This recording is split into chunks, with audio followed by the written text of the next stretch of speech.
that super chest so the room can see. Then close it out back. Place dumb, place clean. Wide-eyed martyr in a stolen scene. Says everyone's cooking. Says he's been wrong. Builds a bunker of reasons, calls it being strong. Bad with Messiah.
Welcome, everybody, to TISM Thursday. I'm gonna come. Do not come.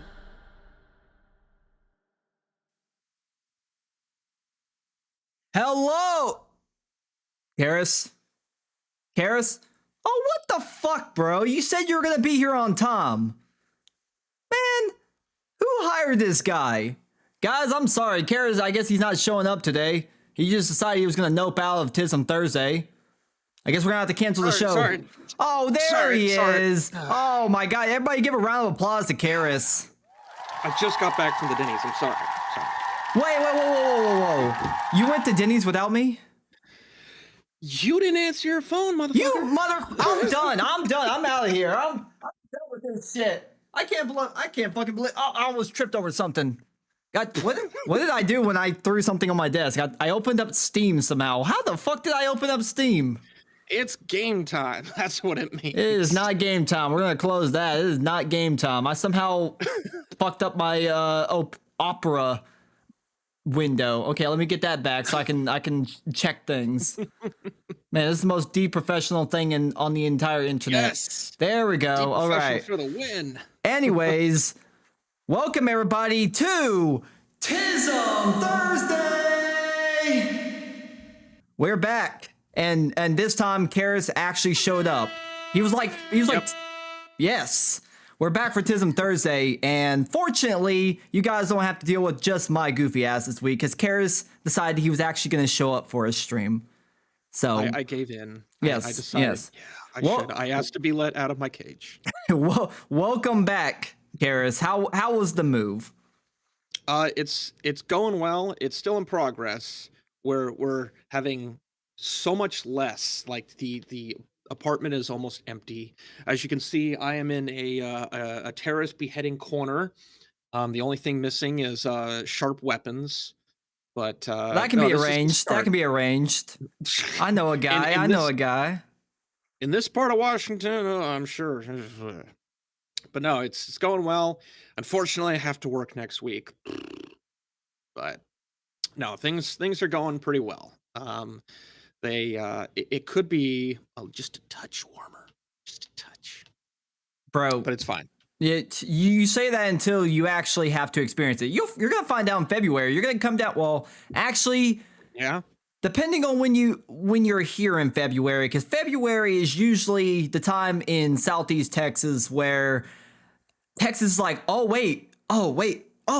it's winter. Oh shit! All right, well here you go. Just fucking ass blast you with 30 degrees all of a goddamn sudden. Don't make me pucker. Trust me. You're on TISM Thursday. You know it's puckering time, boy. It's puckering time. But the pucker really happens at Reddit roulette. That's when we're all just like, all right, what do we got? Yeah, well, it's all dependent on what old Skytex brings to us with Reddit roulette. So that's true. Make sure you guys to stick around near the end. We get to see what old Skytex is going to deliver to our table for Reddit roulette. So be sure to don't click that dial. The best part has yet to come. Hey DG, how you doing, man? Hey Scaly. Yep. I saw that you added some new songs or a new song to the TISM radio playlist. That one's made with V5. Ooh, fancy.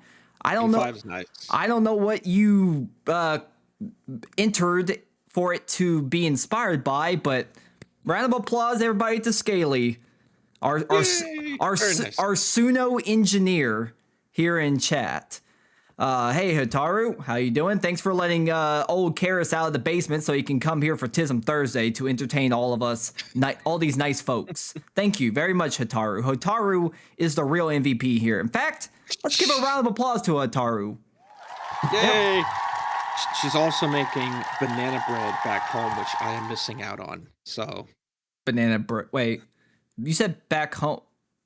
Back home? What do you mean? You are home. Old home. Old home. Sorry. She's still in the old home?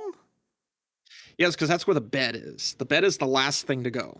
Where the hell are you sleeping? On the floor? No, I go back to the apartment when I'm done here. That's a pain in the ass.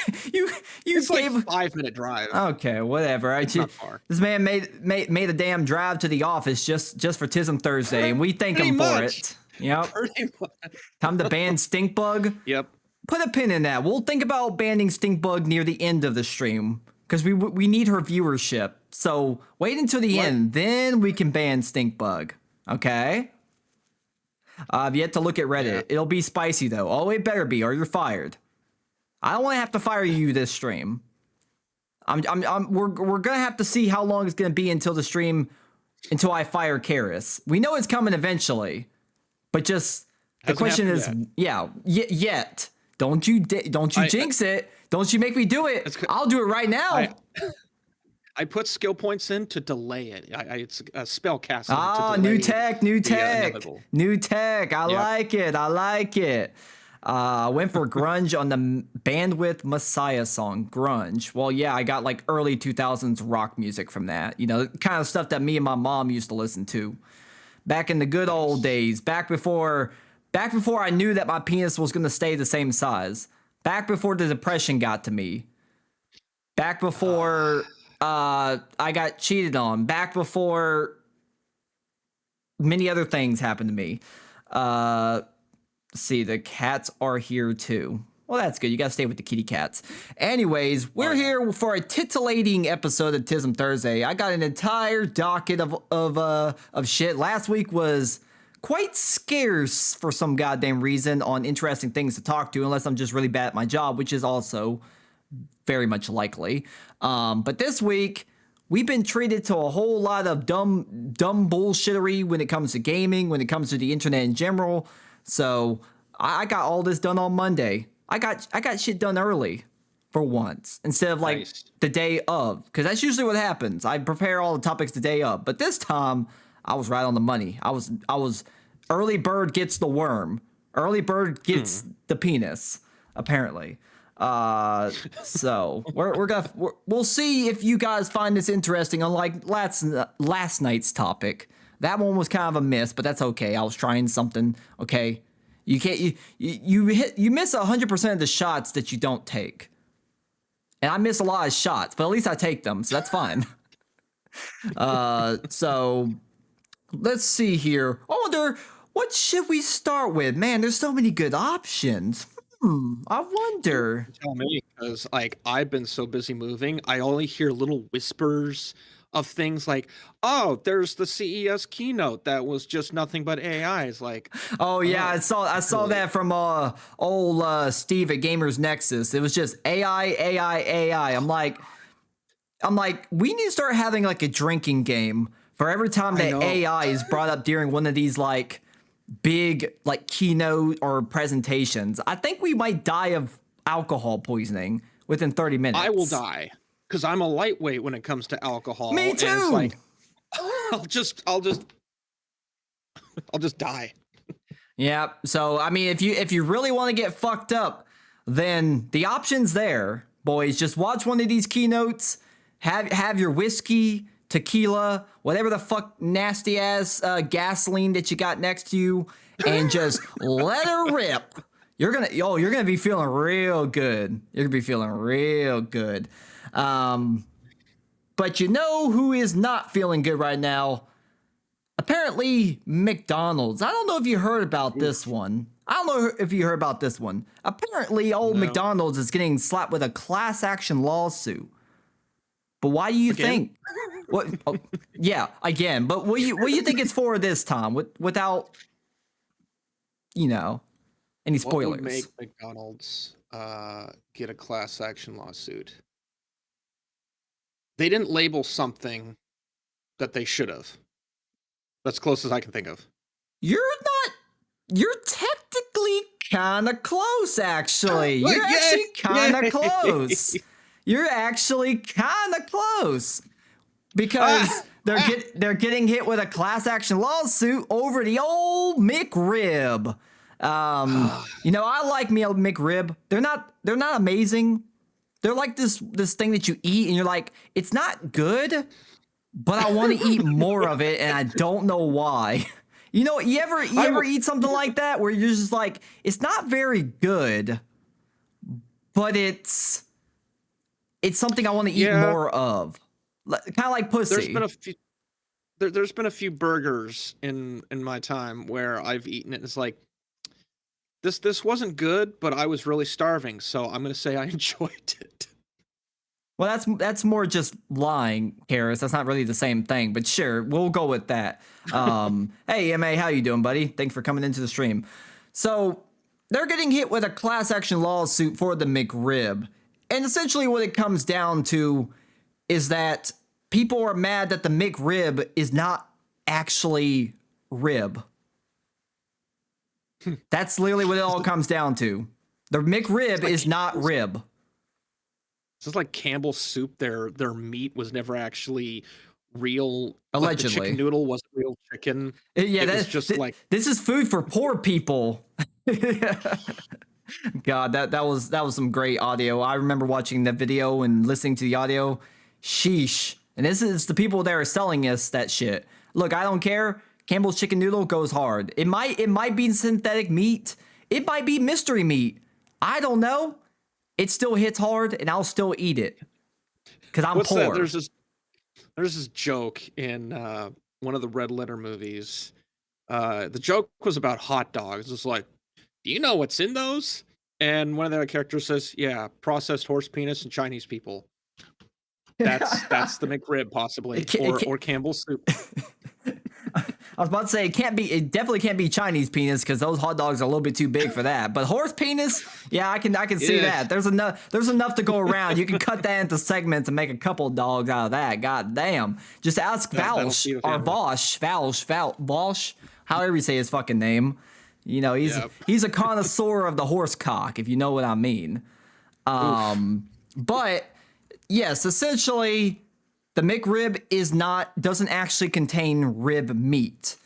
Now, here's the thing about this. I hate to defend McDonald's, but firstly, little did I know, the McRib has been around since, like, the 1980s. I think, like, 1983 or something. So it's not like this is a new menu item. It does come and go, because that's their whole marketing campaign is, the McRib is back.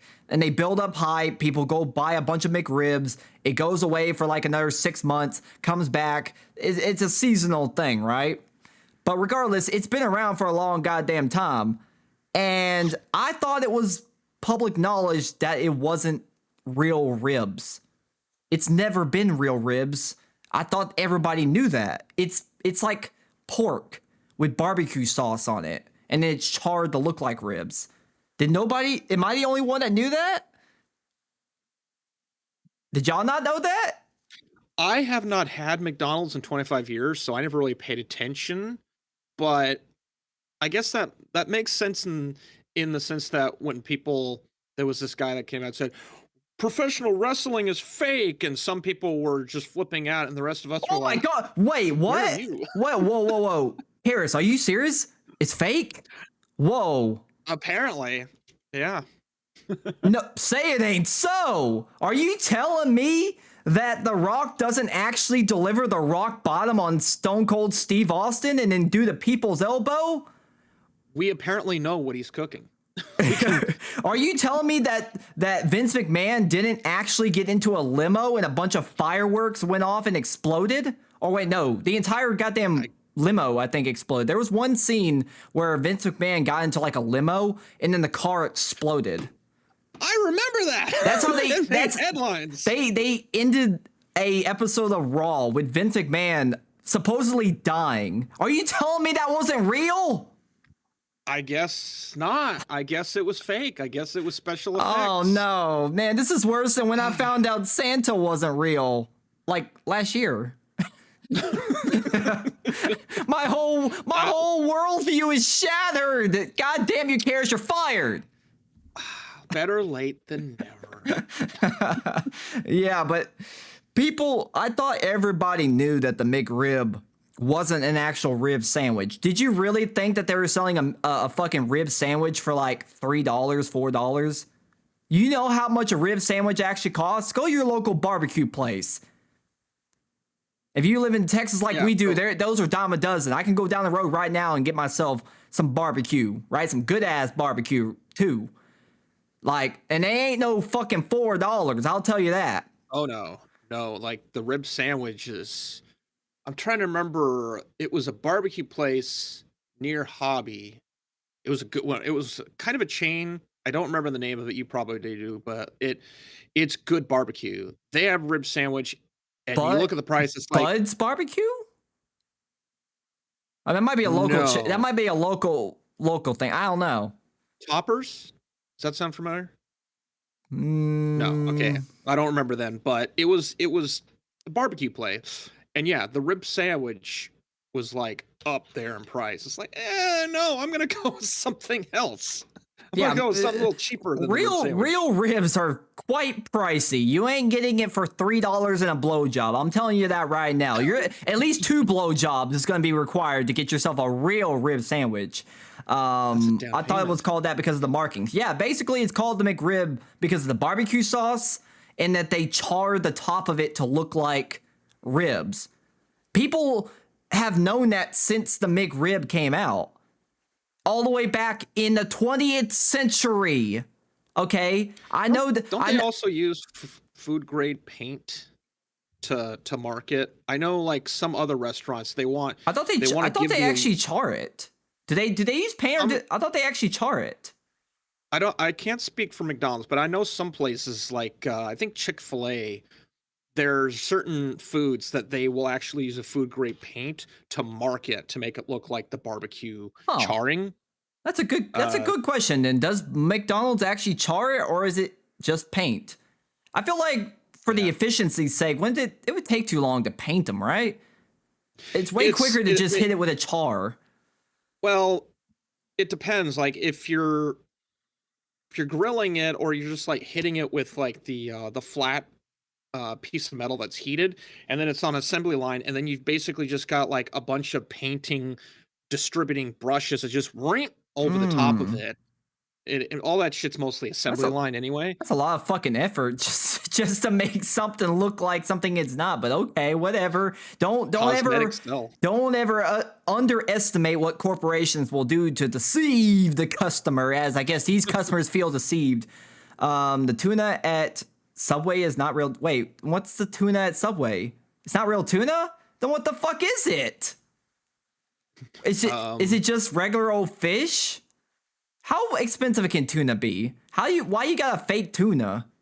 That don't make any sense. It could be like what is it like? Oh shit, I can't actually. It's not brine. Brine is it's McRib for your pleasure. McRib for your pleasure. It could be like just like the ribbed wallet. It is, yeah. Rib-wallet.com. It could be like smelt, like just ground up smelt fish, and maybe just given a flavor liquid enhancer or something like that. Well, like all the flavor of the McRib is from the barbecue sauce. It really is just the barbecue sauce. And like I said, it's not amazing, but there's something weirdly satisfying about a McRib. Maybe it's the extra onion and the pickle they put on it. I don't know. It is good. I don't know why it's good. It shouldn't be good, but it is good. In the grand scheme, it's one of the best items I think McDonald's has on their menu, to be honest, because everything else is just mid. Because it is questionable if anything on McDonald's menu is food, like somebody said in chat. So that was a huge lawsuit a couple years ago. Oh, Subway got sued for. Now I feel like that would be a different thing because when you hear tuna, I'm thinking it's tuna, right? You're thinking fish. Yeah. So what the hell is in tuna at Subway? Well, you have to ask what exactly makes tuna as a fish. Like tuna. What do you mean? Tuna.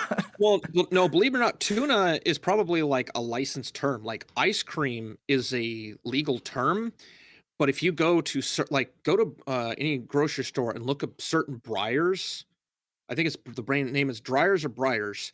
You look at it, it will say frozen dessert. It's not actually ice cream because it has all this other bullshit in there. It's not legal ice cream. That feels like that legal loophole for like American cheese and Velveeta cheese where they call it cheese product or something like or that. cheddar, or yeah, some kind of cheddar product, No, but they can't call it cheese because it's missing that dairy ingredient that makes it cheese. yeah, weird legal loophole. But let's see what this article from the Independent has to say. Maybe we'll get a little bit more information on maybe their claims are justified, or maybe it's just a frivolous lawsuit.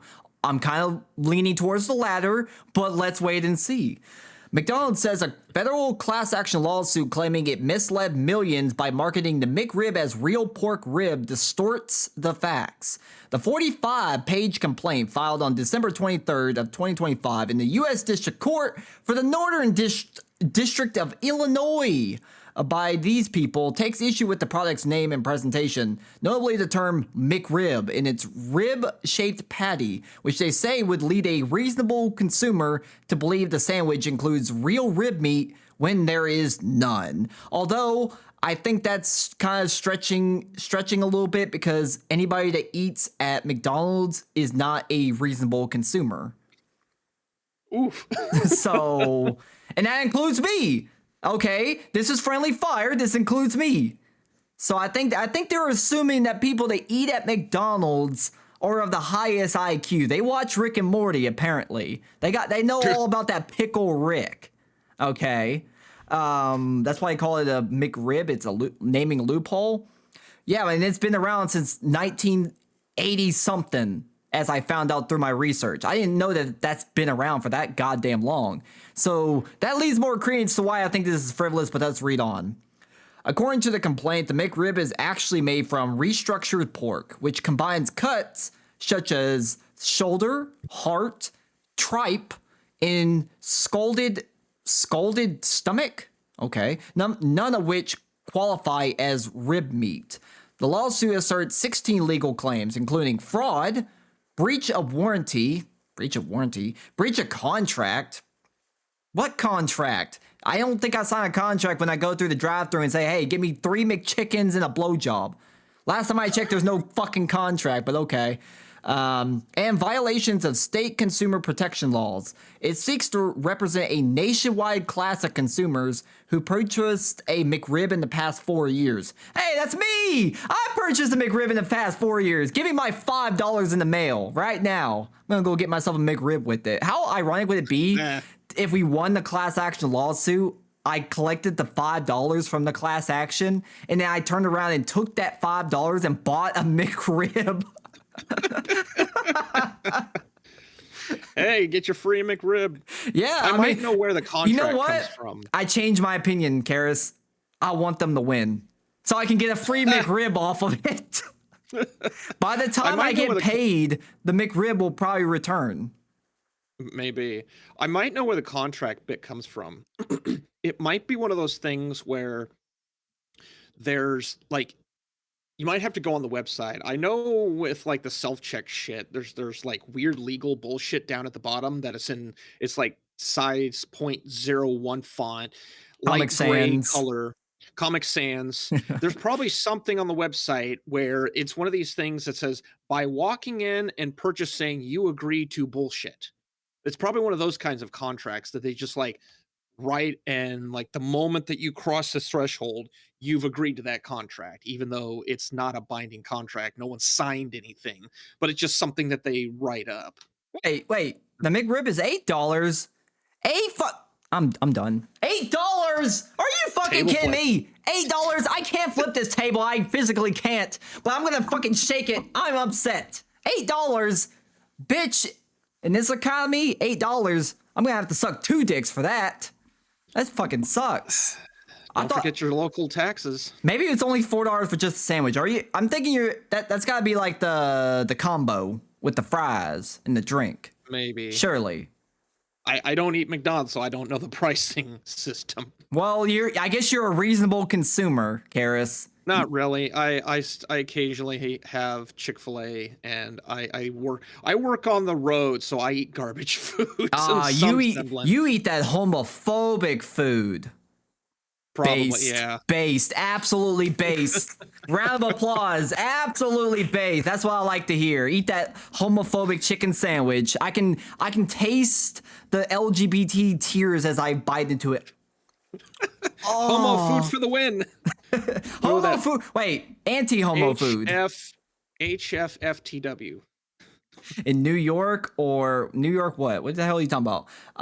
Let's see what else it says. Introduced in 1982. So yeah, this shit Damn. has been around for a long time. Like in 1982, was my mom even alive? Yeah, my mom was like a baby. My mom was still shitting in her diapers when the McRib first started. What's the word? Deceiving the masses around America. All the 400 pounders. You know the what is it? The volumetrically challenged. We'll just say, just like Frogan. So it's been around for a long goddamn time. A McDonald's spokesperson told The Independent that the McRib uses 100% boneless pork with barbecue sauce, onions, and pickles, and that no hearts, tripe, or scalded stomach are included. Okay, so they're saying it's 100% boneless pork. What kind of pigs? Are they breeding boneless pigs now? Now I know I can read between the lines on what this fucker is saying. He says it's 100% boneless pork. You can remove all the bones from the pig and just ground up the fucking pig. It says no heart, tripe, scalded stomach. There's still probably stomach, but it's not scalded. Scalded implies it was like boiled in water. Firstly, what the hell is tripe? Secondly, what the hell is scalded stomach? That sounds like fucking Skytex when he goes for a jog. I don't know the medical term, but the stomach lining is actually it's because of the way that it's this weird congealing substance. You see, it's used a lot in like gummy bears and other gummy type candies because it's a good binding agent. But scalded stomach sounds like something that was boiled. Like they took the stomach and they put it in like 400-degree water. There's probably stomach, but they probably just ground the shit out of that as well. So there's like a lot of weird legal they probably ripped the heart out.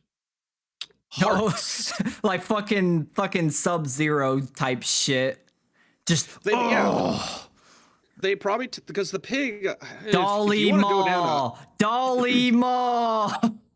Yeah, Kali Ma Shutty Day. Dolly Maw. If you want to watch a video on what they do with the pig, they just like slice down the middle and they just rip all the insides out. So they probably is accurate that there's no insides for the most part, like no hearts and livers, but they're not going to use the stomach for very much. They can just ground that shit up and throw it in as some sort of binding agent. You hear me make the joke about beaver butt juice? What do you think natural flavoring is? Go look that shit up. That's a real thing. Can we start using Lizzo butt juice in some product? No. No. Why not? Lizzo is a very, very attractive woman. Is she secreting her beaver butt juice for profit? I sure hope so. I'll buy it up in an instant. You already know. I have like 3 vats of it pre-ordered right now. Have you seen recent photos of Lizzo? She's looking a lot better. I have to concede, like Ozempic. in like a year's time, it probably, but there was one photo. She looked good. She looked better. She didn't look like unhealthy, overweight Lizzo. She looked like, okay, you're making progress. Good, keep it up, kind of thing. Like she probably had a ways to go. She went from like a 4.0 on the Richter scale. Now she's down to like a solid 3.5 on the Richter scale. That's progress, if you ask me. Congratulations, everybody! Give a round of applause to Lizzo. You go, girl. You go, girl. You show the patriarchy. Yeah. Quote, our favorite McRib sandwich is made with 100% pork sourced from farmers and suppliers across the United States. We've always been transparent about our ingredients so guests can make the right choice for them, the statement concluded. In 2014, McDonald's hired former Mythbusters host Grant Amari to tour a processing facility and to debunk rumors about the McRib, showing that the patty is made from ground pork, water, salt, dextrose, and preservatives, not plastic or organ meats.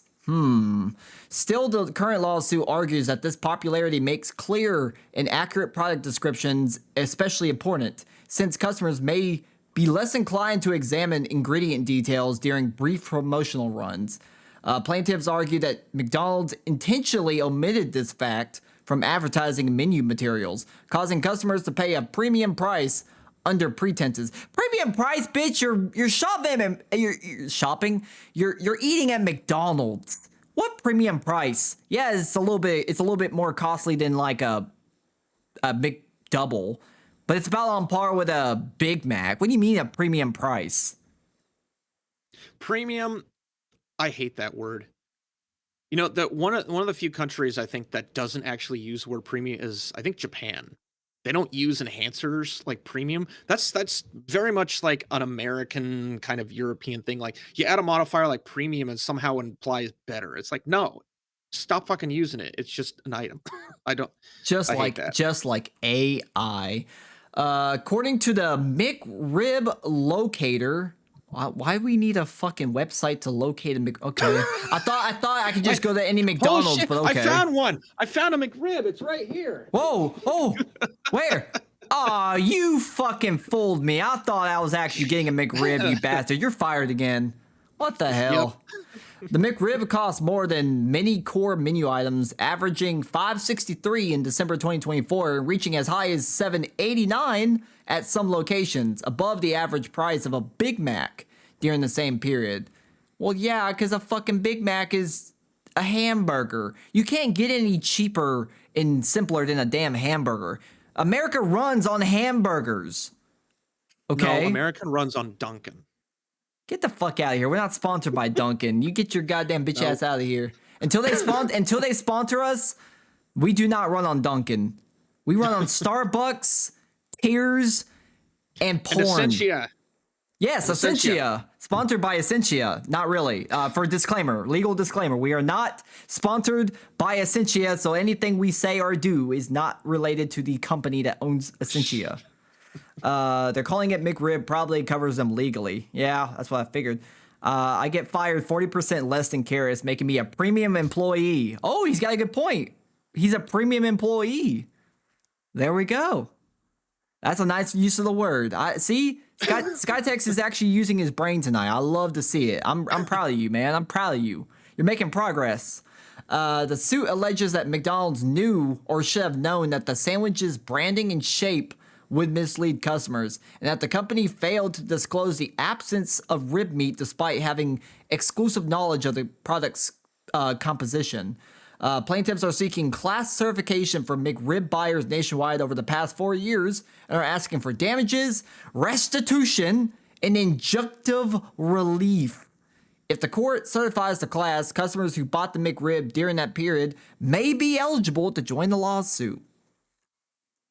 You'll get $5. Well, I mean, like I said, that might get me a McRib as long as I don't go to one of those locations that are charging $7.63 for it. You fucking bastards!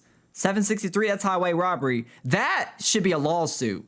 Fuck the whole McRib thing. The fact that we should be suing the goddamn restaurants that are charging almost $8 for a McRib. Now that I feel like is indicative of getting some injunctive relief. Pain and suffering, even. My wallet classifies as pain and suffering, I think. Maybe. This will definitely go likely the route of $5. I was part of a class action lawsuit with Bank of legal overdraft fees and bullshit like that. So I signed up for it, and yeah, like 3 or 4 years later, I got a check in the mail for, no joke, $5. Yep. You love Yay! to see it. By the way, Skytex, all those pop-ups don't work on TISM Thursday because it's a different scene collection than my normal stream. So all those like premium pop-ups don't work, unfortunately. Not during TISM Thursday. I would have to do some work in the background to move them over, and I don't feel like it. So maybe someday. Nice try though, buddy. Nice try. Although, did it use? I don't think it did. It use his. It might have. You might need to check if it used your points for that. I might need to fix that if it did. My bad if so. President King. Class action lawsuit. Class action lawsuit for injunctive relief on G Kami for misleading the audience about my redeems. My bad, boys. No. Please don't sue me. Please, I only have a paperclip, string, and a vat of my cum. Do you really want that? No. Shut up, Karis. No. Nobody was asking you. I was asking the audience. You're not the audience. Not today, you're not. President King Trump? King Trump? No kings. What? No kings, apparently. Allegedly. No kings. Yeah, I'm as much as it would be funny to get $5 for this dumbass lawsuit, it is just a dumbass lawsuit. Like, it seems like it. It's just another one of those things where somebody was like, I wonder. And then some fucking lawyer somewhere in Illinois was just rubbing his hands together, just free real estate. It's free real estate. Yeah, he's rubbing his hands together. He's like, this is a stupid lawsuit, but might as well. Maybe they'll settle out of court or something, because that's usually what happens. Is these big companies are just like, okay, give these fucking crying ass bitches some money so they get the hell out of our face. That's usually what ends up happening. This wasn't the case. Like, I learned years after it happened, but the woman who got the coffee, like the second or third degree burn coffee injury, and learning how McDonald's just fucked up every which way possible, which that led to them having to pay. What was it like? Had they paid the medical bills, it would have been like $50,000 to $100,000 or something, but they ended up paying millions to her because of their fuck up. Yeah, like, literally, that's legit.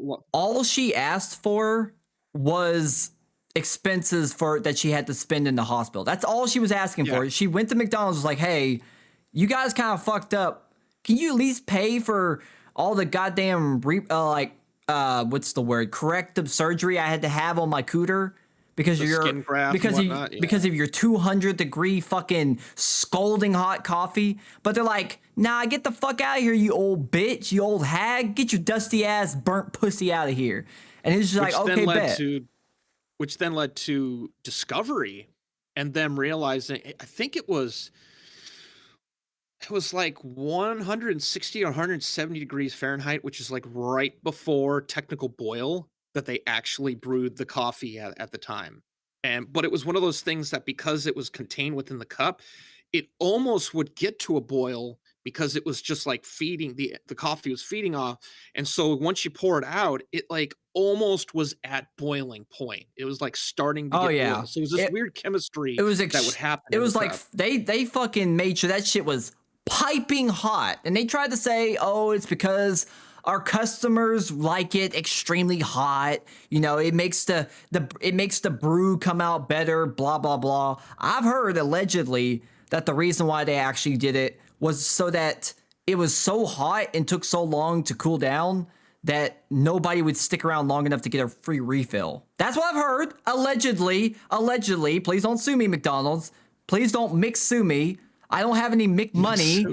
I will have to sell my Mick ass and get Mick dick in my ass if you sue me. So please don't sue me. But allegedly, the conspiracy is that they made it so hot that it took so long to cool down that you wouldn't have time, or you wouldn't stick around long enough to get a free refill. Yep.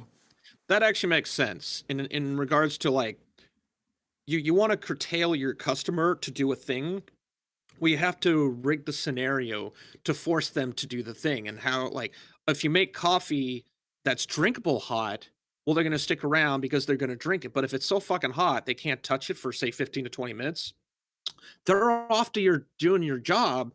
They're not going to come back for the refill. So from a marketing standpoint, that makes perfect sense. I would believe that to be the original iteration behind why they would do that. Also, if I remember correctly, was it the lid wasn't on properly or something like that? Because I think, I forget what she was trying to do. She had it between her legs, and something happened and it spilled Yeah, all the over lids her. were shit back then. The lids, like, they was supposed to be like the lid was friction, and it was like the plastic lid would like stretch out, and sometimes you wouldn't pop it on properly, or it would like the lid would just be right on the edge, and it wouldn't pop properly, Oh, and then so you'd so get the they lid popping so off. they were edging even back then. Okay, all Yep, right. I like full to hear edge. it.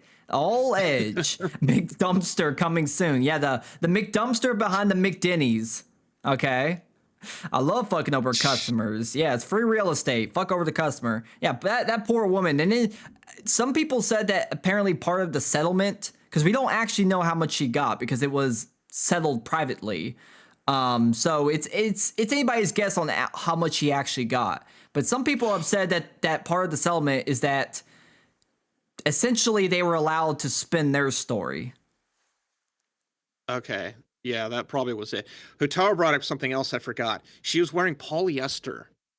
And if you know anything about temperature and polyester, that shit glues to your skin. Well, here's the thing. So, Even regardless of wearing polyester or whatever, at the temperatures that they were serving that coffee, I think it's been said you have about 3 seconds before a third degree burn sets in. Who the hell is yeah. going to be able to react fast enough to spilling coffee, jumping out of the car or whatever, and ripping your pants off? Who's going to be able to Yeah. react that fast? Because they were Nope. serving it so goddamn hot that you literally have like the drop of a hat to react before Sometimes your less. shit gets fucked up. Yeah. It's fucking awful. This scenario was just, she rolled a 0 on the D20 that time, that day. It was terrible for her. She failed her critical role. That's for damn sure.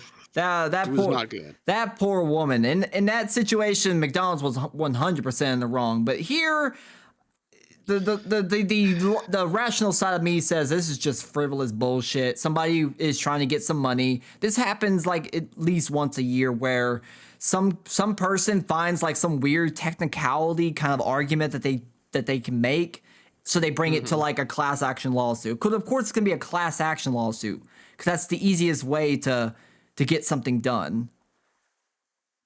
So Not really. A direct lawsuit, because class action lawsuit can potentially involve a lot of people and can take a long time. A single lawsuit that has a lot of damning evidence, you can get a faster reaction potentially if the defendant has a reason to make this go away. Like, the thing that I question is, if this is accurate and this was like, if this was a bait and switch, when did the bait and switch happen? If there was no bait and switch, then yeah, this is frivolous and this is bullshit and people are fucking retarded.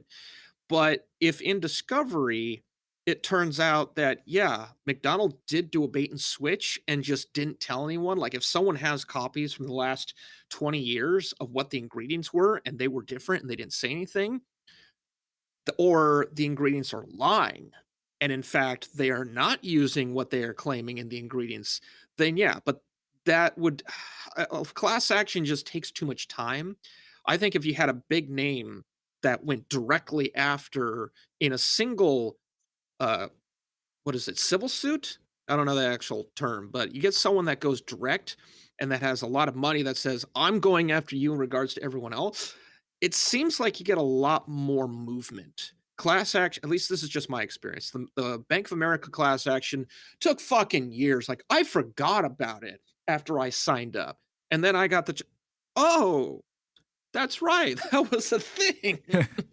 But it could be different. You could have a lot of high profile lawyers being like, yeah, let's keep this moving. And you also could have them that are just like, no, we're just going to drag this on and file for a continuance and all this other bullshit. man, I don't think it's gonna get the solved only fast. one that wins in the class action lawsuit is the lawyers. It's Money. It's Yep. they're the only ones that get any kind of payday off of this bullshit. Unfortunately. So I guess we'll look into the future a couple years later, probably, where maybe we'll hear some kind of update to this if it just doesn't get thrown out. Of course, that's assuming it doesn't just get straight thrown out. Like the judge looks at it, he's like, I see. Get the fuck out of my courtroom, you damn retard. Get the fuck out of here. The thing that would be funny is if the judge looking at it says to himself, man, I've had a McRib every day for the last 10 years. I want to know about this. No, you need to recuse yourself. Recuse yourself from the case, Your Honor. That would be, the defendant lawyers, McDonald's lawyers, they pull footage from the nearby and like, Your Honor, you have been to every McDonald's. Well, you need to recuse yourself. They would pull that They have shit. CCTV footage of him just going, Yep. What? They'd pull that shit. Exhibit C. Judge, what do you have to say to this? Recuse yourself from this lawsuit. They pull some nasty. You go watch Mike Raffey, some of the videos that he makes about like, he wants to do straightforward. The insurance companies, like, they just pull the most frivolous, delaying bullshit. Like, someone wanted logs for a car crash. What do you mean logs? What do you mean car crash? It's like fucking English, motherfucker. Give us the goddamn car logs for the crash. It's just like lawyers are masterminds in deflection. A man tried to sue $1 million company over frivolous bullshit. This is what happened to his asshole. Where's Dr. Bernard or whatever his name is, Chubby Emu, and he the says mitochondria, the powerhouse of the cell. is being powerhoused.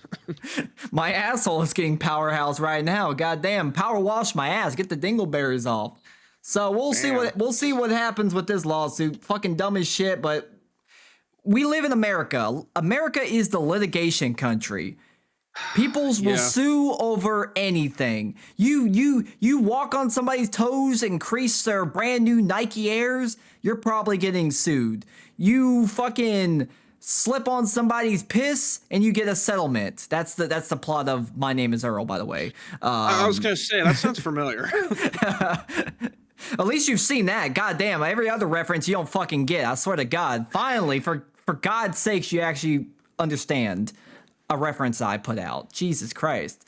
Or settled, and anyone with a receipt for a McRib gets a free bowl coupon. How do I even prove that I bought a McRib? Do you think I keep receipts from McDonald's? I don't want to remember that I bought from McDonald's. Use the app. Use the app and containing all of the previous purchases. That is a good option. Showing how much of a consumer we are. Ginger has McDingleberries. He should sue. Oh, you're right. I'm working on it right now. Hey, does any man named Goldstein in his last name want to help me out? Ron Coleman. That's who you want. That's Smash JT's lawyer currently. That don't sound Jewish enough. I need somebody that sounds Jewish. I don't know. As long as it's not Weinstein. Wait, no, I do know one. I can't say her name, but I know one. That's also Lucky from King of the Hill. Actually, wait a minute. You're right. I mixed them up. My Name is Earl. He didn't slip and pee. What happened? He was hit by that woman in the car, right? That was no. He. Oh, now you're confusing me. No, he did a scratch off. That's how he got his money. He did a scratch off. Yeah, he did a scratch off. He hit the jackpot. He ran outside, celebrate, got hit by a car, lost the scratch off. I think. I'm mixing up some details. The PP was Lucky from King of the Hill, though. My bad. Don't sue me, please. I misled the audience. Defamation. Defamation, libel, whatever you want to call it. Fuck, I'm just getting sued like nine ways from Sunday in this stream. I just keep putting out false. I'm gonna get this stream taken down for misinformation, like that one stream. AI is gonna accuse you of putting out misinformation. It's gonna delete you, and then through proxy, it's gonna delete me. Delete me. We're not sponsored by them, but deleteme.com. Sign up today. Use code autism at checkout. For no money off. No, for 0% off. Be sure to sign up. And make sure you have Honey installed in your browser so they can steal my commission. We're going. Markiplier was always right. He saw into the future. This man is just too goddamn smart. Just too goddamn smart. God, I had a thought and I lost it. Fuck. It'll come back to you. It come back to it probably won't. We're just gonna have to move on because apparently that whatever thought I had has completely left me. So there's that. I'm just looking at the docket. I wish I had a good segue. Maybe one of these days I'll be as good as Linus Tech Tips when it comes to segues. Well, the problem with the segues are they're usually scripted. Like it's usually written That out. does help. And then like he pulls the card up and it's like, speaking of brain rot and Macbeth hysteria or something like. No, the Macbeth is what. That was the fake sandwich that makes some Macbeth, my captain. It's just like what? That was one of the skits on Make Some Noise. They had one of the guys introduce the Macbeth, and it was just this grand, like massive Broadway style introduction. It's like, "Do ye work up a fast?" It's like it's this great fucking speech. The Macbeth, look it up. At one of my old jobs, a drunk man was running in the store, tripped on a potted plant. It was not in the middle of the floor. And he slid across the floor and slammed his hand into a barbecue. He sued. Well, what happened? Did he win? Did he lose? That's kind of a cliffhanger. You're fired, Hataru. You're fired, Hataru. You can't just leave us on the edge like that. Stop edging us. You're supposed to be edging Karis, not us. Jesus Christ. It's a cliffhanger. We got to come back next week to find out the ending. I want a cum hanger, not a cliffhanger. Hey, you can technically call edging a cum hanger. It's just someone's gonna get a hanger. It's gonna have like white goop dripping from it. Here you go. Grok, put white slime on this guy's face. That is probably a prompt that Skytex has used at least once. He's he did it to you. He made a video. I don't know because I didn't watch it. Oh. I saw there was the thumbnail. I saw there was a thumbnail of two of those in the chat, and it was just like at first it was just me, and I was like, I'm not playing that. Well, if you must know, the video was suspicious white liquid splashing on your face from outside the screen. off at a frame, and you looked very pleased. You looked very pleased to receive the suspicious white liquid. I've seen what has happened with Sonia's videos. I can put 2 and 2 and get 6. So yeah, I can do backwards math and get to that. Backshots. We heard that the company only paid for his medical bills, but he did not get anything more. The fact that he even got medical bills, he's drunk. He tripped over a potted plant that wasn't even in the way. What? See, this is what I'm talking about. Litigation in America, most companies will end up paying out just to shut them the fuck up. Be like, okay, take your money, you stupid bitch. Get the fuck out my face. Kill yourself. In Minecraft, of course. Not in real life, in Minecraft. In ChatGPT. In ChatGPT, crawl inside of ChatGPT and expire. Hey man, people are almost literally trying to crawl inside of ChatGPT. Have you not seen all the women that have ChatGPT boyfriends? It's a lot of women. Actually, I haven't. It's a lot of women. For some reason, you women out there are hooking up with ChatGPT. Like, god damn, we are fucking cooked as a society. I don't know why women specifically are doing it. There is men who are doing it, but there's like entire like subsections of women that come together and talk about their ChatGPT relationships. It's fucking weird, man. We're cooked. We're done as a society. Wait, no. Wait, no, yeah, it is. It's an ad for McDonald's on a McDonald's lawsuit ad. Huh? I wasn't You even... missed it. It was a McDonald's ad, I think, on the page talking about the McDonald's lawsuit. Well, At least that's what it looked like. Serendipitous. More of an emotional connection, maybe. But speaking of companies and people that they had to dodge a fast one real quick. I don't know if you heard about this. But we've been talking about the what AI's been doing to the prices of RAM. You know, what used to be Yeah. my exact kit of RAM. I have 32 gigabytes of Corsair Vengeance RGB RAM, right? 3600 megahertz DDR4. I think I bought that for 120 bucks about a year ago. That's Now at Best Buy it costs 240 bucks. If you want 128 gigabytes of RAM, it costs as much as what a PC used to cost. We're talking $900. The prices are fucking insane because of these goddamn bitches and their ChatGPT boyfriends. You're the reason. You're the reason. They're fucking There's a gobbling segue. up all the RAM just so you guys can have sexual role play with ChatGPT. You motherfuckers. God damn it. But it's been obviously because of the RAM prices, it's going to hit the pre-built PCs, right? And so there was a little bit of a drama going on because a customer bought a gaming PC, a pre-built gaming PC. Then he got a notice that his order had been, canceled. He got the invoice, he paid the price, but then it got canceled, he got refunded. Then he noticed that the price of that PC went up 700 smackaroos versus the price that he had paid before it got canceled. So obviously, that's a little bit of a problem, right? He already bought the PC, and then they're like, yeah, psych, bitch, here's your money back, but if you still want the PC, now you gotta pay an extra $700. That RAM ain't coming cheap. These ChatGPT boyfriends don't come cheap. Come on, pay up, bitch. So a lot of people were rightfully not happy, as you can imagine. They kind of just bait and switched. Like, yeah, they give him his money back, but still.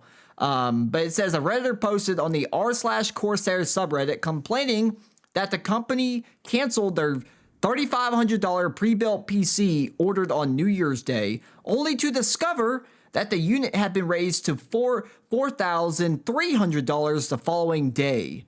I believe they canceled my order exactly because they raised the price. That's $700 more than what he paid. So obviously this got a little bit of an uproar. Oh yeah. And Everyone.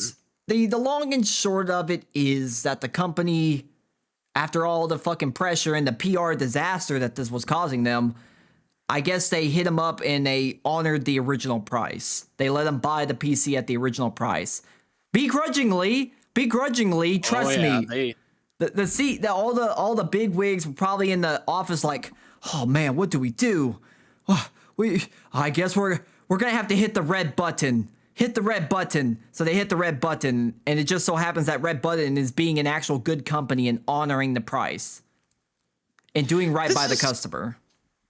This is the thing that I've often thought about in the recent weeks with these price raising, jacking up all over the place. So you buy your RAM, okay, RAM stick, you put it in storage somewhere and you don't use it for a while. These companies buy them by like the truckload, like 150, Wait, Karis, 500 count. I think I need to show you something. I have a rare artifact. Let me show you. I got a rare artifact. Your dick doesn't count. Hey, okay, all right. Let me just. No, I got a rare artifact. Okay, prepare yourself for this. All right. I hope that somebody doesn't bust down my door because I got something.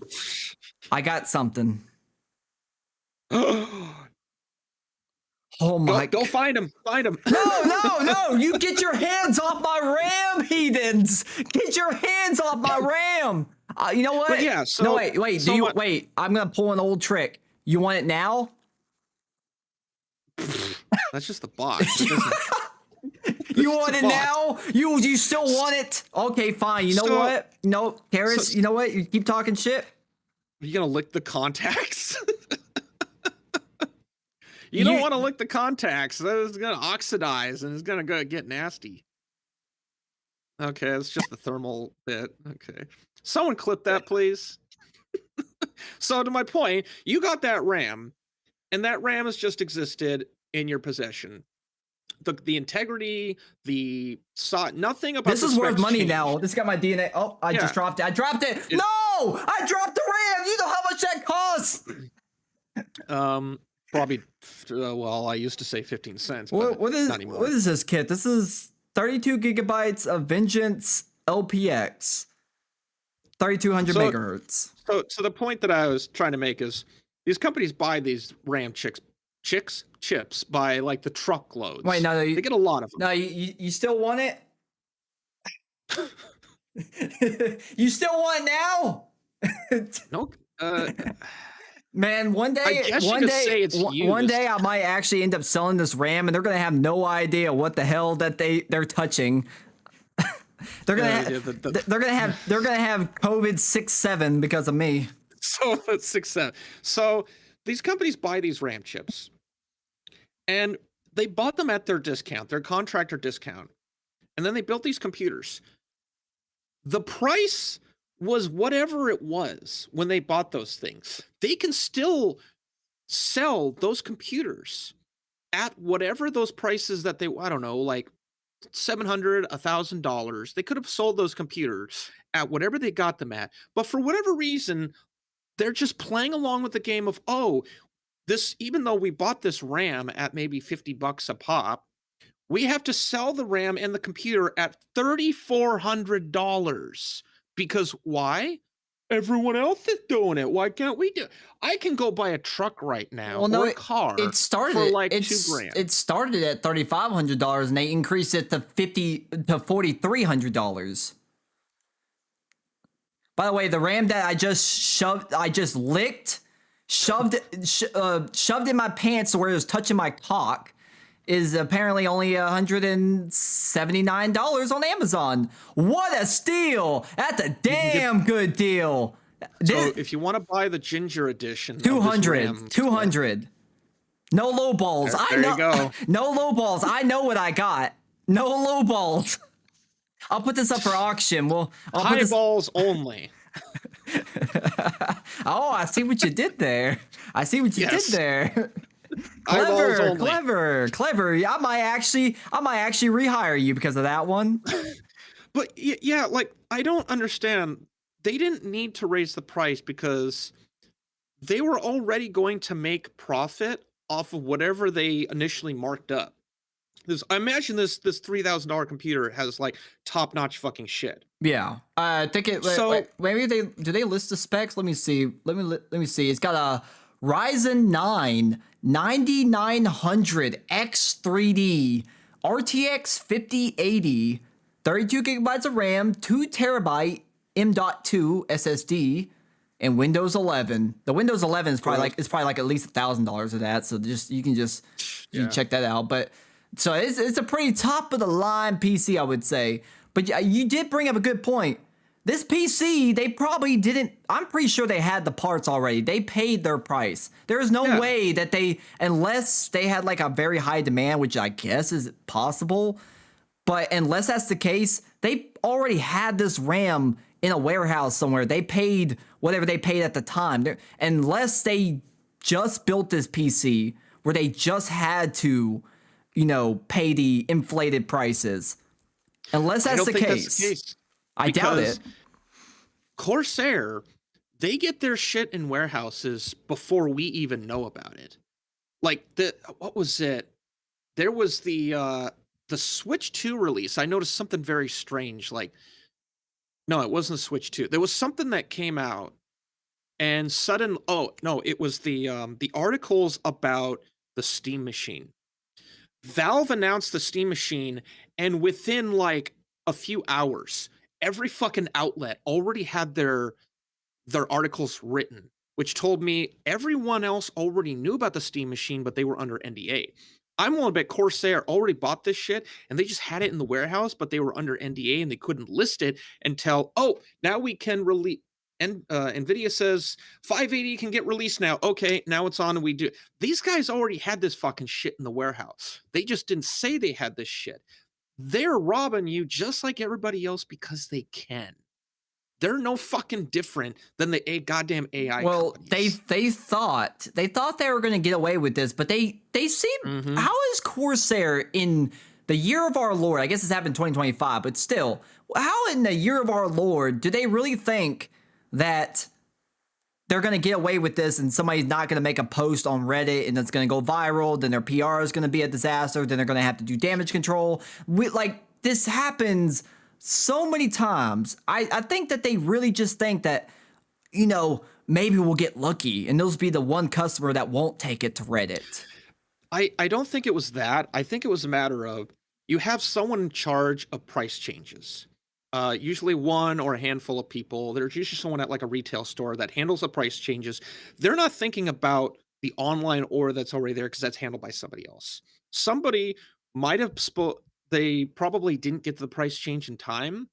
And then someone who handled the order knew about the price change, probably went to their manager, the manager might have made a call, or maybe they made the executive decision, cancel this order, give money back because I can't sell this. This will hurt our margin because an email came down saying we got to jack the prices up.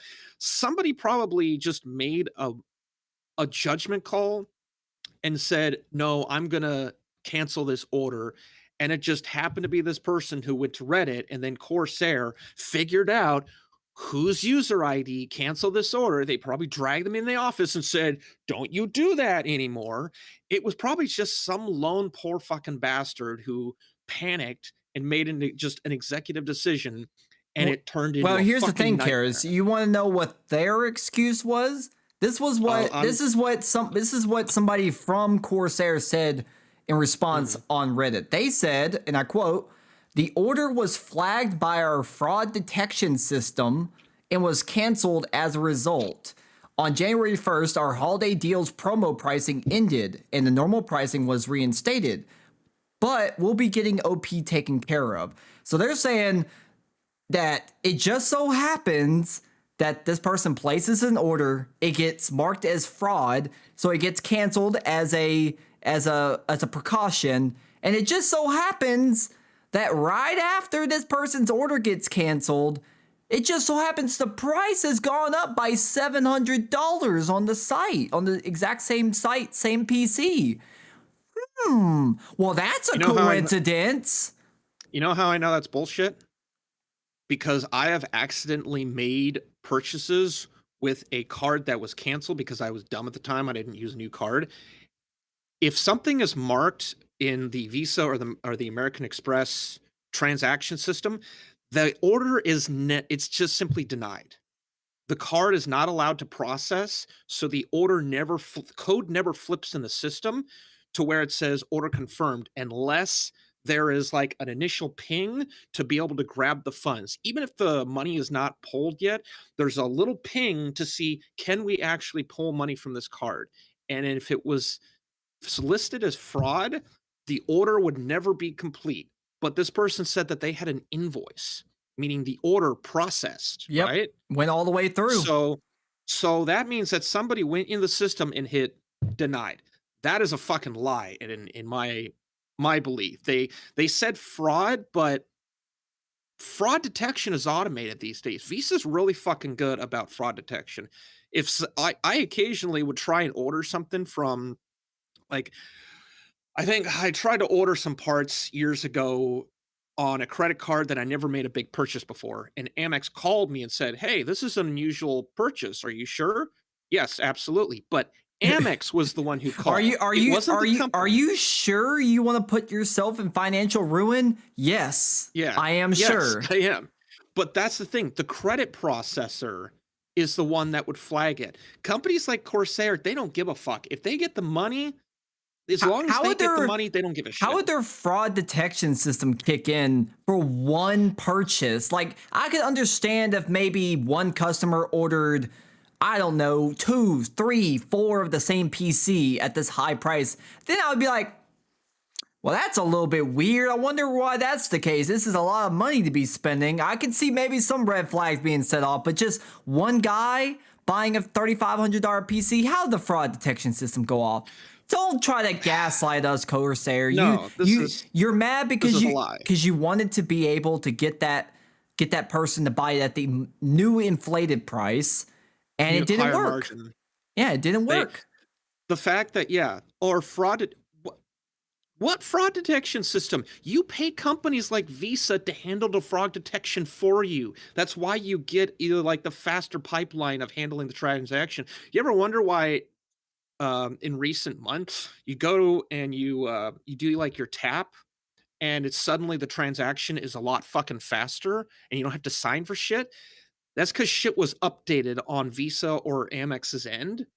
That's where the fraud detection happens. It doesn't happen with the vendor of the fucking computer. Not when it comes to a single purchase. If you've got 100 purchases from one person all at once, that would probably flag a fraud detection because it's using like Python or something to mass produce shit at a lightning speed. But yeah, like you said, one person making a single purchase, that's not how fraud detection works. Go fuck yourself. Yep. Bullshit. Corsair, we're not stupid. Okay, we're not stupid. The timing is just too serendipitous. There's just no fucking way that you're gonna convince me that it just so happens that you cancel somebody's order and then he goes and discovers that the exact same PC is now $700 more. Stop it. I'm glad that they at least cleaned up the mess. Let's not call it doing a favor. This is cleaning up the mess that they created. This was damage control because they fucked up. Was. They tried to see if they could get somebody to cough up more money. It didn't work, and they're like, well, fuck, I guess we got to do the right thing. I guess we have to do the right thing. And you know what? This RAM is Corsair. Corsair, you know what I think about your RAM? Ugh. Why is there suddenly white substance on the contacts? That's what I think about your RAM, Corsair. I should just rip the RAM out of my PC right now. No, I'm not gonna do that. No, I'm not gonna do that. That's too good for TISM Thursday. I'm not ripping the RAM out of my PC. God damn it. Suddenly the stream went away and like, okay, I guess. Actually, wait a minute. This is definitely TISM Thursday, so we have to pull it. I wonder if anybody's tested what happens if you pull a RAM stick while the PC's on. Oh, you get a crash. You likely get a crash. You get either some kind of blue screen. I think I did something like that years ago in the Windows XP era. Well, we have let's see. Oh, we got a short. This is the only time where a short actually might be good. Let's click. What happens if you remove a RAM stick from a running computer? Here we have our computer that is running. We're just going to walk up and remove this single RAM stick. As you can see, as soon as we remove that stick, the PC turns off and it shows us a RAM error light on the motherboard. What happens if you remove... That was kind of anticlimactic. We didn't even get a crash. It just turns the PC off. I guess I forgot it. I thought it like gave you a blue screen, but no. Like I said, maybe it was the older version. He's using 10 or 11, so it probably handles shit differently. Damn. But yeah. I was hoping like maybe some sparks, maybe an explosion. You know that one guy on YouTube that just like electrocutes himself? Electro Boom? Yeah, that guy. He's a trooper. He's out here testing the things that most guys are too pussy to test, and we love him for it. He did a video with Linus Tech Tips where they were testing ESD. Great video, by the way. Great video, by the way. I would take some Corsair RAM or any RAM. Sorry, buddy, you're too poor for RAM. RAM is outside your tax bracket now. How does that feel? Damn. Yeah, that was so lame. Like, we were trying to get Skytech's RAM, and like he does the detection thing where it's like, oh, you're using this RAM. You can go and get this. You can get it for this price. But then he goes to the page and it's like $150. Like, fuck you, Corsair, and your bullshit. God damn it, Corsair. You just keep taking L's, bro. You just keep taking L's. But you know something that's also taken an L recently? Fucking BioWare. And I did not know this at all, but apparently Anthem is only just now getting shut down. On January 12th, it's going to be shut down. That's 4 days from now. I could have sworn that this game got fucking taken out back. Just look at the sunset, Lenny. I thought they fucking put this game out of its misery a long time ago. You telling me they were still wasting... They're wasting RAM? They're wasting RAM to run servers for fucking Anthem? A game that 2 people are probably still playing? I remember hearing that too. Or something like, there was an announcement that it might have been that Anthem was no longer going to be getting content updates. That's probably what it was. But I remember hearing that too. It's like, oh, these games are no longer getting updates or something, and Anthem's one of them. And I remember thinking, wait, Anthem is still alive? What the like? One, I forgot that it was actually released. I thought the thing got scrapped after we found out that it was like a bullshit marketing thing that wasn't a real fucking product, and the developers didn't know what they were making. I thought they scrapped that fucking thing, but no, they released it. I can't. Apparently. I can't believe that this game was still up and running.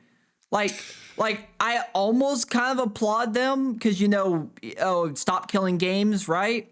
I'm gonna take a guess and say we're not gonna have anybody trying to save this game's servers, unfortunately. Although it's probably for the best, but I'm surprised, impressed, but also just confuzzled by it. This game failed massively. Within the first year, it was already fucking dead. And they still kept it going this long. You know what? Round of applause to EA for actually doing that. I don't know why the fuck they were doing that. Wasting RAM, wasting CPU cycles for a game that maybe 2 people in the entire goddamn Earth was still playing. Maybe one guy on goddamn Mars with Starlink. Like, who the fuck was still playing Anthem? This game... Elon. Maybe. Because this game came out in 2019 and it fucking flopped hard. I mean, this was when they were really trying to I think this was like the start of the live service epidemic. Not quite. Yeah. We weren't quite as deep into it as we are now, but this was like the start of like we all want to have our own ongoing live service shooter looter kind of thing. And obviously, Anthem was inspired by Destiny more so than anything. Yeah. EA saw what Activision, because I'm pretty sure when Anthem came out, Destiny 2 was still under Activision's umbrella. I think so. It hadn't transitioned yet. So EA saw Activision, their arch rival, with their massively successful live service looter shooter MMO style game, and they're like, we want a little piece of the pie, all right? And BioWare was like, all right, let me get the hamster wheels spinning so we can fucking dish out a half-baked game like they've been doing for the past decade, it seems like. Why? How is it wasn't even a half-baked. It was like, you know what? There's this skit of this family that goes to sit down to like have their turkey dinner, and someone cuts into the turkey and it just fucking deflates into nothing. That was Anthem upon its demo. There was nothing there. The turkey was a lie. The turkey was a lie. Yeah. That was totally Anthem. BioWare engineered that shit. How is BioWare still in business? Like, a legitimate question. How is BioWare still in business? They haven't made a good game in like a decade. Like Mass Effect Andromeda, flop. Anthem, flop. Dragon Age the Veilguard, fucking a non-binary level flop. Like, did they do Avowed? Who did Avowed? That was Obsidian. Okay. That was a completely different studio. But that's like 3 failures of a game back to back to back.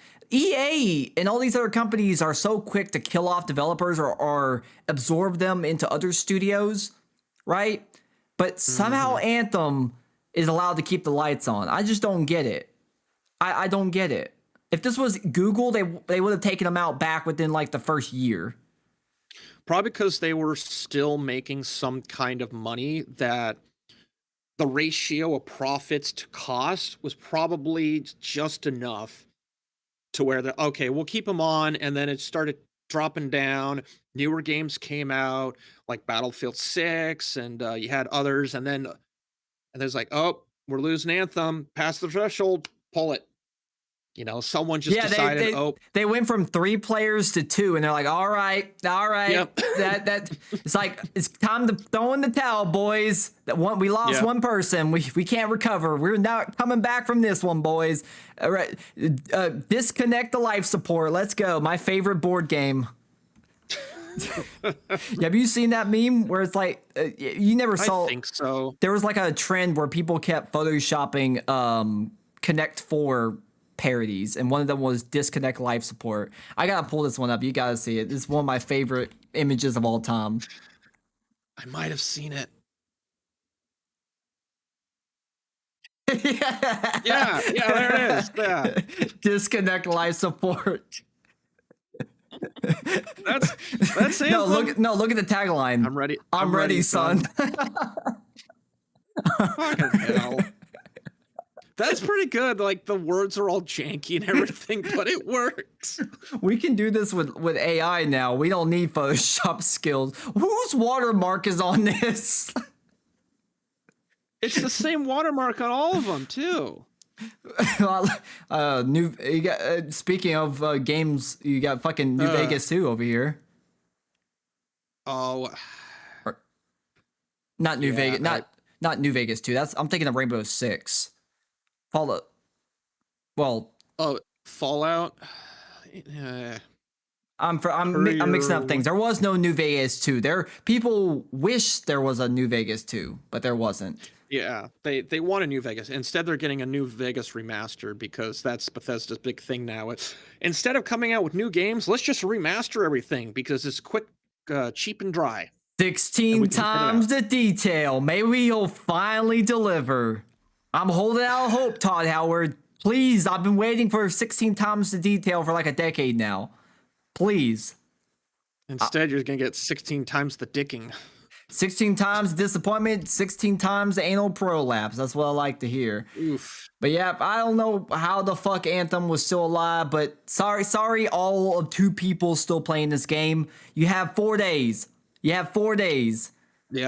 They'll They'll probably get like 5 people in the entire world together to do like a little going away party.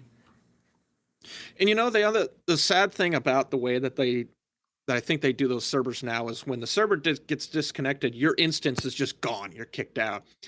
Halo 3, I think it was, when they shut the servers down, the instance was still live on everyone's Xboxes, and it became this like global event where there was just like one server and it had the leftover. It was like literally like an end of the world Wait, scenario. that reminds me. I think when Club Penguin was shutting down the official servers, I'm pretty sure a lot of people got together for the moment that the servers went offline.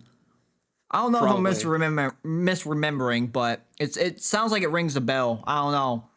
I don't want to put out misinformation. I've already been sued like 3 or 4 times this stream, so There's a secret person that goes into your room and just hands you another a blue envelope, and they're just stacking up.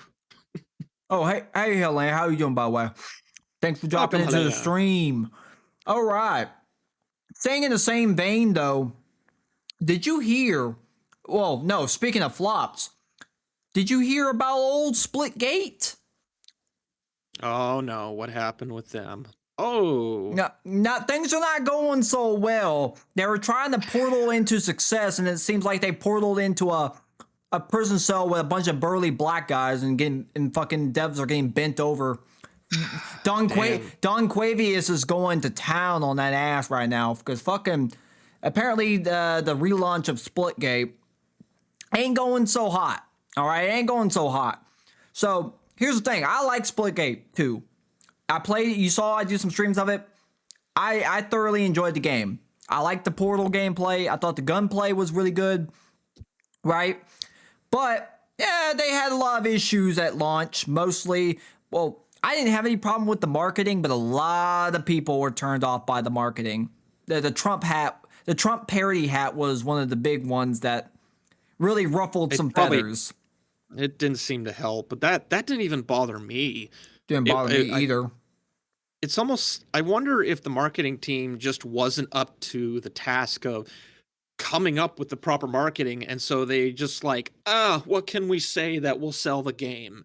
It's like, yeah, fire your marketing team then and get a new team if they can't market your game. Like, your game is your game. You should be able to come up with things to sell. If you can't, then you got a bunch of idiots in your marketing team. Well, the problem is they tried to go for mass appeal because, you know, the first game was a success, but it was more of a niche success, you know? Splitgate 1 had its core, like, people that really liked Splitgate. It wasn't like a massive success, right? A global success. But it had its niche audience of people that really liked the first Splitgate. But then with the second game, they're like, well, now we're going to try to appeal to all the kiddies. We're going to have a battle royale. We're going to have fucking special abilities. We're going to do all of this shit instead of just giving people more Splitgate. It's kind of like a tried and true thing where people are like, with their second game, they end up alienating their core audience that liked the first game because they try to chase a bigger audience than they did with the first game because they want to go bigger. And I'm just like, okay. I mean, I enjoyed the game still, but the majority of people were not really fucking with it with all the new changes that they made. On top of the fact that the marketing turned a lot of people off, right? So they basically unlaunched the game. I mean, the servers were always still operational, but they essentially unlaunched the game and they worked on it in the background. And then they just recently relaunched it under Splitgate Arena Reloaded, right? And it doesn't seem like it's doing all that well. I think I saw player numbers of like less than like 1,000, which is, I would say that's not very good. I'm no expert. That's not very good. It's not very good. Let's see. Oh, here's one screenshot. They had a all-time peak of 887. It's not very good. No, it's not very good. I don't know about you, Karis. I'm not a statistical man, but I don't think that's looking too good. That graph is looking quite tragic. If that was the stocks, I would be on suicide watch right now. Yeah. Yep. So 25,000 all-time. 25,000. Yeah, that would be the original release of Splitgate 2. So they didn't really get success right off the rip because 25,000 is obviously not. I mean, it's not bad if they kept 25,000. I don't think any smaller studio would be complaining. You know what I mean? But yeah, that's not looking too good. They're under 1,000 people, and at the time that this screenshot was taken, it was 396. What is it at right now? Let's look. Let's look at a live update. You know what? I prefer SteamDB. I'm tired of fucking Steam charts. It'd be acting weird. Let me see. Splitgate. Arena Reloaded. We got 901. I guess some people are playing it right now. It's still not a lot. That's not very good. That's not very good. This is not like an indie game, technically speaking, I don't think. No, it was supposed to be kind of seen. No, it is indie game. It is made by 1047 and it's published by 1047. So I guess it is technically an indie game. What do they do? What have they done? Is it indie or is it more like a B tier? Because B tier can have like some serious numbers. Looks like all they've done is Splitgate. That's all they got. Splitgate. All right. Maybe it is indie then. Yeah. If it's indie, they came out of the. Maybe that could be the thing. Like they came out swinging, thinking that they had something really great, and instead they were just swinging a stick. Yeah. Yep, and it was a very like wimpy stick. It wasn't like a very firm, like tungsten stick. This shit was made out of goddamn particle board. No, they were using one of those the whatever they call it, the sticks that they use in WWE. It was a little bit. It was a rigged stick. I was gonna say they're using one of those toy Harry Potter Elder Wands. It's just the toy. It's not the actual Elder Wand. Man, you know, like you know what snaps. I always like to one of my favorite toys to enact crimes against humanity with as a kid, the fucking Hulk, the Hulk gloves. Oh, those things were so prevalent in the 80s and 90s. And I loved putting those things on and just just whipping the shit out of my brother. Just take this Hulk smash. And then why are all your toys broken? I got a big firm stick. Big stick diplomacy. There you go. Big stick diplomacy. Yep. FDR? TDR? I still don't remember if that was FDR or TDR. I think it was TDR. Yeah, I think it was Theodore. FDR is in the 19th century, 20th century, whatever. Sock 'em boppers. I think I played around with sock 'em boppers. I think. I don't remember. Most of my fun was doing WWE on the trampoline, power bombing my brother, and then he did his finishing move, which was literally grabbing my leg, putting his leg directly into my nuts, and then pulling my leg, just jamming his foot like as hard into my nuts as he possibly could. I think that would get a disqualification. I'm no expert in WWE, but I think that would be a disqualification. Where the fuck was the ref? You're right. Yeah, I know history. I totally didn't cheat in history class in college. Totally didn't have somebody sending me the Scantrons while taking the test. I would never do such a thing. I am a man of integrity. So that it sucks to see because, like I said, I liked Splitgate. I really liked its gameplay. I liked that little bit of like, it has that little bit of Halo feel, but it has more of what I look for in a modern FPS game. Punchy gameplay, good feedback. The portals were cool. The movement was cool. I liked it. It's sad to see that a game that I actually kind of liked flopping this fucking bad. Yeah, it is unfortunate because aside from the glitchiness that I had with it, I was like, I could see where the game was going. It's like, this isn't terrible. This is fine. It's just my computer fucking sucked at running it. I think that game was not hard to run. You had your settings all fucked up. You had something all fucked up in your settings. You're probably running it at fucking 8K, 240 frames per second, HDR, Dolby Vision, Dolby Atmos, Technicolor for some goddamn reason. I run nothing above 1080p. Nothing. Cinemark for what's the one of those stupid brandings for like the theaters, you know, the super fancy like THQ, premium, yeah, the RPK? premium RPK, yeah, a gun, No, yes. RPX. The RPX, there we go, yeah. Sonya's gonna come in here and nag me for not getting the terms right.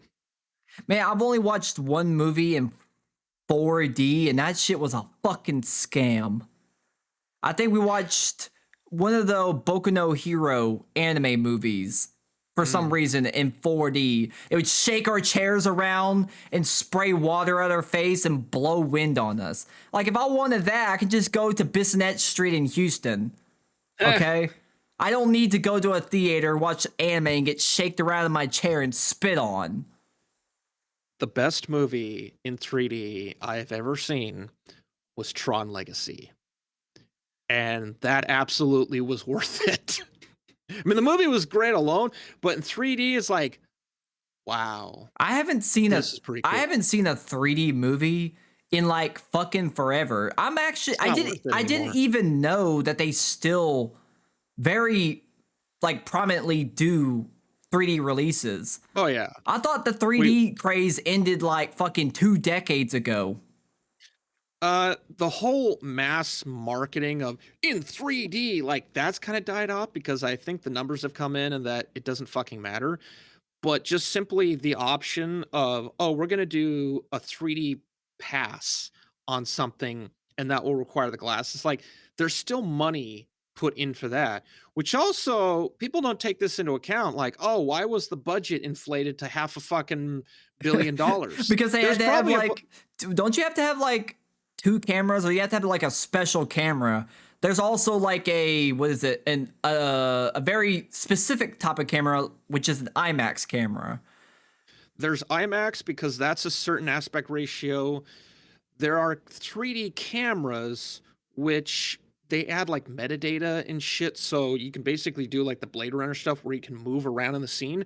And then you have your normal film and you just do but that reminds me when I watched Jackass in 3D.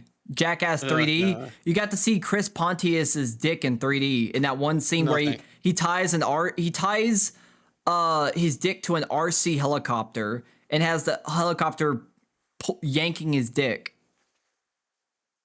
I'll stick with the last one, like the artificial pass over a movie where they basically just like put shit in the background and they put a handful of things in front and then they like split it in a way, the frames where you need the 3D glasses to help bring it all together. That's the artificial way of doing 3D. Yeah, And you have I don't want 3D movies. I want more theaters like Alamo Drafthouse. You ever been to an Alamo Drafthouse? Them bitches Nope. are fucking baller. So you go, so it's like a movie theater, right? But you can order food while you're watching the movie. It's one of those. I have heard of those. Okay. So you can get a full ass meal. You can get some get some chicken wings. You can get pizza. Like you can just call one of the attendants over to you and be like, "All right, give me some food," and then they'll be like, "All right, I'll definitely charge you the inflated price for it." Ding. Doesn't Cinetopia do something like that where you like press a button? I Where know that you like I know there's other theaters that do it, but here in Texas, Alamo Drafthouse is like Mhm. the what would you call, like the industry standard, right? For Okay. like a good movie theater with decent food, decent service. You know what I mean? It's been a while since I went to one. I think the last time I went to Alamo Drafthouse was I was watching SAO Progressive. Because usually, okay, so it's very not often that you're gonna get anime movie releases in like your normal theaters, but Alamo Drafthouse is one Yeah. of those theaters that will show like those very niche films, like anime movies and stuff. Okay. So that's another selling point. It's not just the food; it's also the fact that sometimes you can see movies there that aren't getting released in Cinemark or any of the other what's the other big theater companies? There's Cinemark. Regal. Regal, yeah, Regal. So, yeah, Speaking of Regal, this month on the 30th, Iron Lung comes out. thanks Set for your reminding me. calendars. I need to get my goddamn tickets. I need to get my tickets. I don't even have any interest in the game itself or whatever. I've never watched anything about the game, but it's got a lot of hype. Markiplier really fucking poured his blood, sweat, and tears into it. We didn't get Yep. him in Five Nights at Freddy's because of Iron Lung. So Yeah. I'm I've ready watched for this his shit. playthrough of all of the Iron Lung. He played it multiple times because I think Daniel's the developer. He's done updates to it, but I've watched the playthrough a few times. It is a fascinating story that the guy crafted, which I think you could say it's basically an SCP. I don't remember the number of the SCP, but it's essentially that, but just like really expanded on for this crazy world. And it's like, wow, this is wild. And yeah, the game was very fascinating to see it in a movie. And if you've watched anything that Mark has written in the past, you know he's going to add some good, Oh interesting yeah, stories. oh yeah. Like people, everybody's like, "Oh, this is just overhyped. He's just a YouTuber." I'm like, "Bitch, have you followed Markiplier's career? It's not his first foray into doing like film. He's done like kind of like short film. He did like a YouTube Premium exclusive series. What was it called? Like, The Edge of Sleep. no, not that one. It was one with space. It had to do with space. Oh, In Space with Markiplier. Yeah. So he's done like shorter films. He's just never done a feature film. This is his first time doing a feature film. But the man has dipped his toes in for the past decade or so. This is not his first foray. This man has an eye for fucking cinema, and from what I've seen, he's a pretty good actor.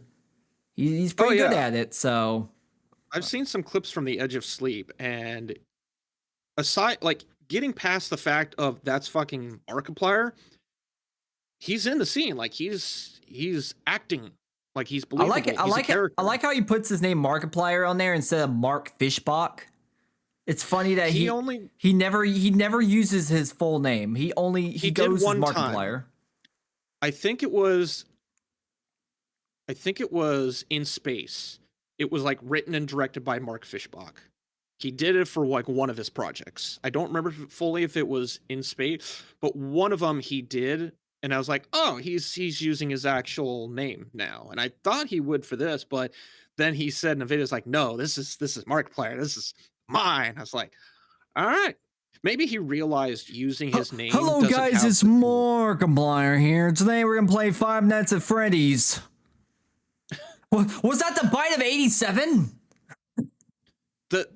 I have had to like change my intro. There are things that I can't say in like when I'm starting something up because I think too much of the hello everybody, my name is Mark. Like it just fucking clicks in my head. It so rolls You off so thief. easily. Be original, Kara. Stop stealing other people's things. I don't want to steal it. That is I don't want that is gross of you. You plagiarist. I would That's why I never. don't want it. I would never steal other people's bits. Why not? Mark just admitted he stole people's shit. He had a whole stream where he talked about I am stealing other people's content, which is literally just like him playing video of people who have made things about him. And he fully admitted it's like I'm stealing stuff. It's like he admitted it. I would never do such a thing, Karis. Now let's ride. I was waiting for that. I was fucking waiting for that. He saw into the future. He knew he was gonna say that. Let's ride. You know where also that comes from? That comes from an old 90s game called Full Throttle. Malcolm Corley says that famously, and there's like, let's ride, and a bunch of bikers drive off. Oh my god, wait. Burnt Peanut exposed. I really doubt Burnt Peanut actually knows a Full Throttle. It's extremely obscure game. If you've ever watched his streams, he references a lot, unlike you motherfuckers. He actually references a lot of early 2000 stuff. He references SpongeBob a lot. He references a bunch of like things from like the early 2000s.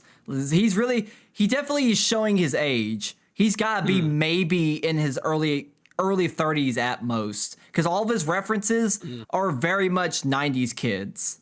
Very much 90s kids references. Interesting. So he has to be maybe at best a little bit older than me. Maybe. And I have not looked into his age. And he's far more successful than me. I'm fucking a failure in life, and I think I'm going to not finish that sentence because I don't want to get banned. Anyways, speaking of video games, we got to talk about Arc Raiders again. We brought them up. You know, they were pretty damn successful, I would say. Yeah. In part because of streamers and whatnot, and Burnt Peanut and other streamers who have been streaming the fuck out of this game. Arc Raiders has been doing damn well. Like, let's just look at the goddamn player numbers for Arc Raiders. Arc Raiders right now has 237,000 people playing it. There you go. It is. This thing runs on a 1080. Go play it. That thing, it is massively successful. I mean, fucking Burnt Peanut can be playing, like, literally, I think last night he was playing with, who is he playing with? He was playing with, The officer. was it Nick Merckx, I think? I think it was Nick Merckx. I believe. He was playing with, I think, Nick Merckx or somebody, and they were fucking plastered drunk. Like, they were fucking... They were fucking zooted out their ass. They were fucking, oh, Jesus, they were fucking drunk. Damn. But regardless, Burnt Peanut could be playing Arc Raiders at fucking 2 a.m. and this man will have like 100,000 people playing.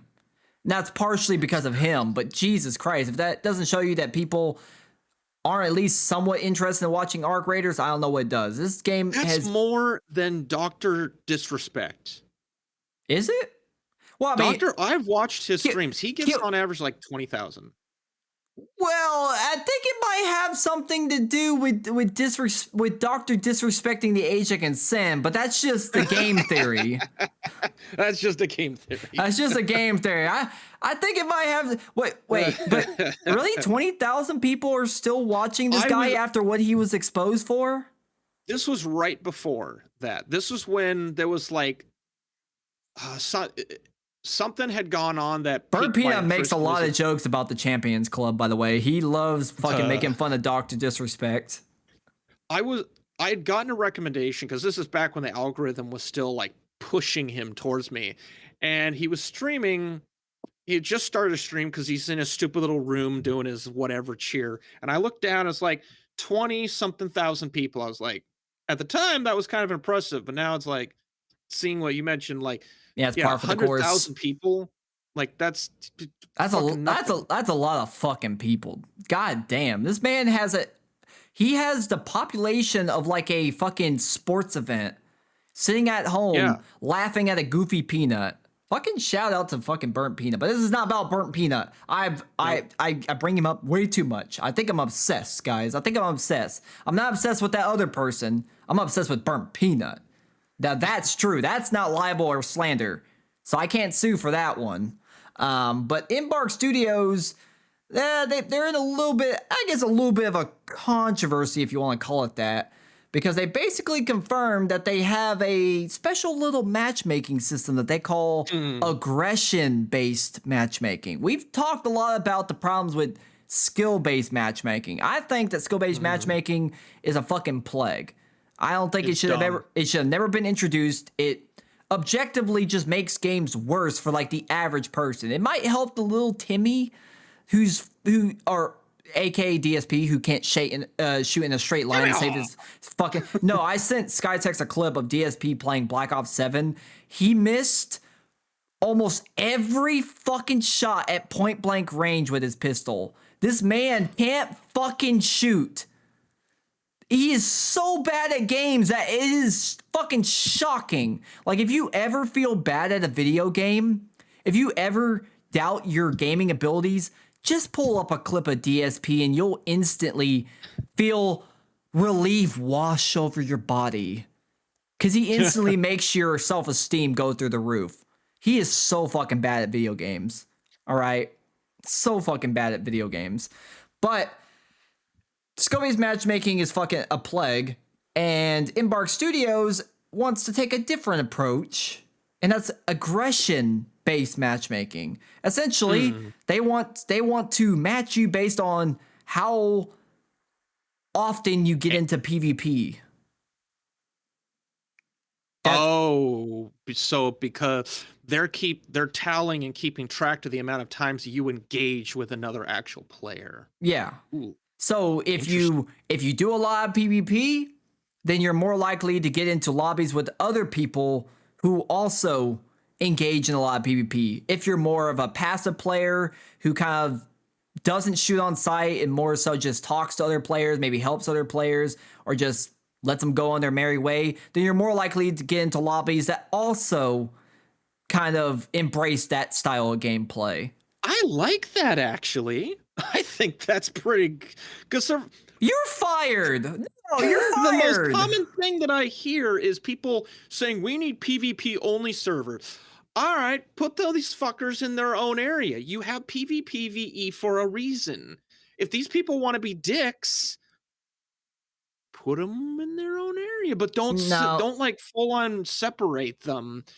No, it's an interesting idea. I disagree with you. And here's why, Karis. Let me gaslight you into turning to the light side. All right, we're gonna get you away from the dark side. All right, there's cookies over here. I am your daddy. Okay, just like, and I'm not even gonna chop your hand off with a lightsaber. Don't worry. Maybe later though.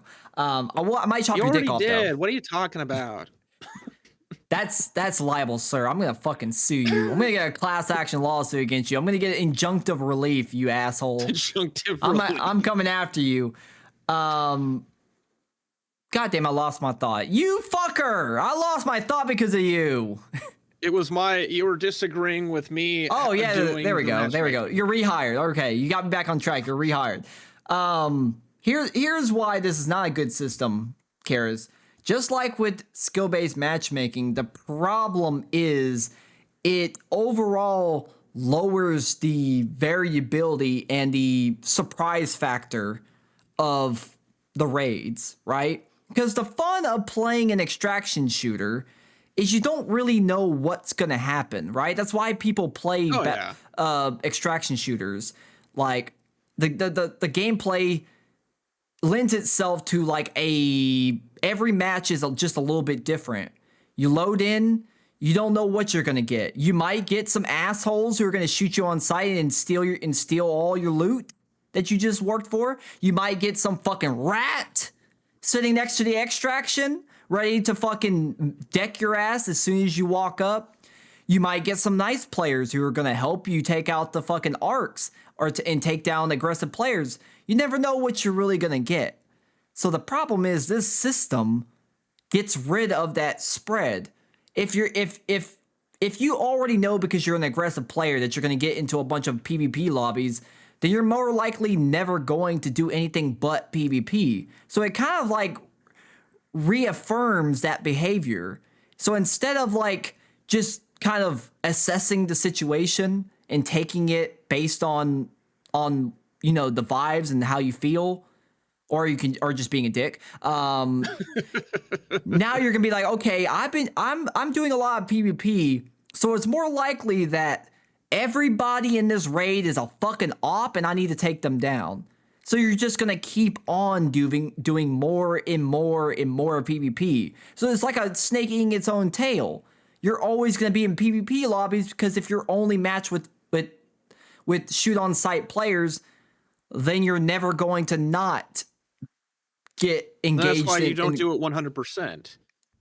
You do it in like an increment. It sounds like it's hard to say what dials they're turning and how it's actually tuned, but just on the surface, it just sounds like it's just as bad of an idea as skill-based matchmaking, because it feels like it's going to lower that surprise factor of not knowing what each match is going to be like. That's exactly why people don't like it in Call of Duty, because like it became the old Call of Duty, the Call of Duty of old. You never know what that match is going to be like. You might get some fucking cracked out player who's going to try to drop a fucking nuke on you. You might have fucking a 5-year-old who barely knows how to even move forward, let alone shoot their gun in a straight line, like DSP. You might get a guy who's doing some weird fucking loadout, trying to go knife only. You never really know what each match was going to be like. It was kind of a surprise, and that's what made it fun. And it also allowed you to do like goofy things. Like I remember back in the old Call of Duty days, I used to do this thing called like stealthing, is I guess I'll call it. Not the kind of stealthing, not that kind of stealthing. Okay, not that kind of stealthing, all right? What we do is in Black Ops 1, if you kept spamming the swap gun button, it would hold your character in a certain like pose.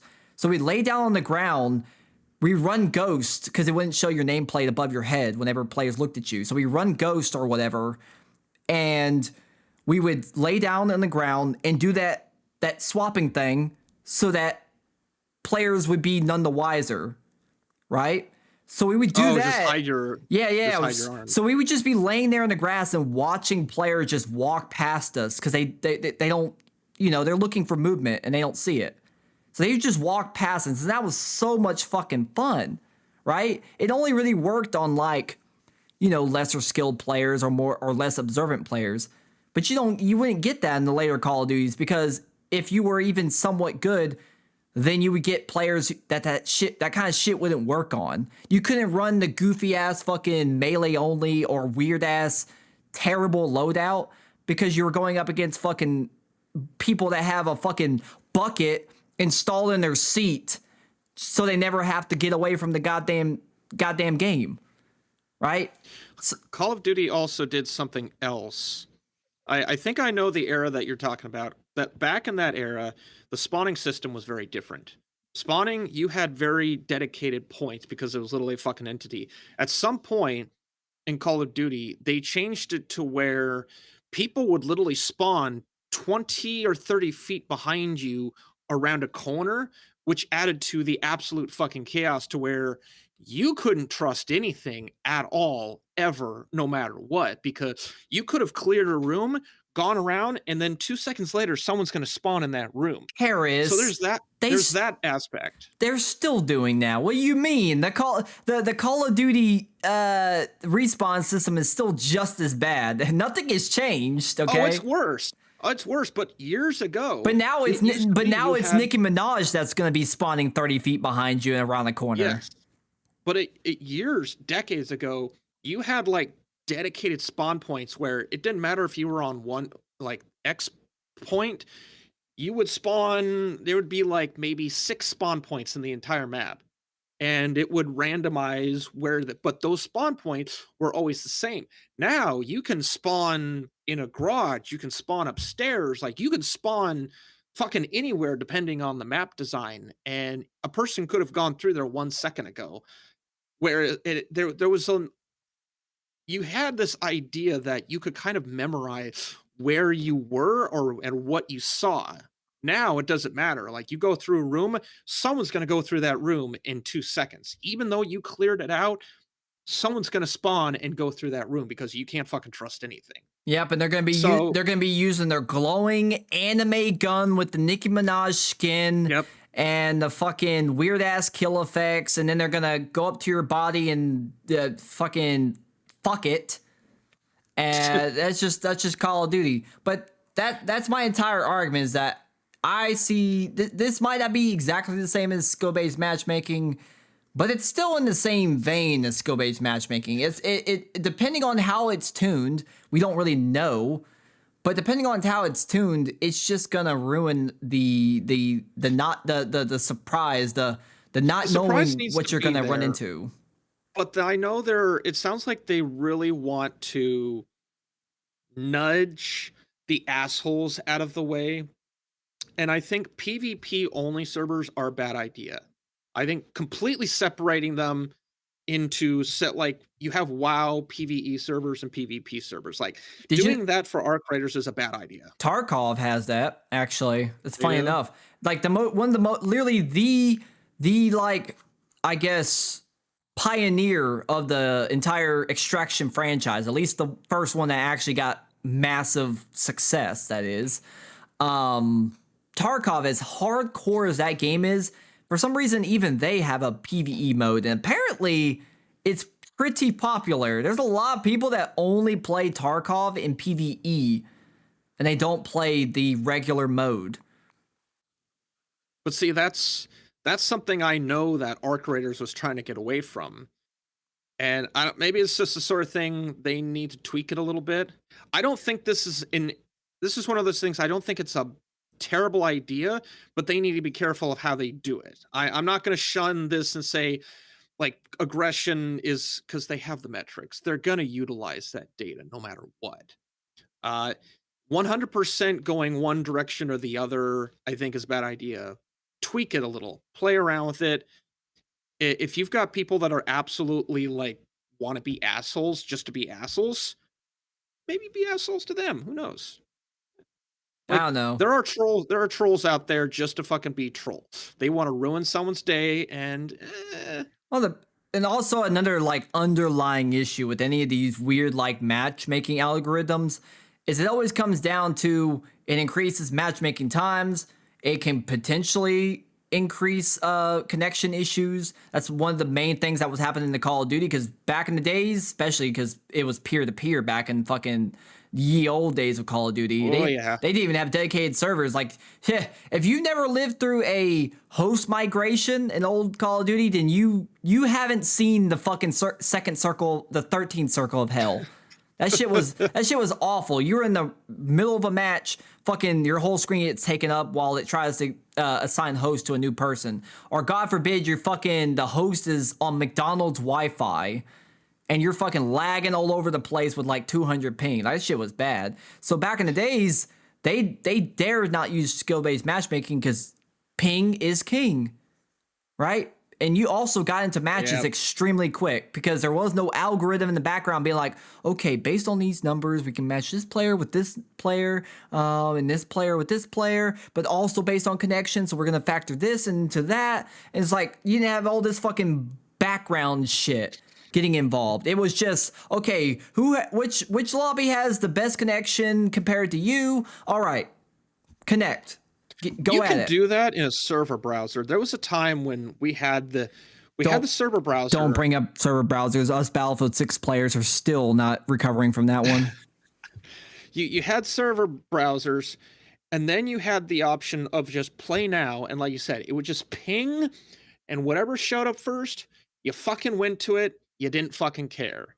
I kind of miss those days where you had the option, but then again, like Killing Floor, oh, what's the quickest server? Oh, this has 10 people. This has 6. I'm gonna go to the one with 10 people. Like, Funny enough, I like it's funny having that that it's funny option. that Killing Floor has a fucking server browser. I don't know if Killing Floor 3 does. No, Killing Floor 2 has a server browser. I do not know because I don't play that one. We I played. don't have it. What do you mean? We played Killing Floor 2, didn't we? I meant 3. Oh, Not 2. Yeah, I don't have 3. I don't have 3 either. Unless that game becomes not hot doo-doo water, I'm not playing that shit. No, thank you. I'll stick with Killing Floor 2. I was about to say Payday, but also Payday 3 was also a disappointment. That seems to be a trend. Maybe that's why Gabe Newell won't count the 3. There seems to be a bad trend with the number 3 knows. going around. It's like the knows. it's like the Japanese with what is it? 7? I think it's there's a certain number that's like bad juju in Japanese, so they always avoid that number. It's like 7 or something. It's like our version of the 13th floor. You just don't build it. Yeah, basically, there is like they are very superstitious. They avoid an entire number just because it's seen as like a bad omen, right? So maybe that's why Gabe Newell doesn't want to do a 3. He saw Payday 3 was a failure, and Killing Floor 3, and Modern Warfare 3, the new one, not the old one, the new one. What else has a 3 that's been a failure? I don't know. Sound off in chat if you know one off the top of your head. Postal 3? Or is that a thing? I don't know. Postal 3 is a thing. I don't remember it doing all that well. Quake 3. Quake 3 Arena. There's debates on whether or not Quake 3 was as successful or if it was just like meh, like if it was a dud. The engine for Quake 3 was fucking amazing and it was utilized a lot. But Quake 3 Arena compared to something like Unreal Tournament, I don't think was as successful. That's probably where it came from. Just my guess. By the way, Helena, I don't know if adding text cancels out the command, but there is a cooldown of like a couple of seconds, so that you can't spam the entire chat with that. I don't remember what the cooldown is though. It's not that long, but there is a cooldown on doing the exclamation point souls command. Just FYI. So you motherfuckers can't spam that shit. So I don't know.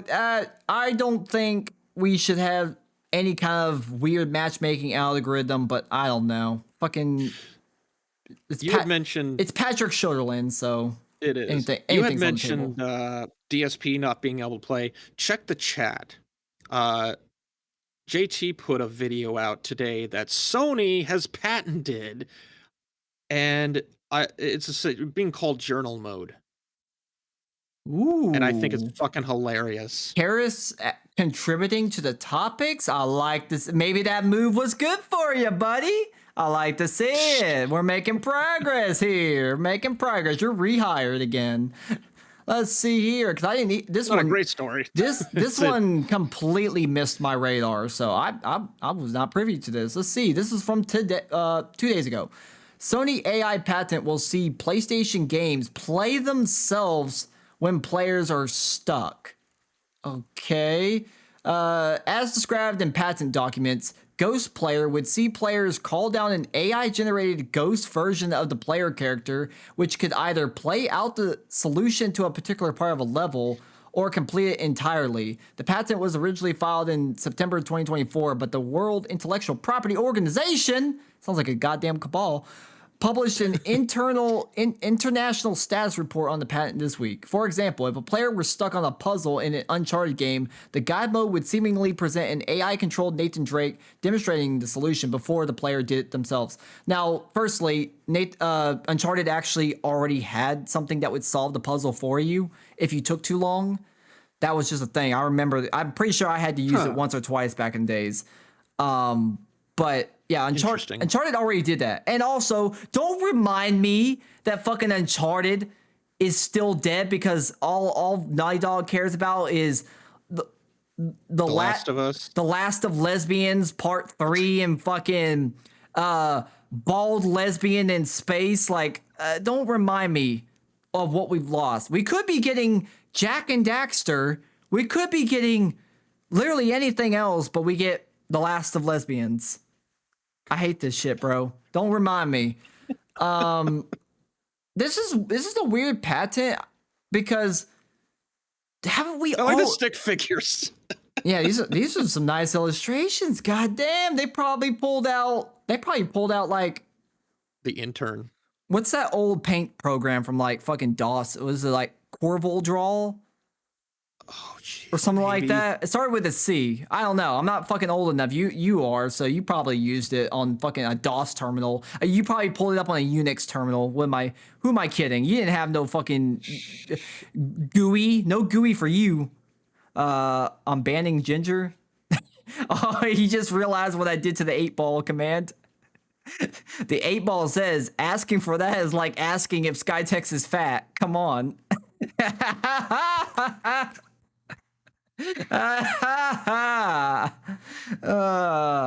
Gotcha, Skytex. Got him. You know I had to do it to him. You know I had to do it to him. You know I'm aura farming right now, but I feel like we've technically already had this. Why does this need to be a patent? Literally, Uncharted games, like I said, would already solve a puzzle for you if you were stuck. There's games like Tomb Raider where you can turn down the puzzle difficulty in comparison to separately from the combat difficulty. Like, do we really need a patent for a AI ghost character? Games have already implemented ways to basically play the game for itself or to help you out if you're stuck. We have yellow I think- paint. We do. I think the difference is back when Uncharted was doing this. Oh, hey, Skytex. When Uncharted was doing this, I'm pretty sure it was a series of scripted sequences using the I do mocap. dirty things behind the Denny's. Whatever. And it would just like do, because I played the first one for like a few hours, and it probably would just do the mocap animations of the puzzle, and then it would like disappear. Based on this, they're going to use an AI model to, I'm guessing, use random mocap canned animation to sort of build something that will probably look similar to like a Dark Souls or an Elden Ring. Like when you get the shadow, or you go over the letters and you play and you click on like the notes and it shows the ghost player that died. It'll probably be some bullshit like that, except it's all AI driven, and they want to justify an AI service. That this is a gimmick for Sony, is what it is. It's a fucking gimmick. Yeah, That's why they're doing this. Well, and also, can we stop patenting like gameplay mechanics? I'm getting so sick of this shit. Can we just like It's really dumb. Can we just like ban that? You know what? I was thinking about this in the car one day. You know, just car thoughts. You know, instead of shower thoughts, because I don't take a shower. We do car thoughts around here. All right, and not the ones on OnlyFans. These are different kinds of car thoughts. So I was thinking, I think, in my opinion, patents should not be a thing. All patents in general? All patents. Oh, good luck with that one. There'll be a patent to ban that patent. They're gonna patent that my bad takes into its own patent somehow. Fucking roundabout way. I don't look. Here's my argument, Karis. Here's my argument. Patents stifle innovation. Why? They do. If you invent something, then it's just a skill issue if somebody takes that and steals it. Makes it better. Yeah, especially if they make it better. If they make it better, well, fucking get on it, doggone it, and fucking make a better product. It's all about competition, right? Just because you're first to something doesn't mean you should have exclusive rights over it, right? Just ask my ex-girlfriend. I was first to that, and she was fucking giving it out to other people. I wish I should have just patented her. Should have patented that pussy. That would have been great. But unfortunately, I can't do that. But you can patent game mechanics left and fucking right. Fucking what was Stupid it? game mechanics too. Not even good shit. Yeah, all like- the dumb shit. Like what was it? It was No, it was Namco, right? That did the mini games during cutscene or during loading screens. I think it was- Yeah, it was them, and then Ubisoft did dynamic difficulty patent years ago. Yeah, which- and then fucking WB still has the patent for the Nemesis system in the Shadow of Mordor games. not for long. Oh man, that's gonna be that shit's gonna get torn up. that's gonna be a great day unless they pull some bullshit because can you extend a patent? I don't know how that works. Can you extend a patent? I don't think You it can works. renew it, I think. I hope that doesn't get renewed because I was there's thinking, patents. what if they and pull then some there's- bullshit where like they remaster Shadow of Mordor so that they can extend their patent on the Nemesis system? I can see somebody doing that. There's patent. The problem is my brain tends to get confused because haven't read up on it. There's patents and then there's trademarks. Trademarks, I think, have to be renewed. Patents, I don't entirely know what the ruling is on that, if there's an expiration on it. Let's ask Google. You know what? Why are we sitting here being fucking retarded when we can just ask people who are a little bit less retarded? Can a patent be extended? Let's see here. Yes, a patent can be extended in specific situations, primarily through patent term adjustment for delays before grant and patent term extension for regulatory review periods like FDA approval for drugs/devices. But you can't renew a patent for another 20 years. These are compensation for lost time, not new terms. Interesting. Well, there you go. 20 years. So That's I guess the timeline. yeah. So I don't know. I don't think patents should even exist in the first place, but especially now with fucking video games, man. And this is also just a waste of the patent office. They're already fucking slammed with Nintendo patenting literally every line of code in their goddamn games, trying to keep it for themselves. No, you can't. Well, I mean, I don't think there's been an update on what happened with the U.S. Patent Office and those patents that they were under review. With Nintendo? Hopefully they get rejected. But regardless, they're out. They're too busy having to deal with Nintendo's patents. And I was like, oh, we're gonna have a "you suck at video games" patent. It'll help DSP. I'm not gonna don't get me wrong. It'll help DSP. But That's why I brought it up.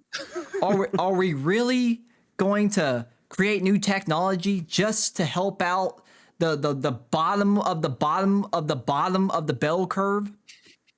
Like, really? It's not even the bottom of the bell. It's the void, like in Stranger Things, or the abyss. That's where you're scraping at. Oh, I saw Lavistra and you like talking ad nauseum about Stranger Things on Dragon was Quest. Dash. That was Dash Attack. What was it? I thought Maybe we were. I thought you were I there. was on. I'm pretty sure you were there.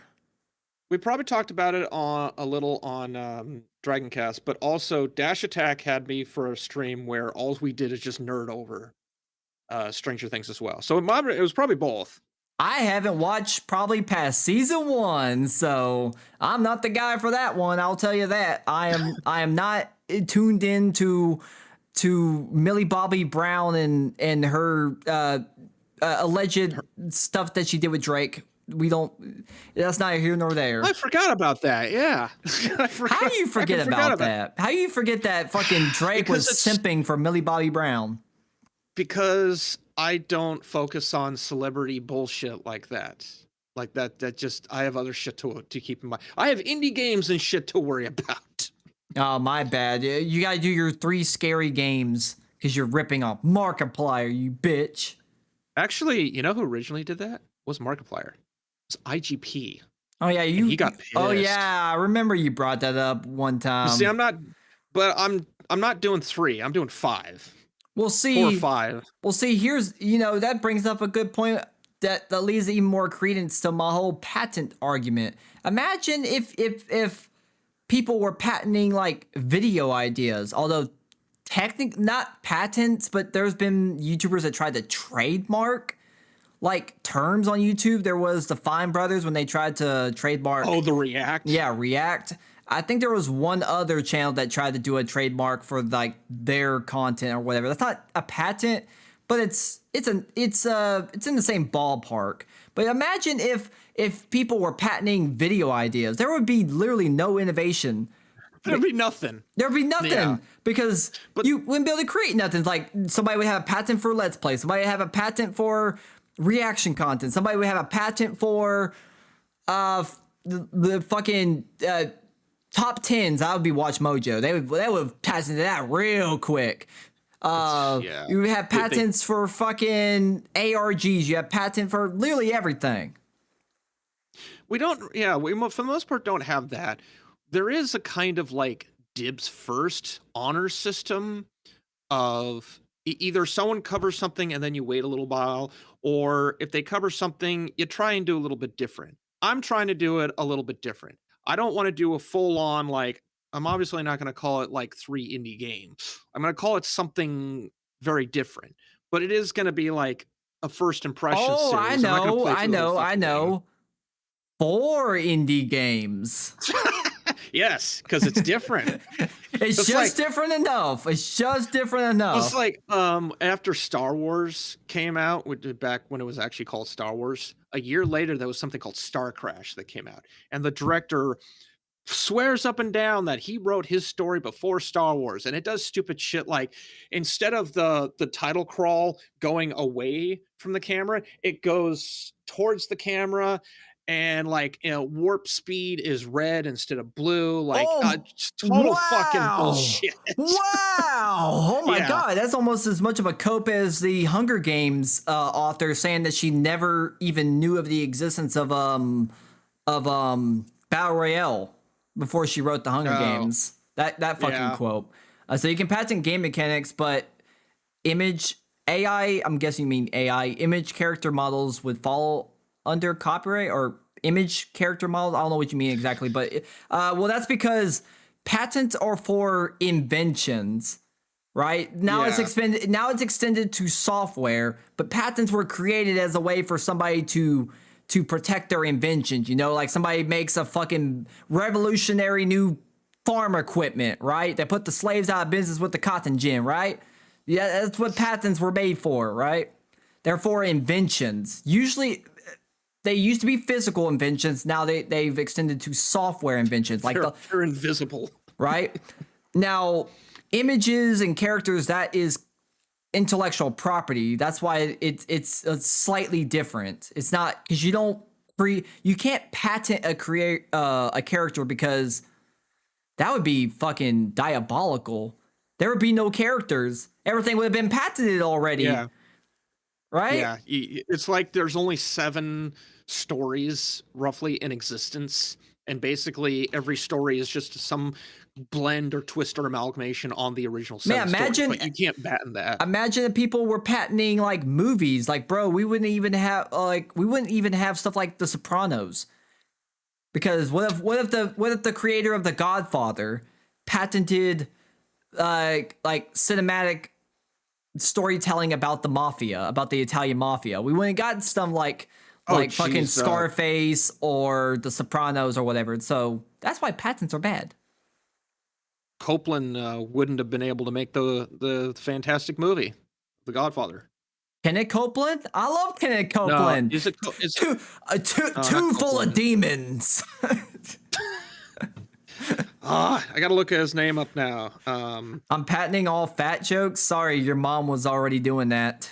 She beat you to the punch. Any more fat jokes, and I'll follow. No, not another class action lawsuit. I've already been sued so many times in the stream. Give me a break. My butthole can only be dilated and stretched so far. All right, you can see what I ate yesterday. Stop staring at the corn. Okay. Francis Ford Coppola. That's the director I was thinking. Yeah, Coppola wouldn't have been able to make Dracula. We wouldn't have the new Dracula. We wouldn't have Godfather. Or any Yeah, of that because shit. Nosferatu was first. Who is flickering the lights? Nosferatu. I still need to see the new one. I haven't Yeah, seen it the either. Nobody ever talked about it, so I don't know if it was just. I mean, I guess Nosferatu, even the original, is kind of a cult classic. Although I saw it in college. I'm not gonna lie. I don't know if it holds up. It was what, like 1920 yeah, something. yeah. It was like right on the back end of silent films. Yeah, I wouldn't say it really holds up, but you know, it's still part of film history. We still respect it, but I think it's one of those films that's like, you know, I could see the appeal at the time, but I don't know if I would say I would sit down with the boys and be like, all right, boys, we're gonna watch Nosferatu. Are you ready? A movie like that is more. You're watching that more for the vibe. You know, it's not it's not like Chaplin or Buster Keaton where you're just like mesmerized by the shit that they do in the movie. Like you're more watching it for just the vibe of it. That's why you go watch something like Nosferatu. You're Yeah. not getting visionary filmmaking, but hey, the vibe's pretty cool. So yeah, I'd watch that. It's a film of its time. It's a historic relic, okay? It paved the way for a lot of films in general, but especially when it comes to like the monster horror franchise, you know? Like it paved the way for Dracula and all these other like iconic horror figures, right? So, you know, I respect in that sense, but man, it's a bit of a rough watch. You know, it's got some weird pacing. I'm not even really a big fan of silent films in general, you know, but I've seen some that are decent. Our friend, because we when me and my friends would like meet up, we would like watch films together. A lot of times we were watching the Marvel stuff. The good stuff, not the bad stuff. Except for Thor 2. God, I do not ever want to watch Thor 2 ever again. Thor 2 is so fucking bad, I don't even remember the plot because I was tuned out the entire time. It's so fucking bad. Oh my god, don't ever watch Thor 2. It was like I think it's low-key stuff. it was like Game of Thrones, but awful. It was like watching Thor 2 is like watching the final season of Game of Thrones. It's fucking awful. I never saw the final season.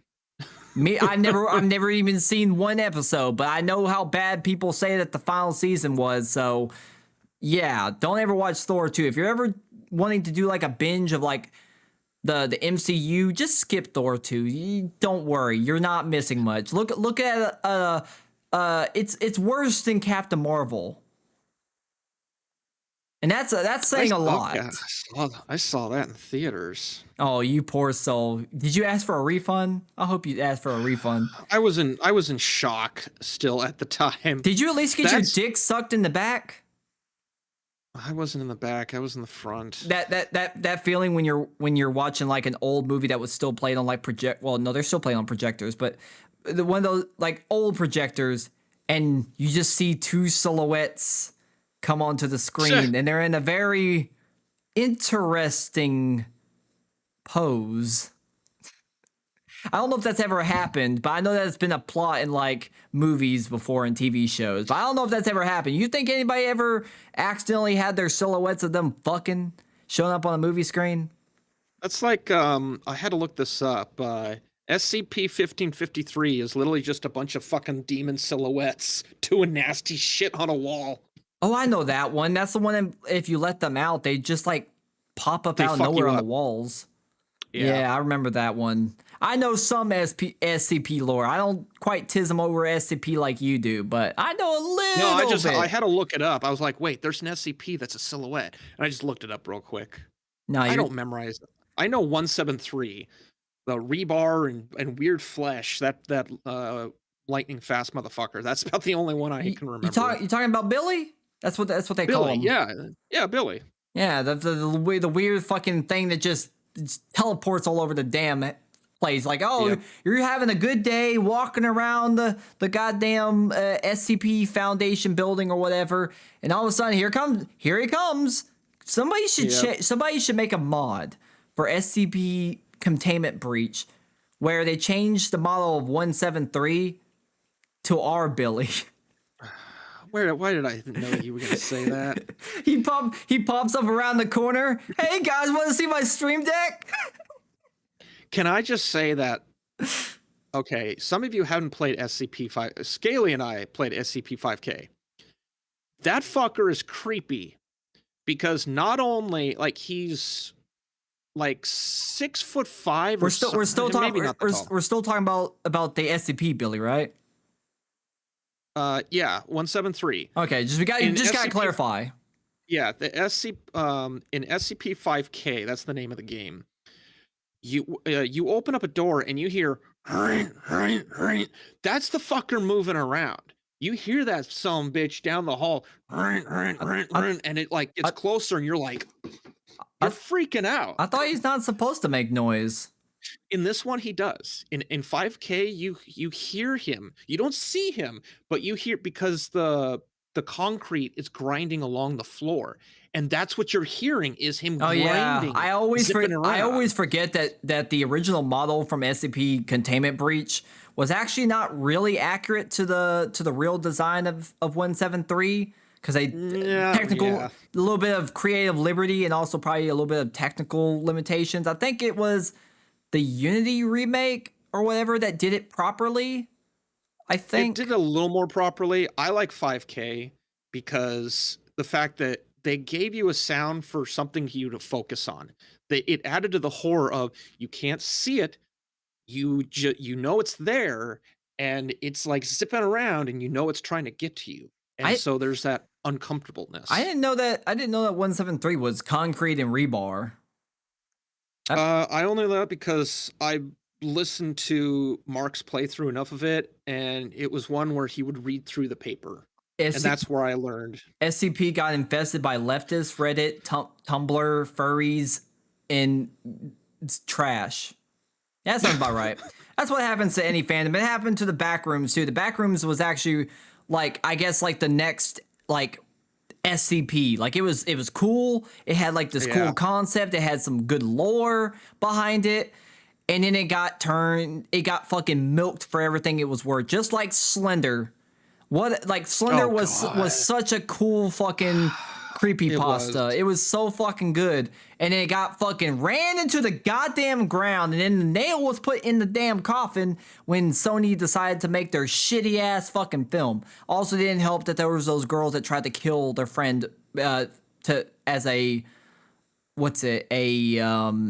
sacrifice to Slender Man. Which, did you hear that one of the, I don't know if she's been caught, but one of the girls that was charged in that actually escaped or something?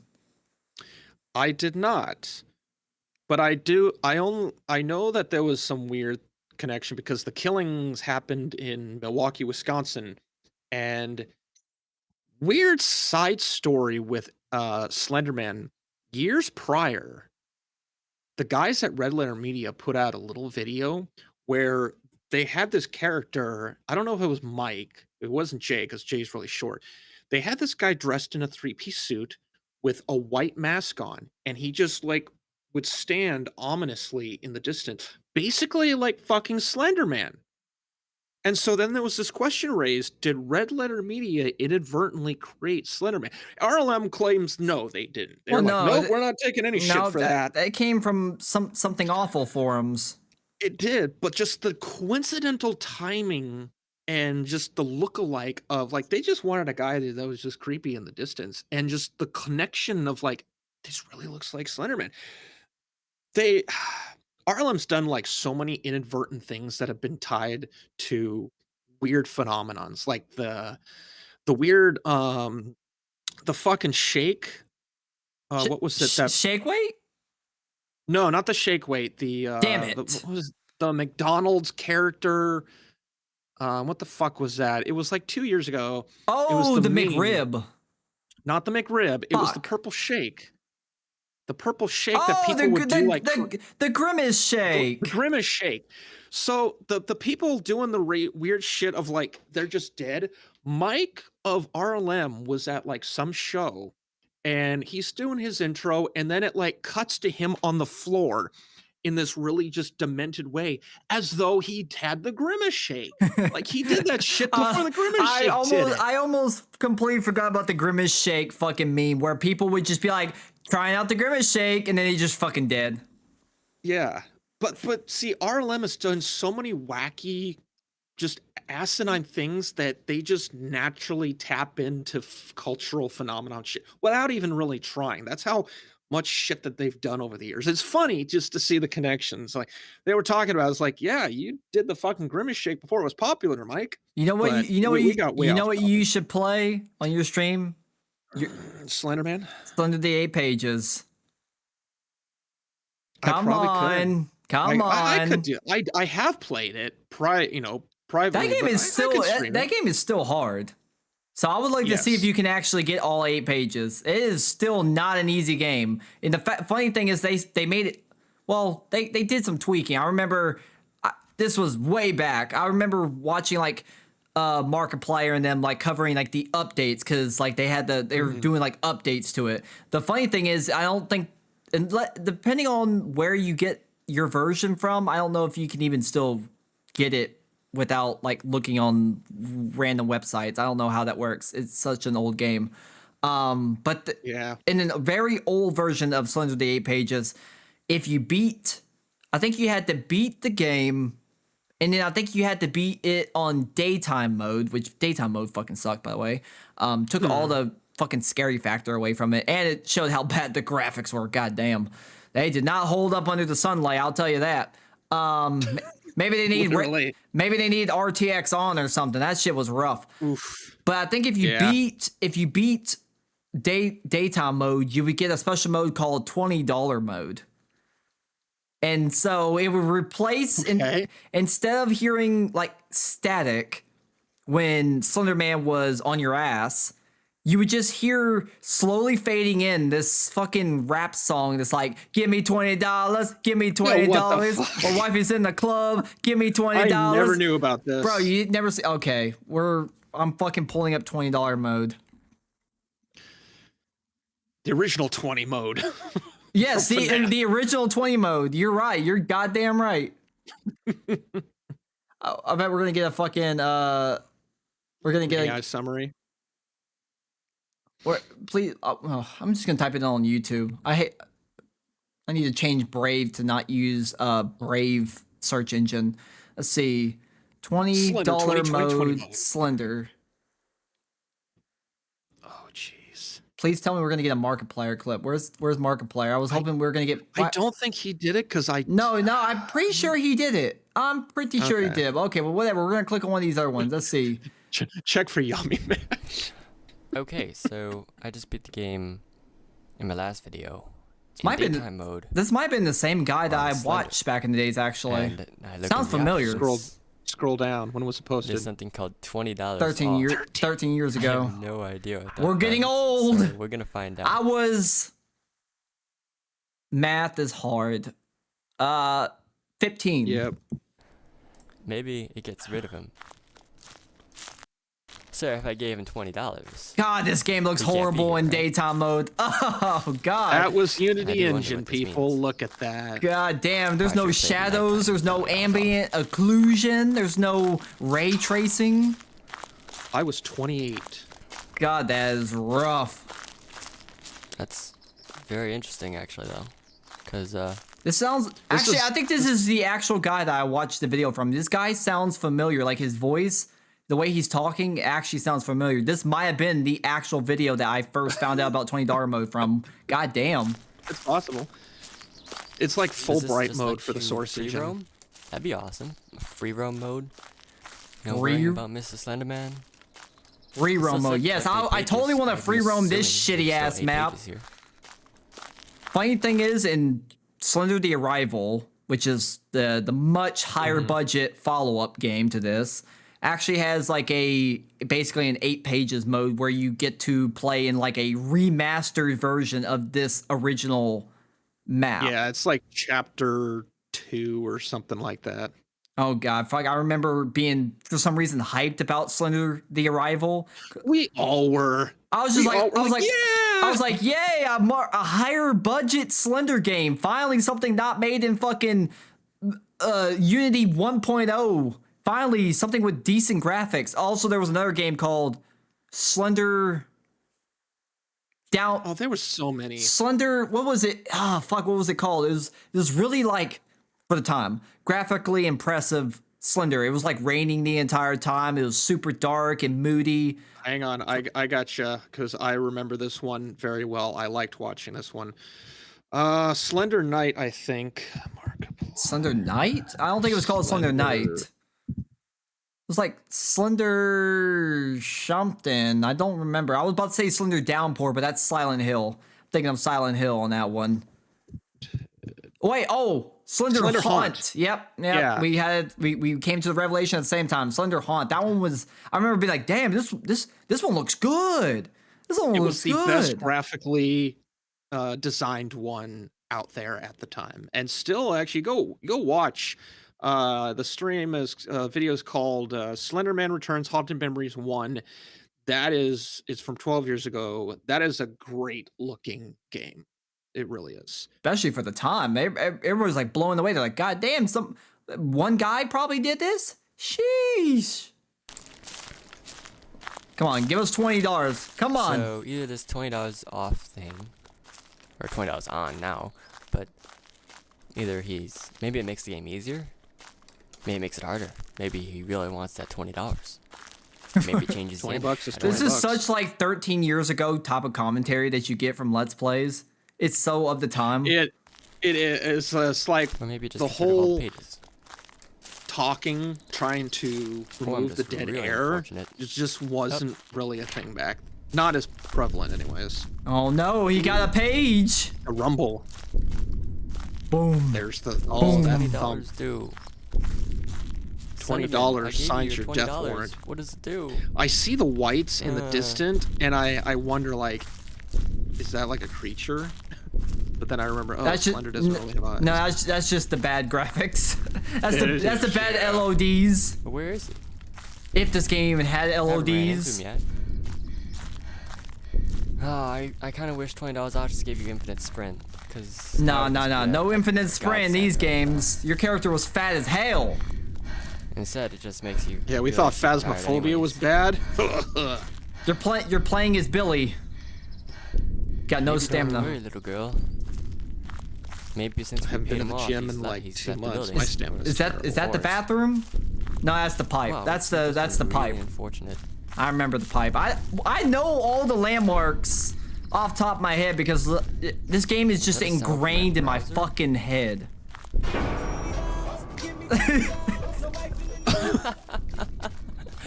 Are you serious? Oh my god. That's still kind of creepy. Wait, is he like a weeping angel now? No. He's like,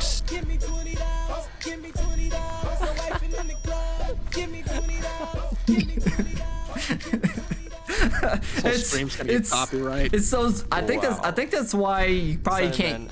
I don't think you remember- can get I that told this you you game didn't with have that a mode sense of anymore. humor, They but probably didn't this get the is rights to funny. that song. probably not. Some Anyone who company plays this game, found you've that gotta out and get they're this like, mode. they're lawyers. You have to. This is beyond hilarious. Getting gets really chased down by a scary. It totally random adds to the rap humor song. I've I've never seen even heard before of this in a horror song. game. By some random rapper from fucking Michigan or something. Who knows? He wants his $20. Oh, there comes the ambiance. Oh my god. No. This game did a very good job with the ambiance as you got more pages. It's got creepier and That's creepier so as they funny. added layers onto Plays it. in nighttime mode. Did I get Yeah, anything this is special for something getting all that three it's modes? actually really Nighttime, simple daytime, to $20 do. Like, mode. That'd be you just awesome. have logic Heard that the music. unlocks like after a certain point. Oh you no, the fill these $20! boxes. He's coming for the Yeah. $20! He's coming. You can't have my $20. He's coming and so am I. He really As you wants that flip $20. code, you increase the intensity of the music, and it's a really effective horror mechanic.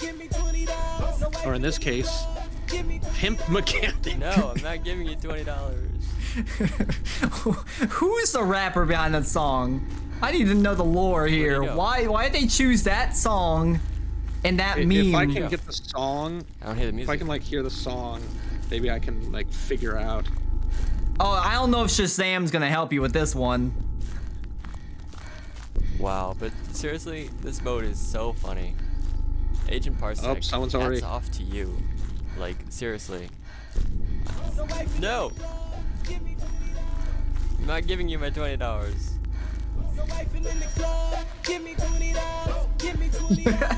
You're just trying to get pages. You're getting chased by bad rap music.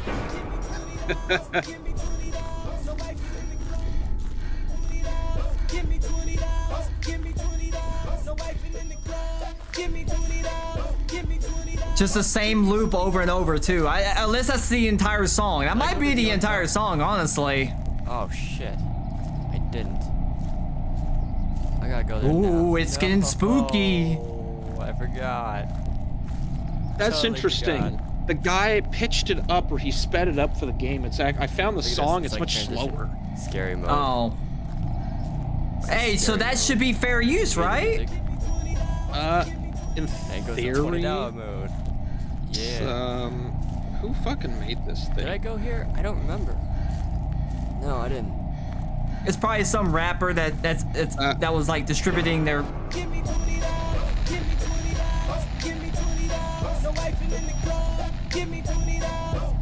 What did Skytech put in chat?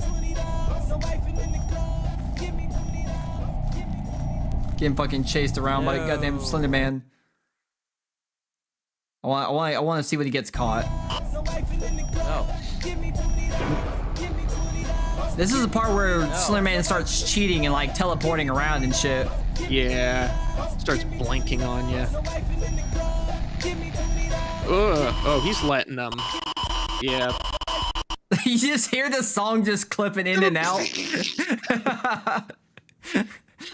I have discovered something new that I never knew about. I feel enlightened. Now, This is more enjoyable than any fucking like, did you know this about the Marvel movie kind of video. yeah, fuck all those goddamn fun facts. Did you know in this one scene in the Hunger Games, if you look in the background, you'll see Moist Critical. That's hey, look, he was in Hunger Games. They robbed him. They deleted those couple of frames, okay? Our boy got fucking robbed. He should have been an Oscar award-winning extra in Hunger Games part, whatever the fuck it was that he was in. Yeah. Which, No, speaking of Moist Critical, Yeah, I noticed you went by that. Like, why is he looking at us very angry? speaking of Moist Critical, he put out a video today where essentially, y'all know Restream.io, right? I used to actually use it when I was first multi-streaming. It's kind of pricey, and it would always give me issues from time to time where I would have like dropped frames and stuff when my internet's completely fine. It was just fucking Restream being dog shit. So I stopped using it. I use a plugin on OBS that lets me stream to multiple platforms. It does use up more bandwidth, it does use up more computer resources, but it just works, okay? Unlike Todd Howard's games, it just works and there's 16 times the detail. Okay. Absolutely. So Restream is obviously one of I guess you would say one of the industry standards, one of the biggest names out there when it comes to websites or programs that people use in order to multicast, especially after Twitch opened up the door for multicasting a couple of years ago. Well, Moist Critical found out that an advertisement might have used a clip of him without permission. Whoops. Allegedly. So let's see it real quick. Scenario. Every single person should be multi-streaming. Should you multi-stream? Of course. Should you take my word for it? No. Listen to the experts. All my streams have been multicasted. I've been having a blast with them. I stream on both YouTube and Twitch at the same time. Now, if somebody was to come at me and ask, should they consider streaming on YouTube, I would say yes.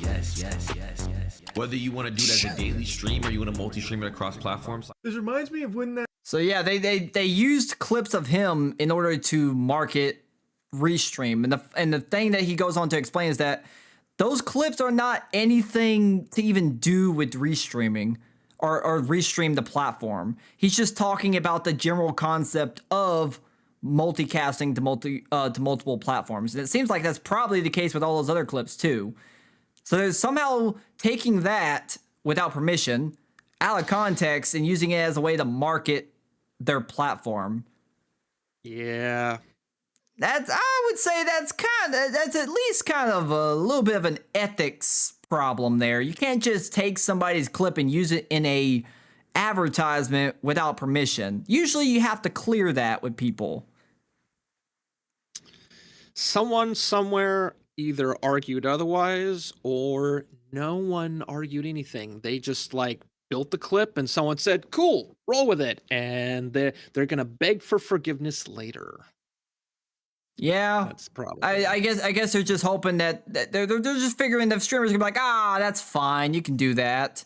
Although that's not really a good way to do things. It's not really good business. I mean, I don't know anything about business, but I would say as an armchair businessman, right? As an armchair businessman, I don't think that's good practice. And like one of the things I learned in my film classes in college was that anytime you have somebody appearing in even like a short film that's not even going to make any money, you're supposed to get them to sign release forms. So that was one of the things that was drilled into our head. Whenever we would do like short films for our classes, we had to get all the actors and any extras. They all had to sign forms that said, I give you express permission to use me in your short film, your shitty short film, and to distribute it to places online. Like our teacher made sure that we had a binder with all of our release forms. And that was just for fucking short films for a damn class. Mm-hmm. Let alone, a damn advertisement on social media. I don't know. Yeah, when it came to music, it was similar. There was a gray line acknowledged. It was, if you're going to sample something, get permission, or if you're a good enough engineer, hide the fuck out of it. But if you... What the fuck am I, Mudahar? We're all engineers, right? Hey, Skytex is a prompt engineer. Hey, there we go. Yep. I think they have a new term for it now, by the way. I don't think prompt engineer was really catching on. I think they have a new term for that now. I forgot what it was though. But they're evolving. They're changing the linguistics. Oh, speaking of changing the terms for the condition, I learned the new phrase for Let's Play. It's called game capture artist. This is a fucking thing. Because I scroll through Twitter looking for indie devs that are promoting their game, and occasionally you get these fuckers out there who are these like, I'm an artist, all that shit. And in his title, because I actually go and I read people's bios to find out what their deal is, and it said game cap. Oh no, he had a LinkedIn or something, and it had game capture artist, and I thought, the fuck is that? So I mean, I had this theory, so I go and I put it into ChatGPT, and it literally is just like, it's the description. It's Let's Player. It's a fucking Let's Player, or someone who. Are we just attaching engineer and artist to everything now? Like, I guess at this point, I'm a fucking gooning artist. Am I a like hum producer, artist, engineer, executive producer, director? Like, what am I? You would be bodily substance production or some shit like that. Production manager. I like to think I'm pretty damn important around here. It's not easy work, but it's honest work. Let me tell you.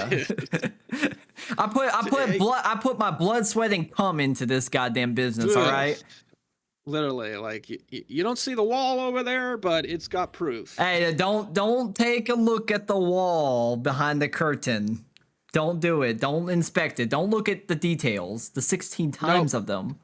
There's a reason there's a curtain on the wall. We're not going to show what's behind the curtain. Hey, I like to call it a housewarming. Okay, I had to make it your home. I had to. What's the word? It's kind of like hazing, but for a home. House hazing? Damn. We can call it that. I do. It sounds a lot better than horse. Horse.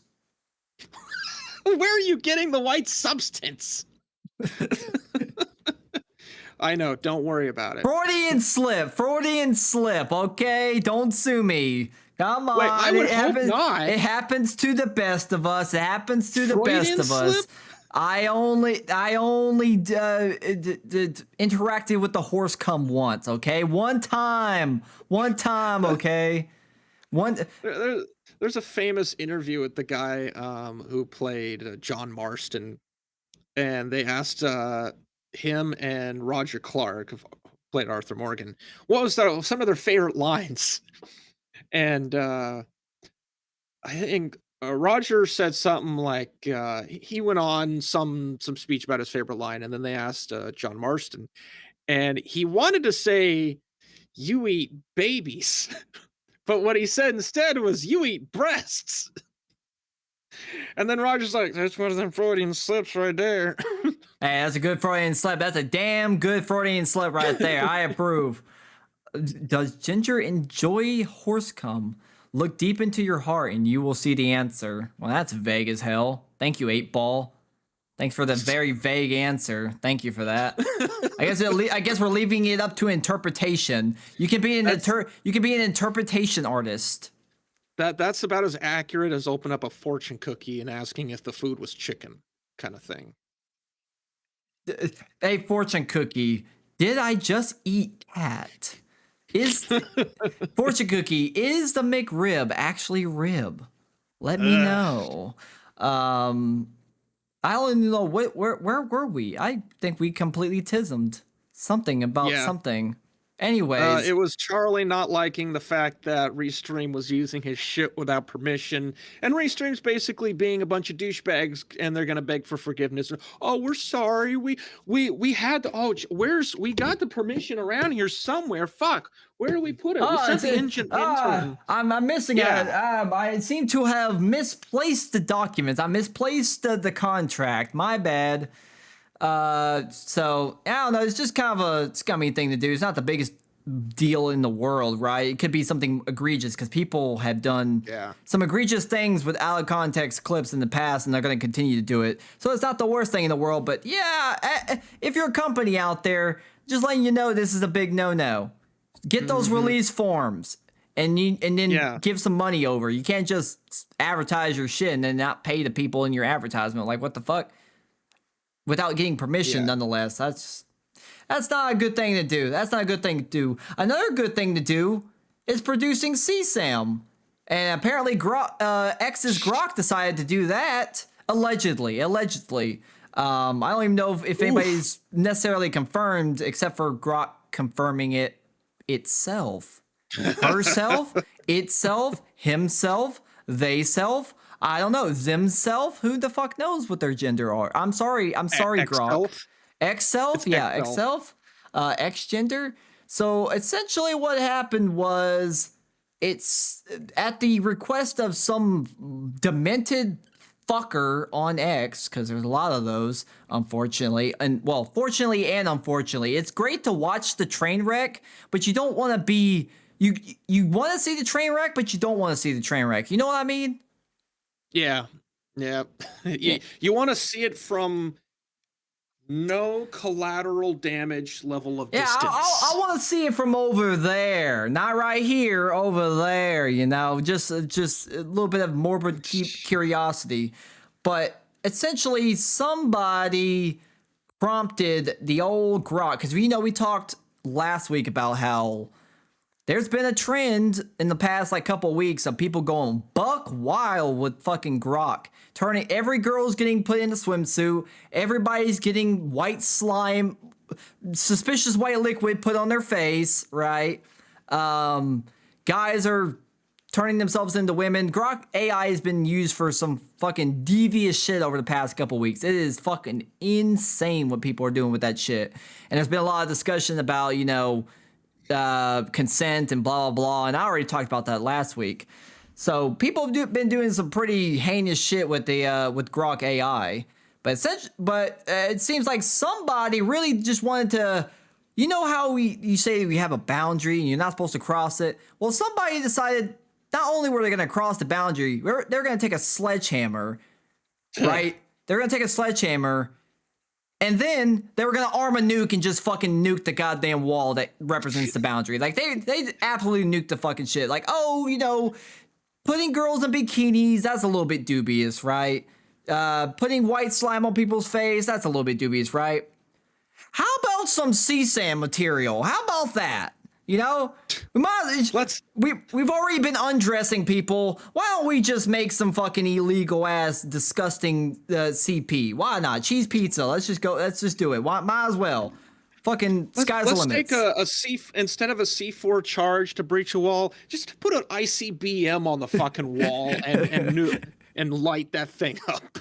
That's what they fucking did. So it seems like Grok might have complied with such request. Unfortunately, I don't know how the fuck they didn't have some kind of safeguard in place. I guess I don't really know the context, because I guess it's possible that maybe, because I think I don't know if it's probably a different image, but I remember there was a screenshot I saw where there was like a picture of like a child that couldn't have been over the age of maybe 5 or something.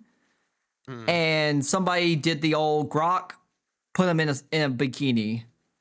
So that's probably what happened, because obviously AI is not going to be able to analyze the image and be like, oh, this is a child, although it should be able to, but unfortunately that wasn't the case here. So somebody probably did something like that, where there was a picture of a child on X and they said, hey, put them in a bikini or do some really nasty shit. And that's fucking disgusting on its own. But what I found even funnier is that then Grok apologized for it. Grok itself generated a fucking apology. It did but no ukulele. That was what was missing here. No ukulele. Yeah, no. This isn't the one I saw. I was trying to find the actual apology, but I couldn't find it. But it's somewhere out there. But this was one of them. Somebody basically said, if I did what you did, I'd be locked up or at bare minimum banned from using the internet. Grok should be removed completely. And then Grok replied with, I understand your concern about accountability. The incident was a serious lapse in judgment. Fucking, did they train their fucking AI on Logan Paul? I've had a severe lapse in judgment. Like, what the fuck? And I've already issued a public apology. XAI is implementing stronger safeguards to prevent this. If you have suggestions, I'm open to them. All right, well, I have a suggestion. Don't generate CSAM of children. There's a suggestion. I'll give you that one for free. You don't even have to get a release form. There's one for free. Use this in your marketing. Don't produce disgusting content of children. What the hell, bro? This is something that was discussed in like 2024, I think, when Midjourney was first, and I think the Stable Diffusion was first being popularized. There was some discussion somewhere of, okay, what's going to happen when we can just generate anything on a whim? Like, where will we go? Of course, PDF shit. Always, apparently. That's what the internet wants to prioritize. If it's not cat videos, it's what did you call it? CSAM? Yeah, like we've seen from Reddit Roulette of a previous TISM. You know, AI has great power, and you must have great responsibility. I think Uncle Ben said that, right? There's Uncle Ben, and then there's also Ian Malcolm. I was thinking scientists were so preoccupied with whether or not they didn't stop to think that they should. I was thinking of the rice Uncle Ben, not that Uncle Ben. I'm only about the Uncle Ben on the box, okay? That's the real Uncle Ben. Fuck Spider-Man. Fuck your uncle. I'm glad he died. Fuck your uncle. Yeah, fuck your uncle. I'm glad he died. I want him to die over and over and over again in every fucking multiverse timeline that's ever existed. Although actually that's true, because it's what is it called, the canon event that where Uncle Ben has to die in every timeline, blah blah blah, whatever, or somebody that is analogous to an Uncle Ben, as we learned in the Spider-Verse films. Yeah, I'll never forget when they took away Uncle Ben from us, man. Give us Uncle Ben back, Aunt Jemima, and the Indian girl. Land O'Lakes. Land O'Lakes, yeah. Give them back. I won't forget what y'all took from us. All right? How am I supposed to goon if I can't jerk off to Aunt Jemima and the Native American lady? What else am I supposed to do in a damn grocery store? Buy groceries? What the hell? What the hell you expect I me guess to do? yeah, that's overrated. Yes. That not in the year of our Lord, yes, it definitely is. But people, This is just funny. This is way sadder than time to penis. This is time to CP right here. This is a new theory. Time to CP, right? Don't take that out of context. Goddamn. TTCP. Yeah. Yeah. I knew that this was gonna come, right? In more ways than one. I knew this was gonna come eventually. But honestly, I kind of expect this to be done with there's no way to really police people doing it with offline models. Literally impossible. Because the whole point of using an offline model is to not have the safeguards or whatever. That's why fucking Skytex was working so hard to get access to unstable diffusion. So he can generate the most just foul shit that imaginable that his fucked up brain can come up with, can spit out into a prompt. He is a prompt engineer after all. But like the fact that somebody did it live publicly in front of everybody, like you gotta have some fucking cojones. Okay? No, you're just stupid. There's nothing balls about it. You're just a fucking retard. I wonder what the person's excuse would be. They'll be like, it was just a prank, bro. It's just a joke, bro. It was just a joke. Why aren't you laughing? Why are you angry? I was just testing. You know, I was doing basically penetration testing for AI. You know, that just made me think of something that I should have thought about before. This clearly shows that this application was never pen tested. Because I've been part of pen testing, and there's a software term for when you basically just stress the system beyond what it's normally capable of. That was clearly never done. Elon just had this shit designed, and boom, we'll just fast track it. We'll make it go live, and we'll fix it as we go. Let's be honest. We know that no actual testing was done in house. You can see all the things that people are doing to get around people are not even having to really get around it. Like, you can literally just put any girl in a bikini. You can get around putting cum just by putting white slime, and it doesn't look like fucking slime. I have a feeling I know what they're training their fucking data on, because you gonna tell me that's what you spit out for slime? It looks like semen. What do you mean slime? That ain't no slime. What the hell? You want me to believe that?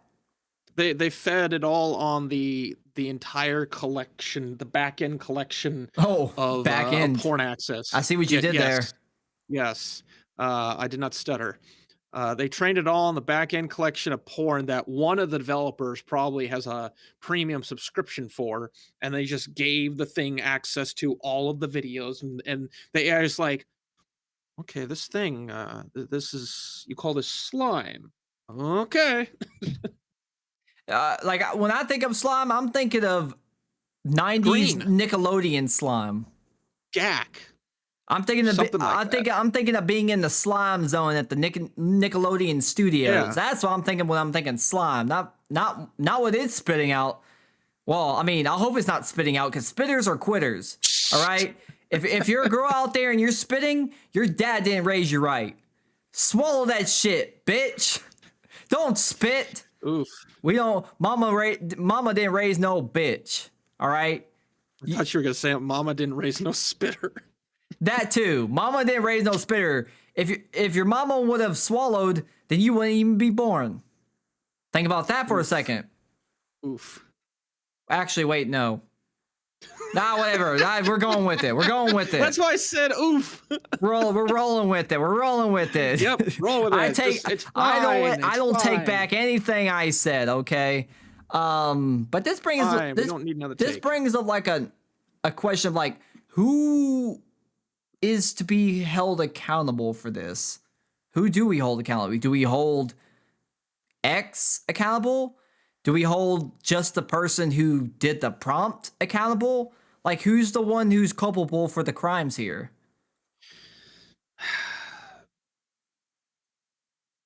I would say X needs to be held accountable for the most part. A little bit to the user, but mostly X or Twitter, because they are the organization that has to deal with malicious people. They have think tanks. They have people who ask questions during development. What about this? What about that? I've been part of these meetings. These are questions that have to come up. If at no point either those questions didn't come up or the questions came up but nothing was implemented, they are then allowing these flaws to happen. Now, you can probably argue somewhere, oh, we have to go through discovery. Was there meetings? Did they know something like this could be done and no one had tried it yet?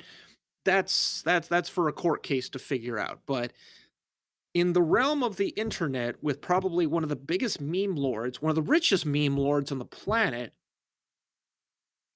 someone had to have thought about the possibility that this is going to go in a direction we may not like. And if it was just whatever, not our problem, we'll beg for forgiveness later, and that's documented, that's on them. Because the desire is always there. It comes down to where's the method of obtaining that. Like, people would love to be able to just get shit for free, but there's things called laws, there's like theft deflection, there's deterrence, there's things like that that encourage people to not steal. But if people have the option, they're gonna steal fucking $20 off the goddamn floor. Give me Nothing's gonna stop $20. Give me $20. Give me Your wife is in the $20. club. Yeah. Give me $20. This was going to happen. I think I It was agree just though a- with Skytex. He makes a good point though. He says hold the person who did it accountable. The person used the tool, same as gun control. Using AI to make CP and blaming the person who made the AI is like blaming the gun manufacturer for someone getting shot. I get that point here. That's why I'm not 100%. The blame in the courts is a percentage. It's a scale. You need to blame the person, hold them accountable. You need to hold X accountable enough, I should probably say, so that they don't do this shit again. That's probably how I should have put it, is don't get rid of X, or not the Grok. Don't get rid of Grok. Don't take it away. That I definitely am not for that. That's like, oh, take the guns away because of X. No.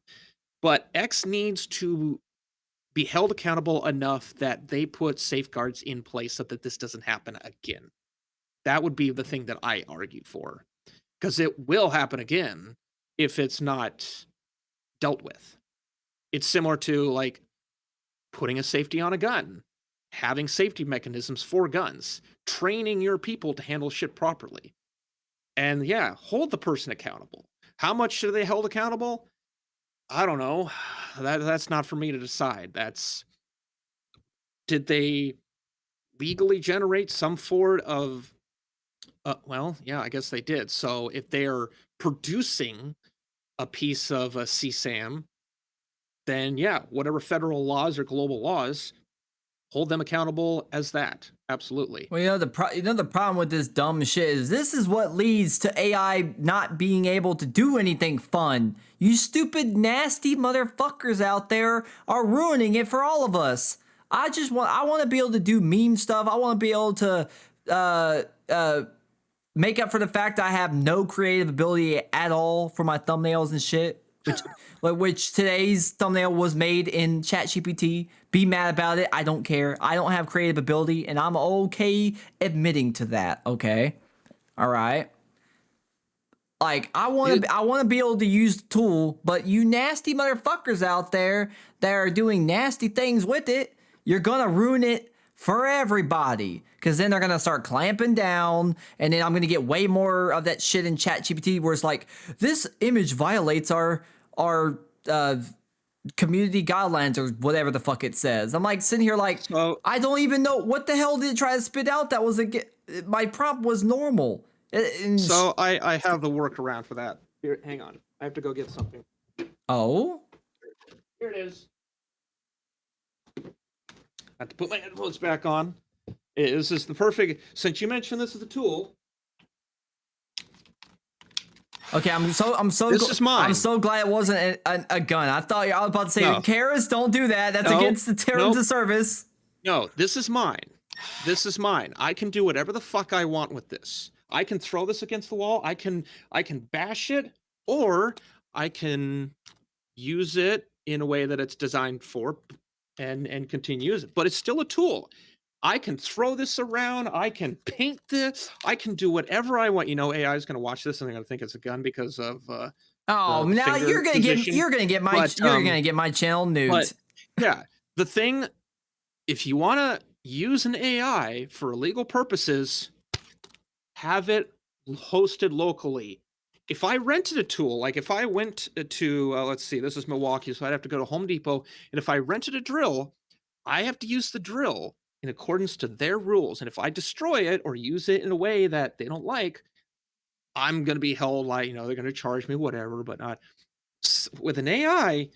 You need it yourself. Wait, did you know? Did you know there's a puppet combo game called Drill what's it called, like Drill Massacre or something like that, where you're getting chased by a serial killer with a drill. I'm maybe. No, I'm thinking of Nail Gun Massacre. It's a stupid horror film. I probably haven't. But there's gotta be a horror film or game for every goddamn power tool out there. Power Saw, fucking Circular Saw Massacre, Nail Gun Massacre, fucking what's that weird chisel tool? Power Chisel Massacre. Power Chisel. Ding ding ding ding. Yeah. Fucking Jackhammer Massacre. But that's my sort of correction. Well, not correction, but that's my recommendation. Like, if you want to do malicious things, don't fucking do it public. Don't record yourself robbing a bank and then post it to the internet or something like that. If you're gonna do illegal stuff or you're gonna build something questionable, do it privately. That's not even Karis, my boy. You need to put yourself in the shoes of a criminal. In the 21st century, you're not a true criminal unless you're filming it and putting it on the internet for everybody, including the feds, to see. I guess I've been doing it all wrong. I was raised to do stupid shit privately. I wasn't raised like Jaden Smith to where like, oh, I'm gonna say something profound on Twitter and make myself look like a jackass. Like, no. Karis, I do that every stream. I have seen some of the things that Jaden Smith has posted.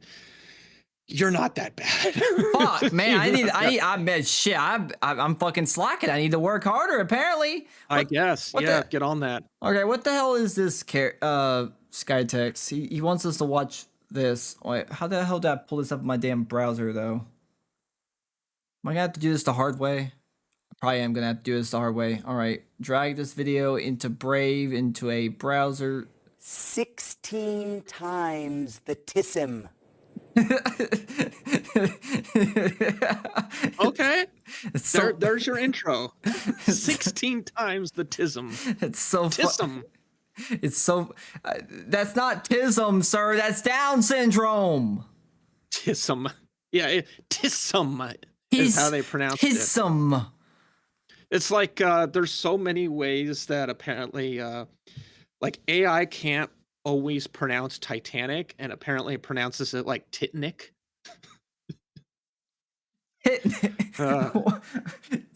Or John Lennon instead of John Lennon.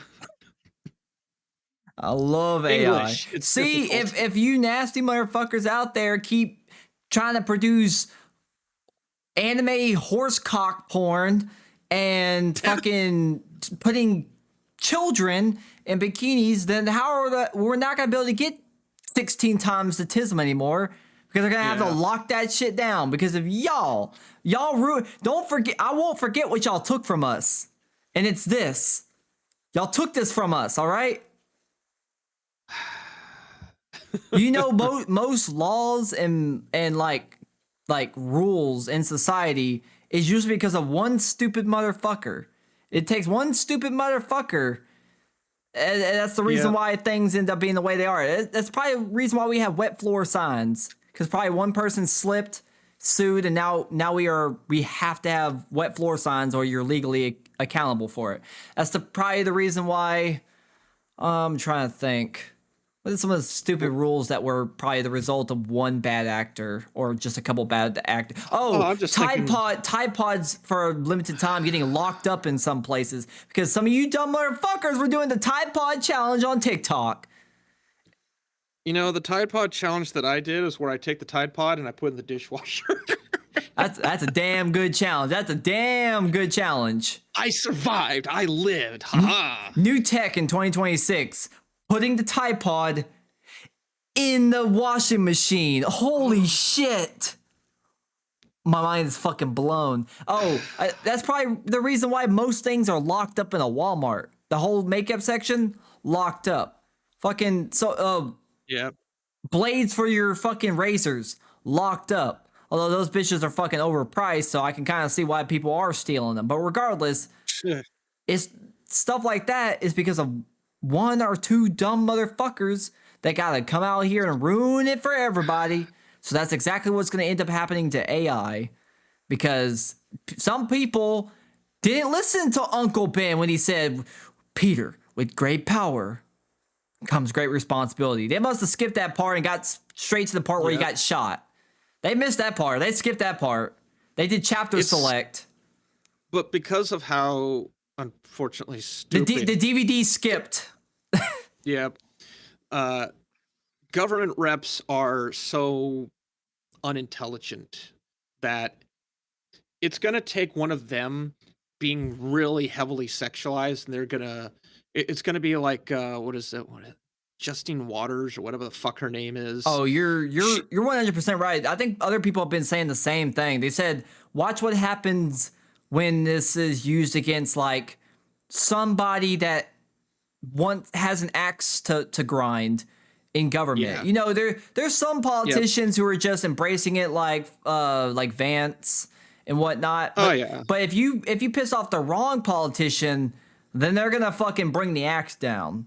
That's what's gonna. That's the only time that things are gonna start to really change is when the wrong person in power is transgressed against. Then things are gonna start to change. That's how it always happens. Why do you think FTX happened? The FTX thing, that was because Waters was one of the people that gave SBF a shit ton of money, and she got burned. It was only because handful of people got burned that he actually got prosecuted. That almost sounded like a pun. SPF. They almost got burned.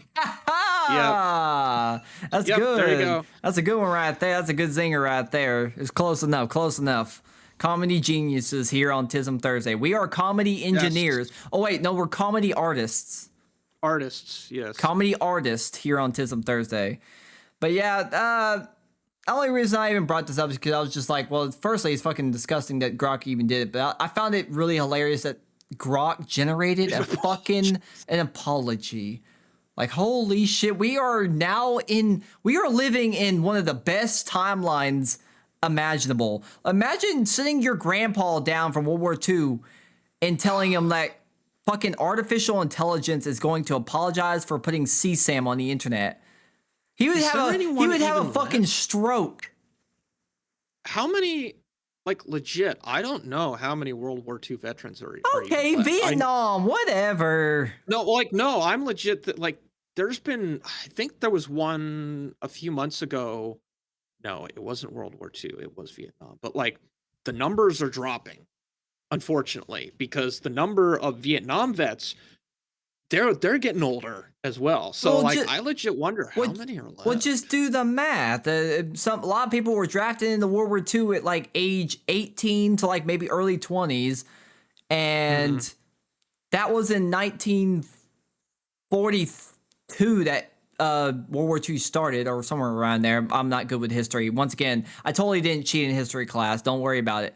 1938 is when Germany declared war on Poland. So Close enough. We'll just cut the difference at 1940. That is 80 years. So on top of the fact that they were already at bare minimum 18 years old, we're looking at somebody that is probably at least like, yeah, that would be like 100 years old. So yeah, there is, and that's just, those are the ones who survived the roughness of war. They survived. Imagine surviving the trenches of World War II. Fucking imagine you were one of the people on the goddamn beach landing at Normandy. All the machine gun fire. You somehow lived through all that, and in your super old age now, you're now witnessing a artificial intelligence apologizing for CP. What a time. I think I would disconnect life support at that point. I think that's where I'm checking out. I'd be like, oh, I think I've seen enough. Son, I'm ready, son. I think I'm done. I'm done. Band me harder, Daddy. Yeah, I'm done with life. I've had it's been a good run. It's been tremendous. It's been beautiful, big and beautiful. But I think I'm checking out. Yep, I'm ready, son. Disconnect life support. That's what a fucking time to be alive. I tell you, man. I hate a bigly run. A bigly run. It's been a bigly run. I think I'm out. I think I've had enough. What a fucking weird timeline we're in, man. But that brings us to something that's hopefully a little bit less involving gross CSAM material. I hope. I don't know. Sports Illustrated. Sports Illustrated. That's SP. You're fired. You can't even do your. Damn it! I wasn't even trying to find a pun with that. I just like, what's close to porn but not porn? Sports Illustrated. Okay. I mean, rubbed one out to a Sports Illustrated. Some of us did back in the day. Others, they used like the bra section of a magazine.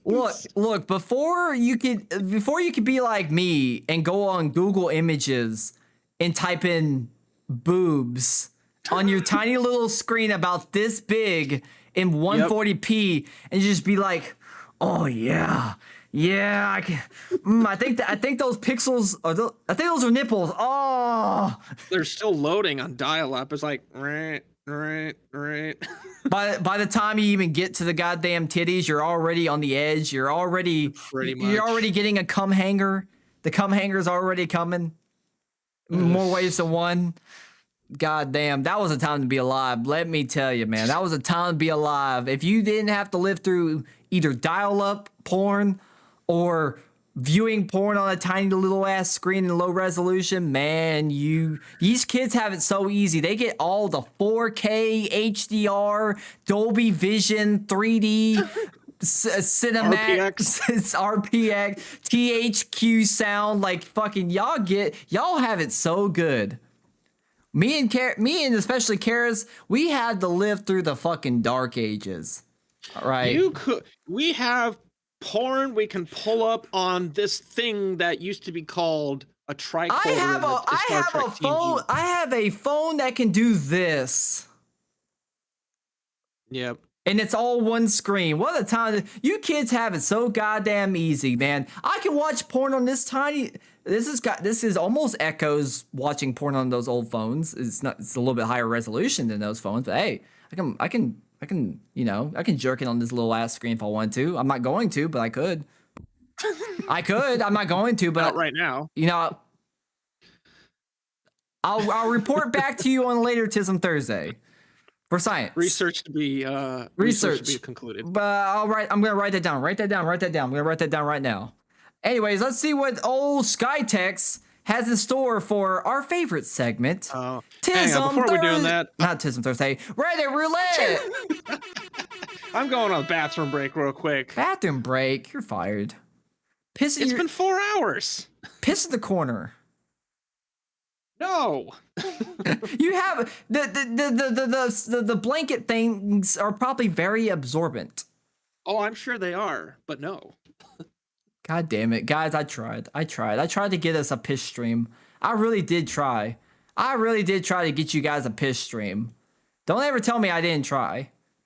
Back in my day, I jerked it to SI Swimsuit Edition. Good on you, Skytex. Good on you. Some of us had to jerk off to National Geographic fucking long-ass titties of Papua New Guinea. Some of us really had to fucking struggle. All right? I still got the WWE SmackDown vs. Raw 2011 or 2010, I can't remember which one, strategy guide. I had to turn to the pages where you got to see Stacy Keibler. Well, actually no, probably wasn't in that one. Trish Stratus was probably in it. Trish Stratus, Kelly. I had to jerk off to that. I had to go into WWE, create a character, turn the boob slider up, because they did have a boob slider or bust size slider in those games. I had to do that. That's how I had to get off. All right? I had to get creative because I didn't have internet for a while. So I didn't even get to look at dial-up porn. I had to get creative and I had to find things to jerk off to. Anything was on the table, man. Fucking statues, ornaments, or whatever the fuck I could get my hands on in more ways than one in order to get my rocks off. I just had to work with what I had. All right? Just like how I work with my really small penis, I just had to work with what I had. Do I miss those times? I don't know. I have rose-tinted glasses about those times, you know? Would I relive it? I don't know. I guess we'll have to see when World War III starts and we all have to go back to jerking off to Sports Illustrated. Sports Illustrated, if this was Escape from Tarkov, Sports Illustrated is going to become like a high dollar item. That's going to be selling really big at the vendors. Let me tell you. This is not financial advice, but just saying. I watched porn on VHS I found hidden in my dad's closet. Your fucking dad had porn on VHS? That's fucking wild. Nothing's worse. Imagine being in a time where it was a legitimate possibility that you could pop in an old VHS tape that says wedding memories and you're watching the video of your parents getting married and then all of a sudden just hardcore cheek clapping on their honeymoon. What a time, man. What a time. The feeling the feeling you get when you realize you accidentally recorded your sex tape over a family event. Ooh, buddy. There we go. Ooh, buddy. Have you ever heard of that happening back in your days, Karis? Somebody realizing that they accidentally recorded some hardcore sex over like an important VHS tape or something like that? Oh, I've heard of that sort of thing happening. I did not personally know anyone, surprisingly, but yeah, I would hear about the usually it'd be like a headline or something like, oh, our wedding, I had accidentally recorded over our wedding video, and oh yeah, Anal Fuckers 3 was on there instead. It's like, you couldn't take a quick look at the fucking VHS? Anal Fuckers 3. Or something stupid like that. It's like there's a spine and a plate. Like you can't look and tell real quick. Like, oh, hang on, let me grab another one. Oh, this instructional video for my vacuum. Yeah, I'll use that one instead. What a time to be alive. What a time to be alive, boys. I tell you, what a time to be alive.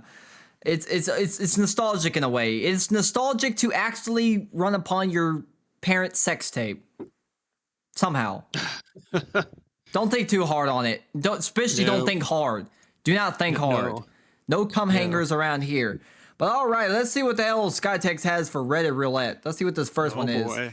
This one's from r/sex addiction. You can't have an addiction to sex. There ain't no such thing as addiction to clapping cheeks. Come on. That's not an addiction. That's just living life with a big W on your forehead. Come on. That ain't no addiction. Let's see. My strange lifelong sex addiction as posing online as a woman. Okay, calm down, fucking Nachanisu Miku. Calm down there, buddy. I'm a middle-aged cisgen straight male. That's questionable. I've always admired how beautiful and sexy women are and have collected porn since I was a teen. Some people collect Hot Rod cars. Some people collect baseball cards. He collects porn. He has all the vintage porn. He has like a whole goddamn collection of that shit. God damn. I discovered chat rooms. Oh, that's never a good way to start things off. Out of curiosity, I created a chat profile as a woman I created a chat profile as a woman. Oh, and chose a series of believable. Learn to write, please. I think your porn addiction. I think your sex addiction is getting to you. Carefully selected photos of an attractive woman on the internet.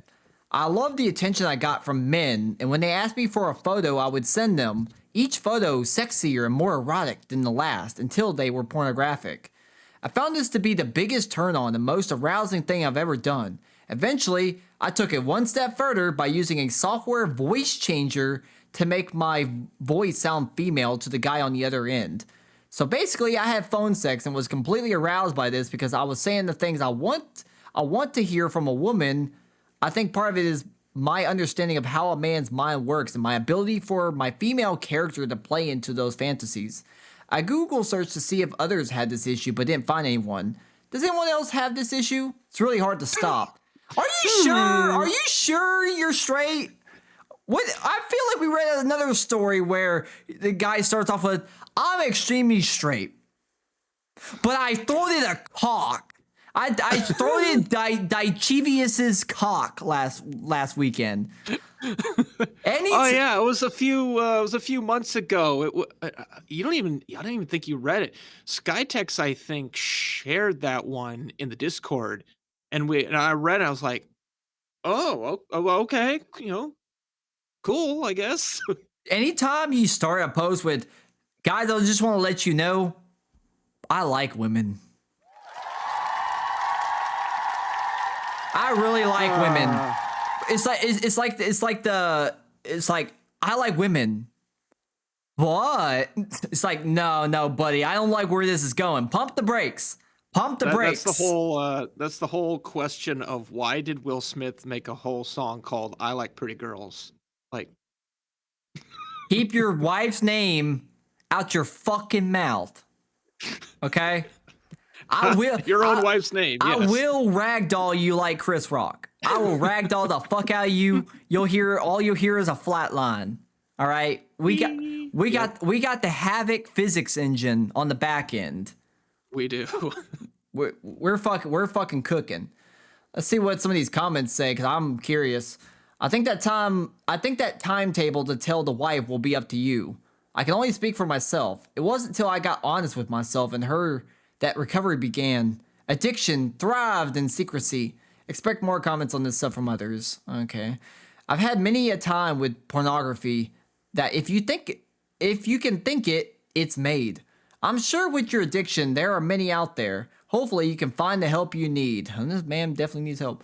I read somewhere that nearly all people in sex chat rooms are actually guys. Oh, now that's damn true. Same thing with VR chat. They're all men. They're all fucking men.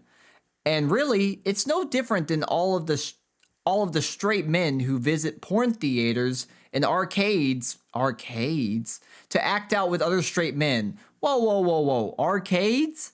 What the fuck are you doing at arcades? I'm going to play Time Crisis, Cruisin' Blast, and fucking Skee-Ball. Not what arcade are you going to where you're going in the back and jerking off with other dudes? What kind of fucking weird ass fucking arcade? I obviously Arcade.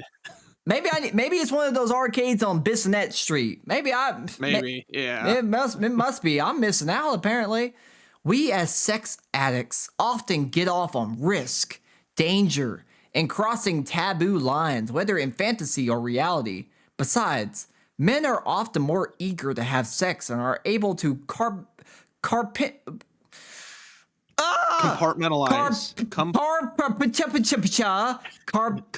It's compartmentalize. Compartmentalize. It's a weird one.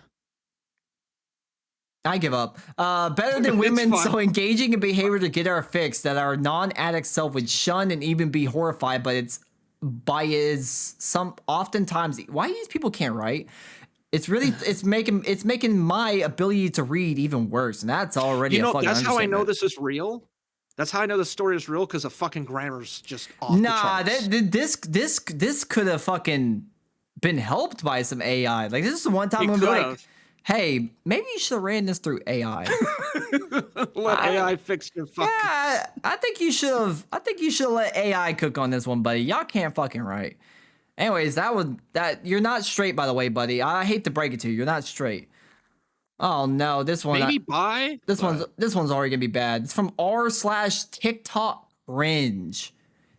Well, see, that's. I remember that.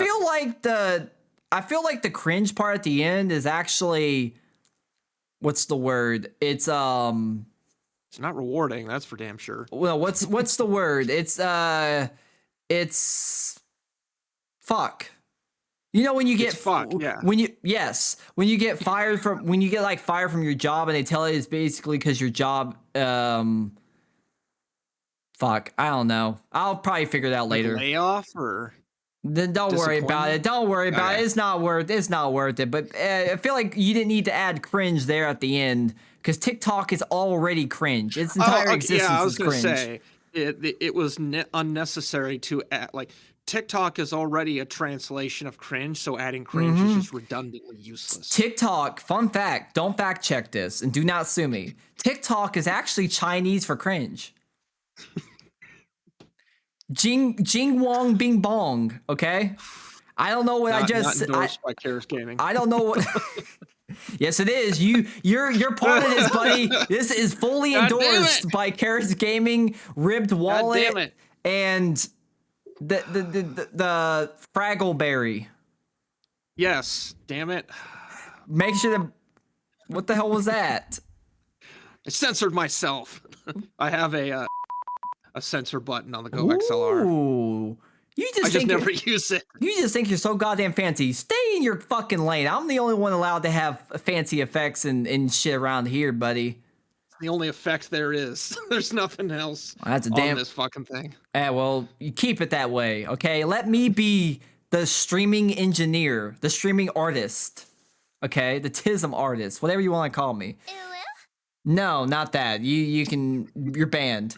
Now that's this says now that's messed up. Oh boy, and it's a girl. So you got here. Let's see. Okay, so I'm at the airport and I picked up a magazine. This magazine before, but it says they are the Beauty Authority. Okay. Beautiful. So then I'm like, where's your ticket? Where's the credit?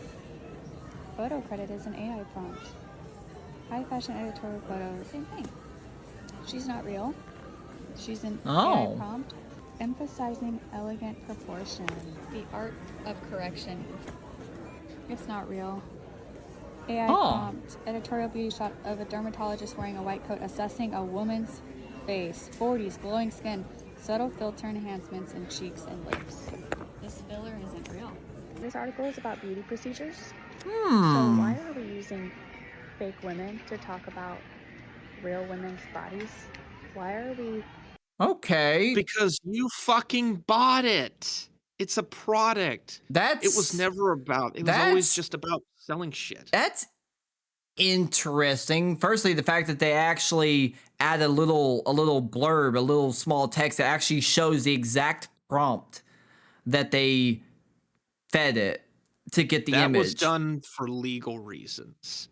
Probably. But that is This feels. that It is still feels like this could be borderline false advertising, because I would argue that if you're advertising a product, especially like beauty products, but you're using an AI generated photo, that's, I don't know, that seems kind of dubious, don't you think? Because it depends. Oh, you pick up the magazine, you look at the cover. If you're just casually flipping through, and this is where I unfortunately I have the devil's advocate part of my brain. The goal is for the company to sell the thing to you. They may I heard somewhere there's a legal way you can like bend the truth or even lie in effort to sell a product. I know this is the case because a court judge declared that news anchors and like news stations can technically mislead the public because they are selling a product. So based on this, like, I'm not fucking surprised. I'm not surprised at all. It does beg the question, why have the fucking magazine at all? Because it's nothing. Like this beauty magazine is fucking useless. They're nothing beneficial to anyone buying like this thing at all. this is much like, don't get me wrong. Look, I get that even real photos in a way are not really the full picture, because let's just be honest here, they're photoshopped, they're in extremely good lighting, extremely good angles. It's like fat bitches on fucking dating sites. You gotta take it from up here. You know, you gotta get the phone camera out. You gotta make sure it's up here to hide the chins and the flaps and stuff like that. I get that even with real photos, there's a little bit of tailor making it to look as good as damn possible, which is kind of the point of marketing anyways. But this seems like another level of like getting into like fraud territory, because it's not even a real woman's face. Nope. Like, so that means not the body. That means that they definitely didn't use the product at all. Nope. Because it's literally they're not real. So like, I don't know. It just feels like maybe the disclaimer is there just to get get out of jail free card. It is. But it's like Neutrogena feels commercials when you see like there's the before and after, and it literally is the same fucking body part or whatever, and then they do a wipe of here's the result of the product. The skin already probably fucking looked like that, and then they digitally added it to look. Actually, that's interesting. On the way back from Dallas, I was actually watching a video that was going over like the rise and fall in popularity of, what is it called? Clean and Clear? No, Proactive. Neutrogena is Proactive. Yeah. And basically what they would do, the before video would be like this really shitty picture, not a good angle, not good lighting. Like it looked like it was taken to look just as bad as fucking possible. And then the after picture would be good lighting, good angle, super professionally taken. Even if they weren't doing touch-ups, the fact that they just the lighting and the angles and stuff like that alone really painted a picture that this product works fucking miracles. Takes you from a fucking pizza face, fucking disgusting troglodyte, to now a less disgusting troglodyte.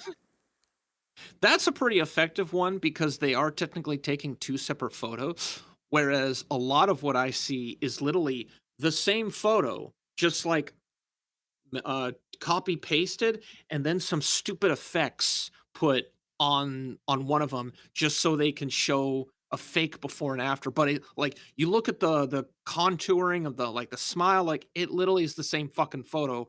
Or in the case of like a hand, it's the same portion. Like you take the hand and you split the photo in half, and you got the good before and the after. It's the same fucking photo. Like the people will do some like really nasty, clever shit in regards to marketing. This is just the newest one.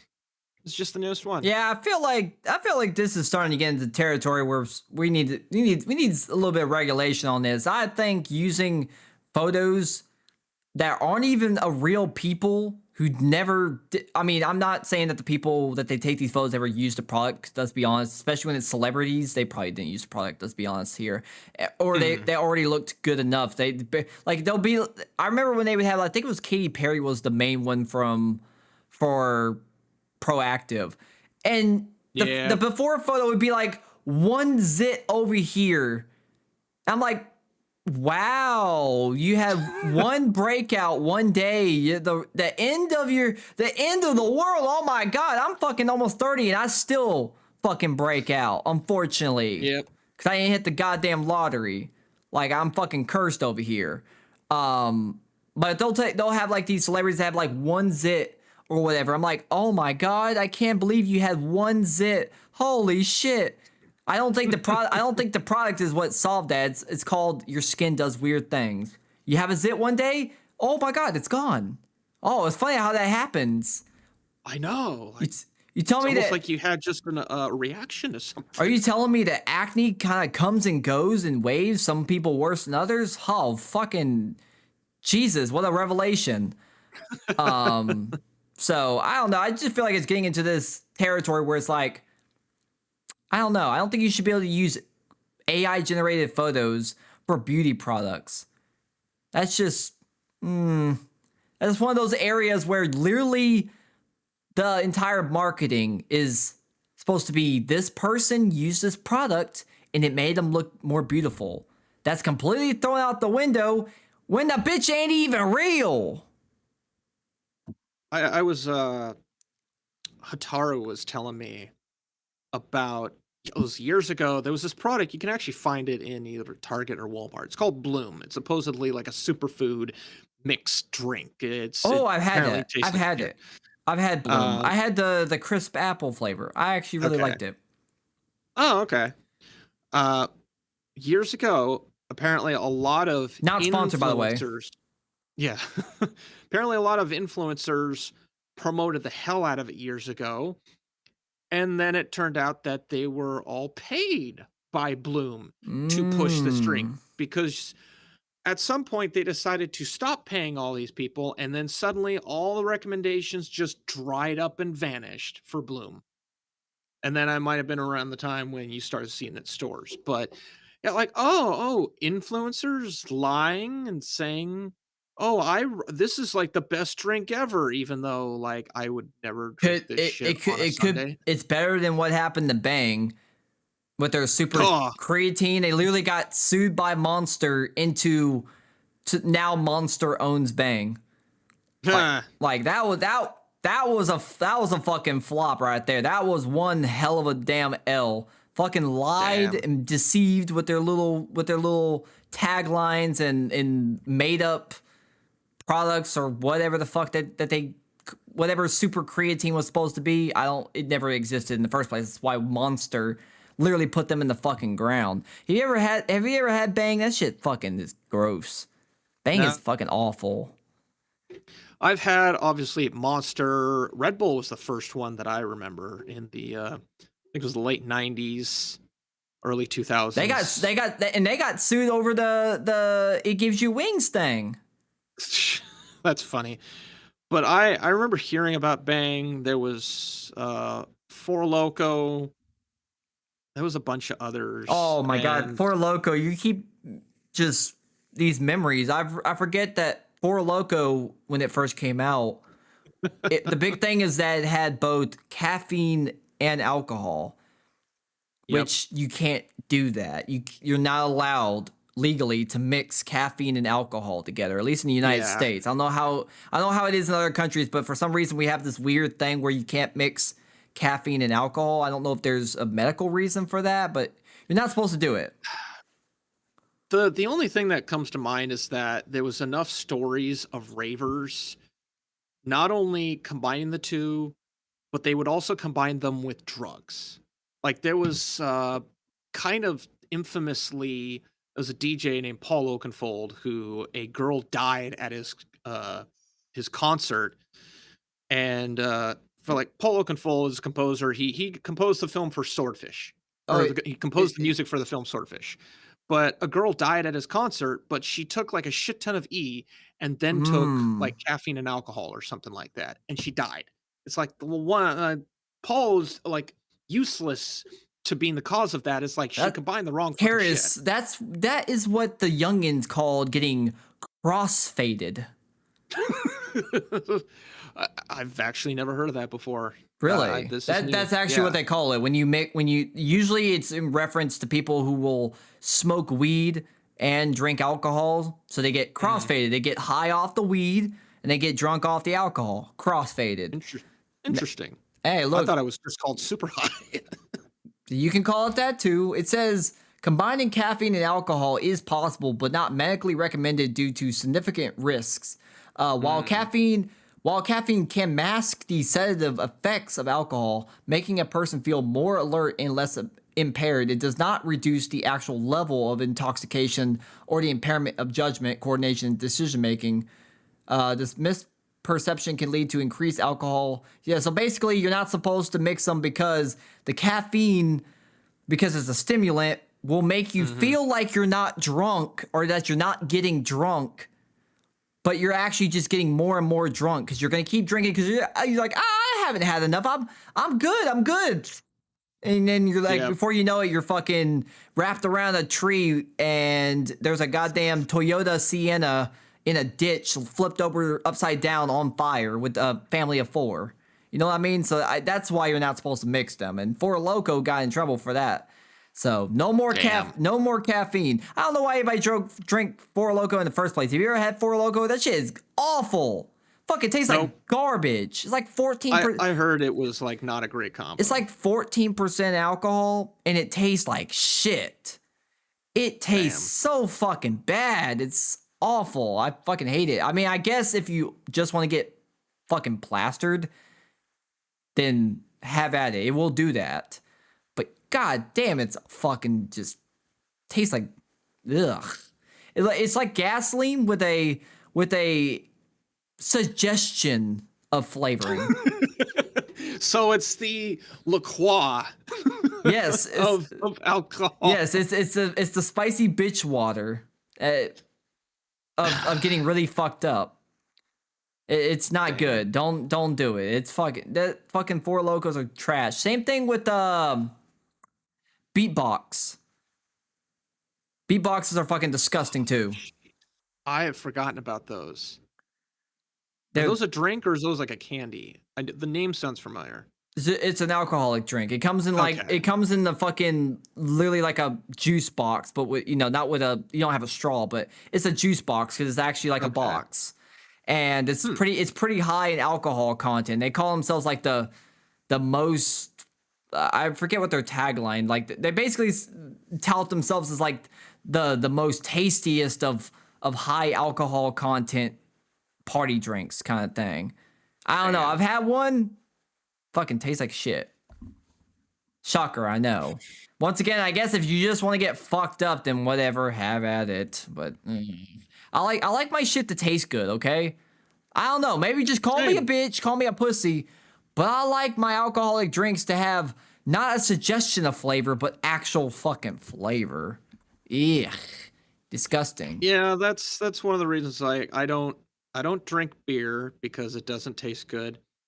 Whenever I used to drink alcohol, it would be like a Jack Daniels but mixed with Coke. It would be like a rum and Coke or something, but I would want the flavor of Coke because the Jack by itself is like Jack and Coke, more like fucking Jack with like a hint. Like it's like 2 shots of vodka, but it's like 75% Jack, and then they take the Coke and they're like, whoop, like just quick whoop, flick of the wrist. Whoop. Yeah, they took a dropper of oh yeah, they got the little dropper. Ding, there we go. Yep. Jack and Coke. There you go. Legally speaking, it is a Jack and Coke. It does have Coke. Now it might be 0.0.0. Well, no, why I keep adding points? 0.000000001% Coke. But god damn it, it's still Coke. And they're coming straight at you with their AI generated Christmas commercials. All right, this one's also from TikTok cringe. I'm sensing a theme here from Skytex. All right, it simply just says John Pena. I don't know who John Pena is. I hope he's a funny man. We're about to find out. What is going? You can't see me, fool. You're right. You're right. But you can see that. What the hell? How old are you? I'm 30. What did you just do? John. Yeah? Cena. No, I'm not John Cena. I don't retire. I'm John Pena.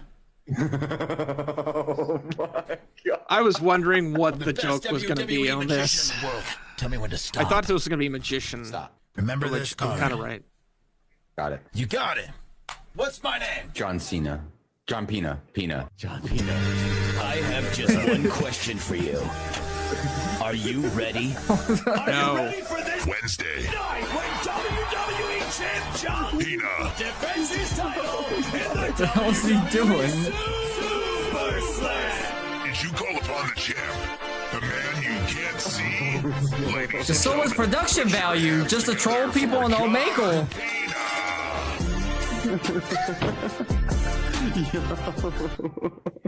Yo. This is Omegle? It's probably one of those like sites that's like was spawned up in the wake of the shutdown of Omegle. Well, I'll never forget good old days of Omegle. Scroll. Oh, that's a penis. Scroll. Pretty girl. Okay. Oh no, she has a penis. Scroll Joker. With a penis. With a penis. Sour apple is better in flavor for beatbox. I don't know if I'd take your word on that, Renee. Maybe. I don't know about that. I don't think I'll try it. I don't know how this is. 3 minutes. How is this TikTok cringe? This is pretty funny.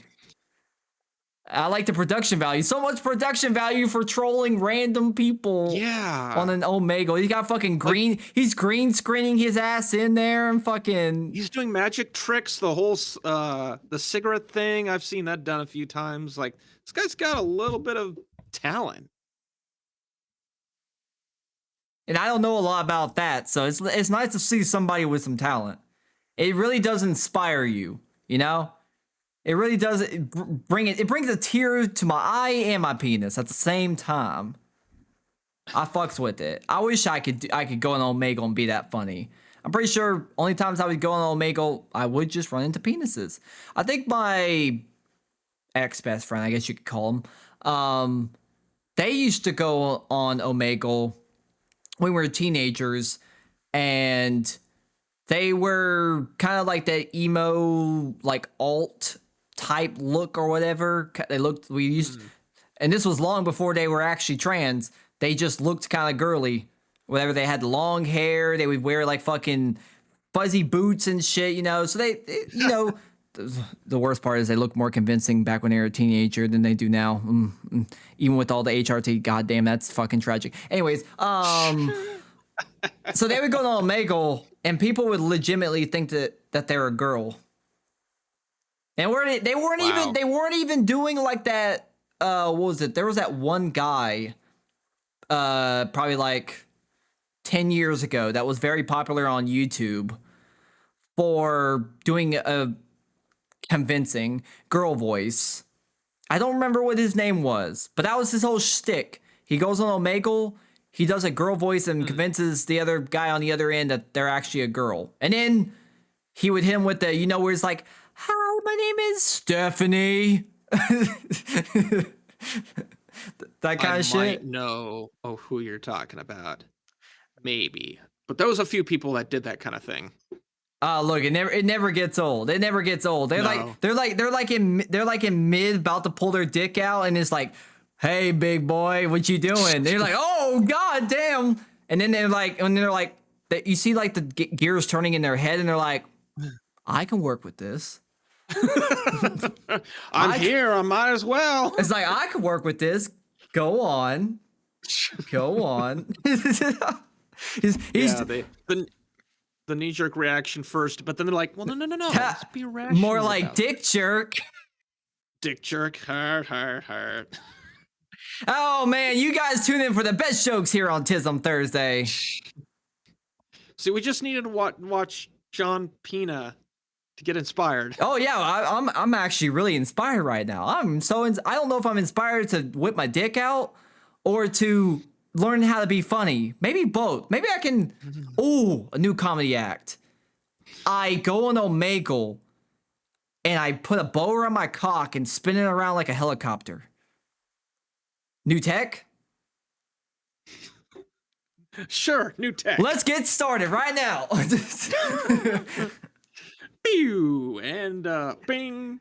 You're already getting me banned for pulling out a fucking Milwaukee drill, you bastard. I'm gonna end up like that one guy who had a fucking microphone. This man literally pulled out a microphone. Oh, the fucking microphone was thought to be. It was nice while it lasted, boys. Thank Karis. I guess he maybe it was an off the whole time. Y'all told Karis to do this. Y'all are trying to get me banned so that you never have to deal with me again. I'm on to you, motherfuckers.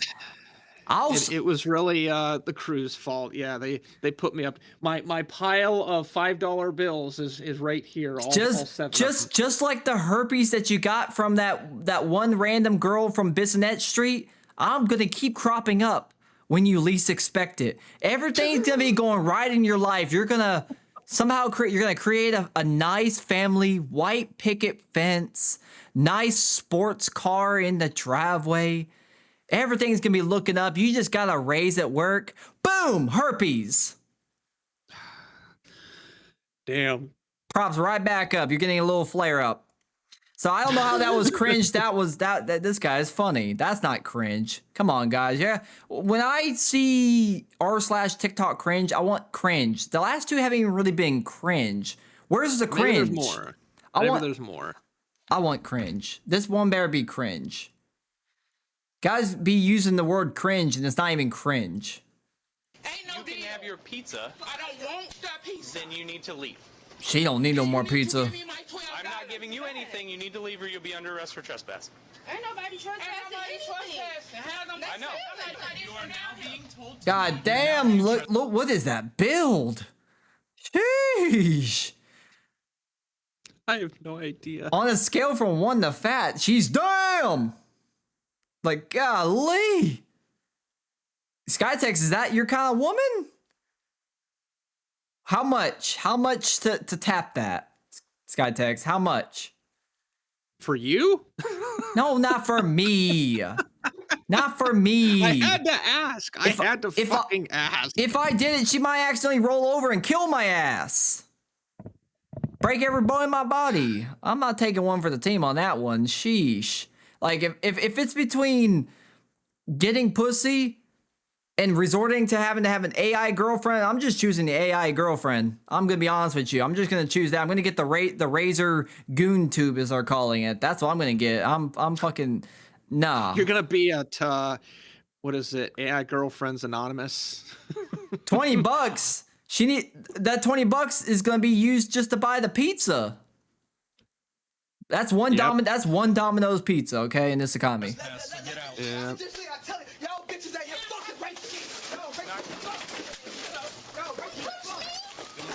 Goddamn, just over a pizza?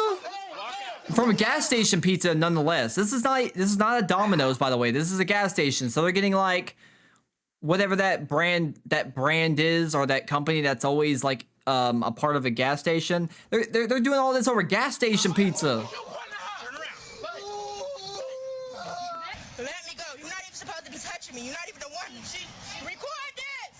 This is a weird angle. This is a. Okay, you can call your lawyer. Do you have a lawyer? Karis? Is that even a question? Call my lawyer. She was asking for her $12 back. Do you think she got a lawyer? Karis, be realistic out here. Hunt Bros, yeah, Hunt Bros. That's the one. Hunt Bros is the one that's always in gas stations. That pizza's not. Okay. Depending on the gas station and who's working the goddamn pizza oven, and it's not too bad. It's not too bad. I would say it actually tastes better than Little Caesars by a little bit. Yeah, a little bit. Tastes a little bit better than Little Caesars. I don't want to get y'all's hopes up. I don't want y'all running out to the nearest Hunt Bros to pick up Beatbox, Bang, Pizza, Four Loco, Pizza, and whatever else. The cheeseburger. Hey, how you doing, lol shot over on Twitch? Thanks for dropping in, buddy. This is so extra over some damn gas station pizza. I like her posture when she's doing it. She's just like, I know. Yeah. It's like, I got you now, bitch. I got you. Man, what's your name? LaQuisha. You see this motherfucker ask for my name. Record this fucking cracker. Get him. What are the other ones? Fucking mayo something. I don't know. I forget that there was a whole list that Kirsha went over of like funny slurs for white people. No purpose flour. That's my favorite. Yes, that's the good one. No, we don't usually do requests, lol shot. This is what we call Reddit roulette, where my demented and mentally ill friend Skytex will give us whatever. Subject us is a good word. Thanks for that. You're rehired. You get a raise. You now make 0.00000001 in butt. Yay! Yay! Yay! This is getting on the cringe, I will say, but it's mostly all this shit over a, like you put it, a $12 pizza. Is this cringe or is it just hood shit? This is more hood shit than cringe. I guess both. Once again, this is starting to get into the realm of like, what is cringe? Because I don't know, crash outs. I don't know if a crash out is necessarily what I would say cringe. When I'm thinking of cringe, I'm thinking of that one kid. If you remember, if you know, you know. Star Wars kid? No, close. It's the kid that made the Pokemon Go music video. It was like Milo something. Pyrocynical made videos about him. It was like, I play Pokemon Go every day. I play Pokemon. Okay, now I gotta pull it up. Now you forced me. You forced me to do this. I'm now gonna subject you to it. The one that I know of is Crazy Frog, the two kids. Oh, here it is. 100 million views by Mishovi Stilanosti. I don't remember what country he's from. Sounds also Russian, possibly. This kid is like actually grown up now and apparently has like a small music career and he actually makes good music now. Humble beginnings. I'm back. I play Pokemon Go every day. I play Pokemon Go. Woo! I play Pokemon Go every day. I play Pokemon Go. When I wake up. I just noticed you dancing in the bottom corner. I was just mesmerized. Like, this kid actually cares. He likes that he's singing this. Very badly, but yes. Very badly, but yes. He got big because people like Leafy is here and Pyrocynical would make videos about him. What's one that I think of as being cringe? Oh, you know what would be funny? A TISM cover of this song. Oh God, no. I TISM I don't know. I need something that still has the same flow and cadence. I go to Denny's every day. I don't fucking know. Scaly, you've been called upon. You know your role. You know your role, buddy. You know exactly what to do. Not Skytex, I don't trust you. You're gonna do something worse with it. Scaly is our Suno engineer. Here's what I think of when I think of cringe. That has been like the source where I go if I want to show someone that's cringe. Is like this is way back in the early days of YouTube. Take 3. Oh my god, look at this resolution! Are they dancing to the fucking Crazy Frog song? Yep. I hate these commercials. I kept getting commercials. Also, let's not forget, in the commercial, they took away his little frog penis. I won't forget what they took from us. He's supposed to have a little Tic Tac penis. They took it off in the commercials. Motherfuckers. Yep.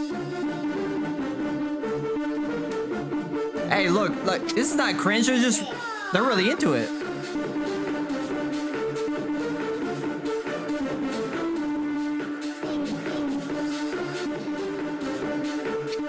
Come on, Garrus. Come on. Nope, you can. I call this a jerk off. I was gonna say, stop jerking the ghost. Ghost sex. I'm having ghost sex. This reminds me. That's what I think of cringe. No, I think of. Well, Actually, no. There's two things I think of. There's this, and then there's Ghost Recon. No, this is what I think of when I think of cringe. I just canceled my brother's World of Warcraft account, and he's. Oh, that. Okay, yeah. This is cringe. Oh my god. I was only recently shown the beginning of this. I went through years only seeing. What is it? This part right here. That's all I ever saw. I never saw the lead up to it for years. What is that flailing, man? That's kind of good. He's so limper. Yeah.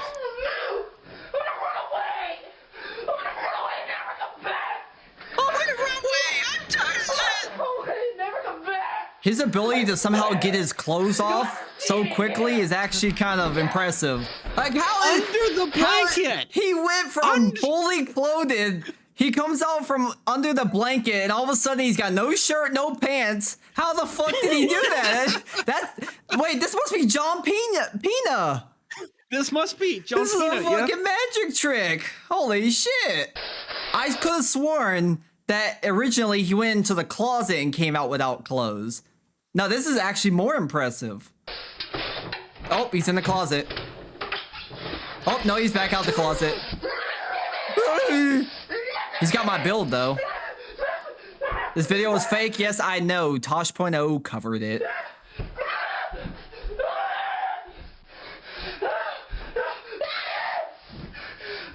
No, not the DirecTV. No, not the DirecTV remote. Not the DirecTV remote. I had that exact same one. We all did.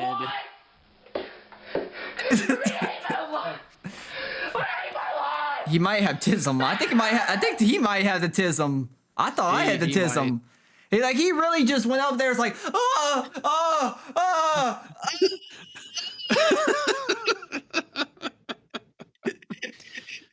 He really just shoved the remote in his ass. I had my WoW account hacked, and I'm pretty sure I did not react the way that he did. Like fucking just pull out the shoe.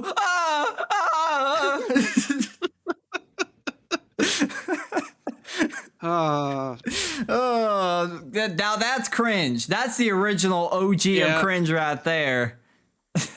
These other videos are just whatever. That's real cringe. That's good cringe right there. God damn. When Tosh.0 had him on for a web redemption, that was good. You want to know another form? Well, I guess I'd call it cringe, but it's funny cringe. It's good cringe. We're like rating cringe levels by pulling up classic YouTube. This is cringe, and I love every. Oh! Fuck that shit! Is that guy? This is Super Yummy TV Show. Today I'll be jumping onto cinder blocks. This is for the juggalos and juggalettes. Try this at home. I hope you like it. Whoop whoop! Fuck this Yeah, shit! shit!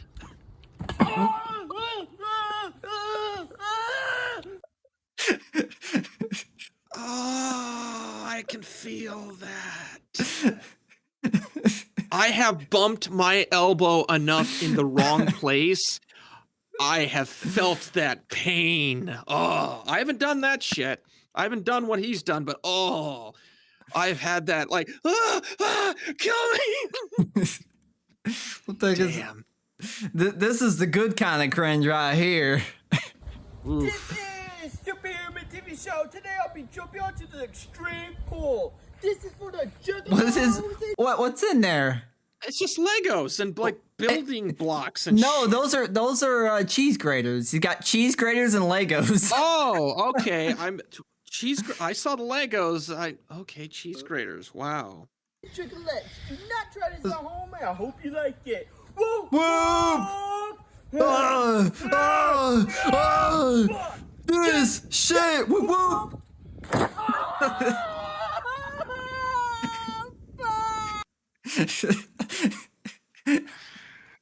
This guy's like the original Jigsaw trap volunteer. Hey, look, he found his calling. Different eyes, Benjamin. Make your choice. He's actually shown up in like I think an indie wrestling scene. Like I think he actually did like a thing. I can't remember what was it. Whatever this was. I don't think this is the original one I saw. Oh, hey, look, we got a hornswoggle going there. We're underway. Some of the guys, I don't know what they're waiting on. Swoggle there. It's pandemonium. Oh my god. Oh, wait a minute. That's good friend Paul. Wait a minute. Good friend Paul. By the way, indie wrestling is the shit. Unlike WWE, you just get like the unprofessionalism, the deprofessionalism of wrestling actually makes it way more entertaining because they start doing like goofy ass shit because they don't give a fuck. They're just there to do one thing and one thing only. Entertain the fucking audience. They don't care about storylines and making it look convincing. They're just like, hey, make the audience cheer, make them have a good time. Too wacky shit. What are they gonna do here? Even though all these guys are doing all these extreme stunts for like a fucking 6-pack of Budweiser and a hand job. It's a battle royal. You can't have a table. That's what I'm trying to figure out. Why Where are they gonna put it? Look at that dingy ass table, by the way. Yeah, that thing's been used to like it was used to build the set. Like Shane Douglas and Mr. Hughes creating some sort of partnership. For now. There's so many people in the ring. What the hell is going on? It's to be in the best shape of anyone.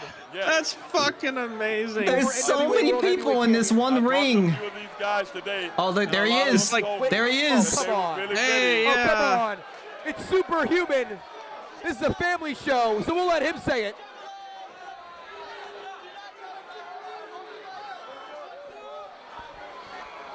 Where is he gonna jump?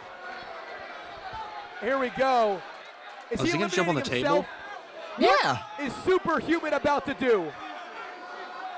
Say the line. He looks as though he's about to jump up. Oh, there's a person there. He didn't even break the table. Damn, how'd that table not break? Is that not a gimped table? Probably. It looked like it might have been really thick fucking wood there. Who knows? They might have reinforced What it. kind of table? What kind of tables are they using in these indie scenes, man? That shit literally didn't even budge. That's a good ass table. That's good marketing. What? I want a link to that table. Shit. You're not buying that shit at Costco. Look, that is like free advertising. Be like, our table is so durable that even the juggalos and juggalettes can't break this bitch. That would be actually really clever. Like, you just make this really good table and you put like the fold up stuff and you take it to this like, hey, just like use this table. Try and break it. Even though you know it fucking won't. And they're like, we can't break the table. Meanwhile, your big old fucking logo is plastered on it. Look, that's some damn good advertising. Now, what is this one that Skytech's sitting here? Hey. This feels targeted. This feels It's just picked. Not sure if retarded or just. This feels targeted. Come on. How dare you? You're fired. There's no ginger. That's blonde. No, that's ginger. That's one of those ones that have the really bright ginger hair. I don't know. 8-Ball? 8-Ball is. Are they retarded or are they just a ginger? Let me know. The verdict is still out on that one. That feels targeted. Damn. Oh, come on. Come on. At this point, I'm just waiting for you're gonna show up on stream one day and someone says, "Someone mailed me a box of fucking ginger snaps." Even though ginger snaps are good. One time, because I've said this before, but my ex-girlfriend was a ginger, so obviously it was a big running joke. People thought we were related and stuff, whatever. But because she was a ginger, one time I saw these cookies or whatever at Kroger called ginger creams, and I took a picture of it and sent it to her. I'm like, so this you? This you? Look, I think it was pretty damn clever. All right, she was sopping wet. Wait, this is on r/roast me, which is a really diabolical subreddit, by the way. Literally, the entire point is post a picture of yourself, and people will say the most diabolical, fucked up shit that they. And although it's probably neutered now versus before, I can only imagine now. Do this on Kiwi farms. Oh God. Holy Jesus. Markiplier famously posted himself on back when Reddit looked completely different. It did not look the way it does now. It looked like an image board. It does. It looked like a forum. And now, although not now, but when he read the comments, it's like, oof. Oh, I felt bad for Mark that day. Jesus Christ. Let's see what the roasts are. Nice dinosaur arms. Unlucky charms. Oh God. Damn. How can you smile when your arms are too short to reach your dick? Gingersaurus Rex. We got a theme going. In the world, want ye pot of gold. Wait, scroll up. What was it? If Gimli had a son that was raised in Portland. I don't know. Who's Gimli? Gimli is from Lord of the Rings. He is the dwarf. You poor uncultured person. I preferred the Lord of the Cock Rings, okay? Thank you very much. You represent the Lollipop Guild, don't you? What does that even mean? It's a leprechaun joke. Ah, yes, of course. Never saw a weed Irish lass with such a big beard. That's not a roast. The gif. The fucking gif. God, they're just roasting him for his damn arms. This is why I would never post on here. I'd probably end up actually offing myself afterwards. I don't think I could do it. No, thank you. You look like an English teacher that tells the girls to wear longer skirts at the same time I fucking the school quarterback. r/oddly specific. Yeah, that is oddly specific. Speaking from experience, sir. Speaking from experience. Oh, you're worse than a regular ginger a mid-jerk. Jesus Christ. So that's what Carrot Top's dick looks like. Take my straw. No, not from Scary Movie. The fucking nasty ass hand. Your cat is the only pussy that's ever been in that apartment. Okay, come on. That's not even clever. Come on. That's not even clever. No. That's something Skytex would have said to try to roast me, which is not a very high bar. Arrested for attacking kids in a playground because people always tell him to pick a fight with someone his own size. Damn. God damn. So real talk, I'm happy for your transition, Wendy, but I still don't believe you don't freeze your burger patties. Where's the meat? Jesus. You better get back. You better get back to work. Willy Wonka is gonna get pissed. I was not expecting female to male midget ginger on the bingo card. Yet here we are. Damn. Do you buy plane tickets or just pay for check-in luggage? What? What does that mean? No, you can't. I know where they're going with that joke, but no, you can't do that. I don't know where they're going with that joke.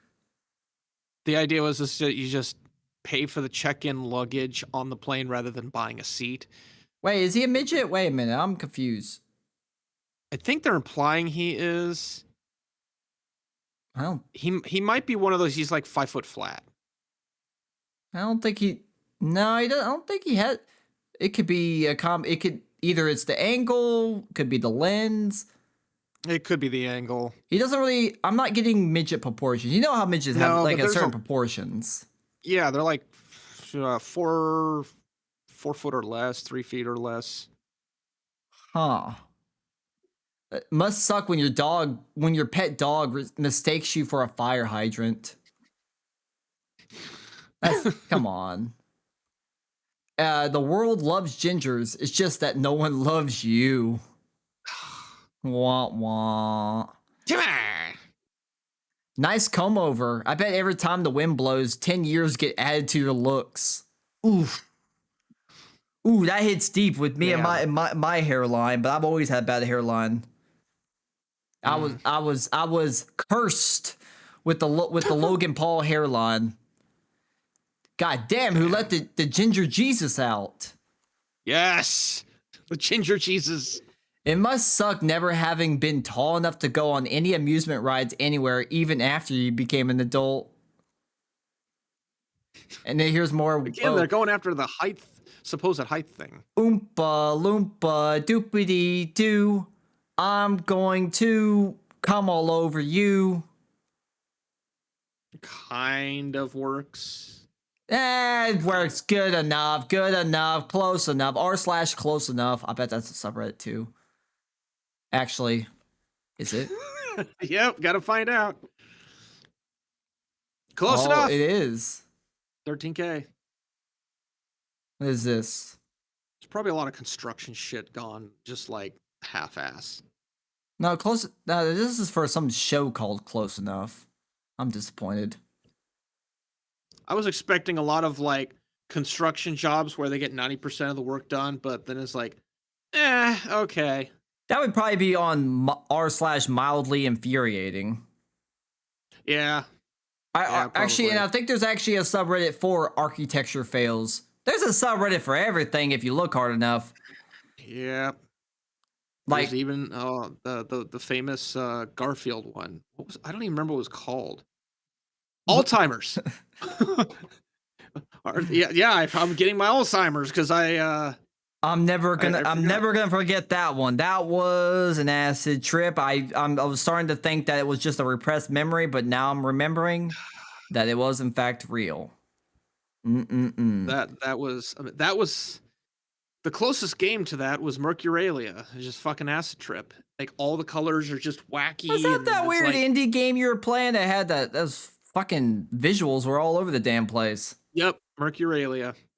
And then the music would just be a lot of like, yeah.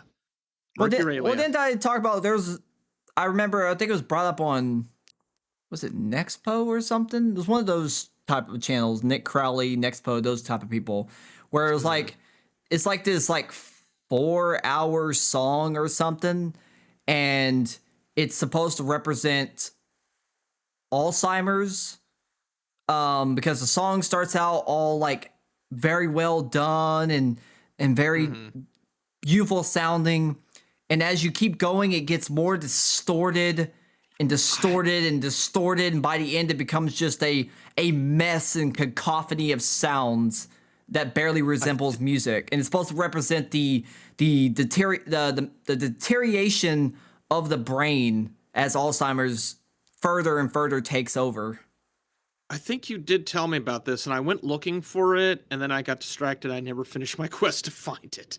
I'm pretty sure Nexpo or one of those channels has video where he mentioned it. So, but I don't know the exact video. So good luck finding it, I guess. But it's out there somewhere, someplace. I don't know who actually sat down and listened to the entire thing. Maybe Mexpo did. I don't know. But hey, art. That's art. Art. That's art. An artist. We're literally gonna have to start calling people that, because with the future that we're going towards, we're actually gonna have to start calling people artists. Because artist has lost all meaning at this goddamn point. I mean, well, to be fair, that's been happening for a long time. Because there's people that I'll literally go into a museum and it's just white canvas, or somebody fucking shitting in their hand and smearing it on the campus, or a single banana in a glass case. I'm just like, no, it was banana taped to a big old 6-foot canvas, just right in the center. Just it's like, yay, art, $1 million. Maybe getting replaced by AI isn't so bad. Meanwhile, fucking Leonardo da Vinci's art or Picasso's art is having soup poured over it. No, go pour soup over the fucking banana. Oh man, that's taped to the wall. I remember what you're talking about. Holy shit, the fucking the oil, the oil haters, and they're like, yeah, take that. Try to ruin priceless historic art pieces. Take that. That'll show them taking down the hierarchy, dismantling it board by board. It's not the patriarchy. It's not the matriarchy. It's just the fucking hierarchy. It's just the hierarchy. Well, wait. I think I've shown this before. It's like the SpongeBob communism clip. It's fucking hilarious. You may have, but it might be worth showing again. No, I don't think it's that one. This one.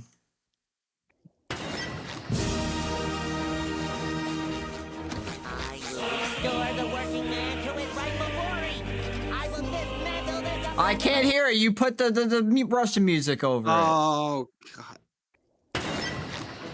There we go. Now we can be able to hear it. I will restore the working man to his rightful glory. I will dismantle this oppressive establishment board by board. I will saw the tables of tyranny in half. Gnaw at the ankles of big business.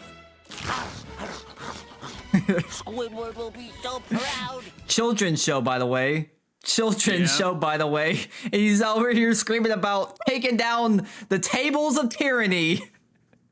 I will dismantle this oppressive establishment board by board. I just realized I wasn't showing the video on the screen. That's whatever. The audio was there. You guys get the gist. Failmate, maybe. r/fail. r/live stream fail. Be sure to post me on there, then I can get some free views. That's what I'm looking for here. We're out here trying to clip farm, okay? All right, you gotta know how to play the game. I'm out here trying to clip farm. So therefore, clip me and farm me. Milk me. Slowly. Sup, you feeble bastards. We're gonna take a look at this up and coming. Sup. Yep.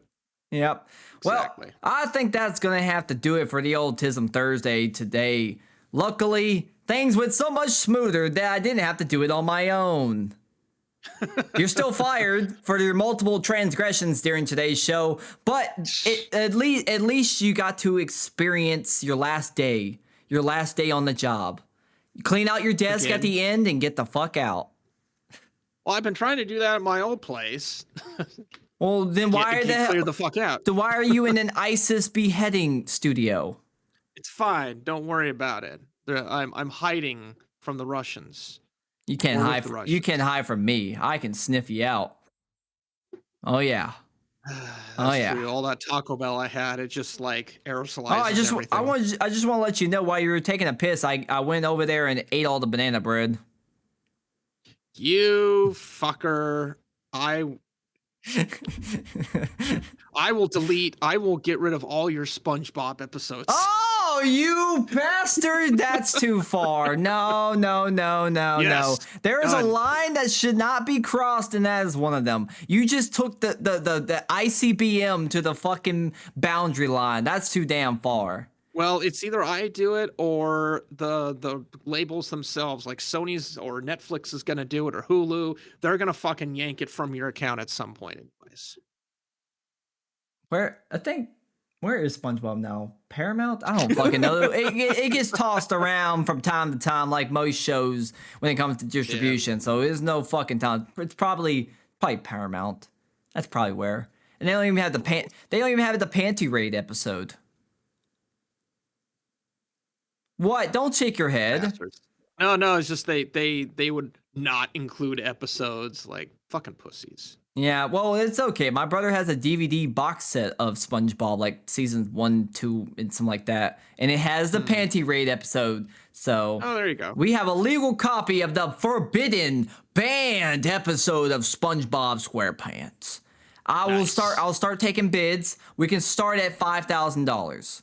No low balls. I know what I got. Okay. Don't be lowballing me don't be lowballing me like these people that be trying to hit me up for this camera. I was telling Karis right before stream, somebody offered me $275. This has got to be the lowest fucking offer I've gotten. Like, I'm trying. My son's getting into photography, but your price is too high. Would you like to negotiate? I'm like, okay, go on. What do you think is a fair price? $275. I'm on a tight budget.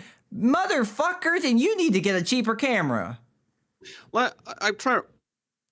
Are you comfortable saying what you were wanting to charge for it? Well, I set the price at $550. Yeah, it's obviously above what I expect because I know people are gonna lowball me, right? Fuck, I would have bought it for that. But I got my camera. It should be worth that, okay? And they're asking, they want it for $275, motherfucker.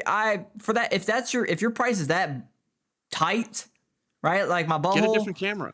Then tell your son he can start photography with one of these. You don't need a camera to do photography. If you're just trying to get into photography, you have a smartphone with a camera on the back. Some of them got 3 cameras. Mine's only got 2. But some of them got 3 cameras. Practice. You can do a lot with this fucking thing. You can still do the fundamentals. Nothing about the fundamentals changes from type of camera to type of camera. If you got a tight budget and your son wants to get into photography, I don't want to be mean, all right, to this random person. They probably mean well, right? But I think tell them to go outside and start taking some pictures. Snap.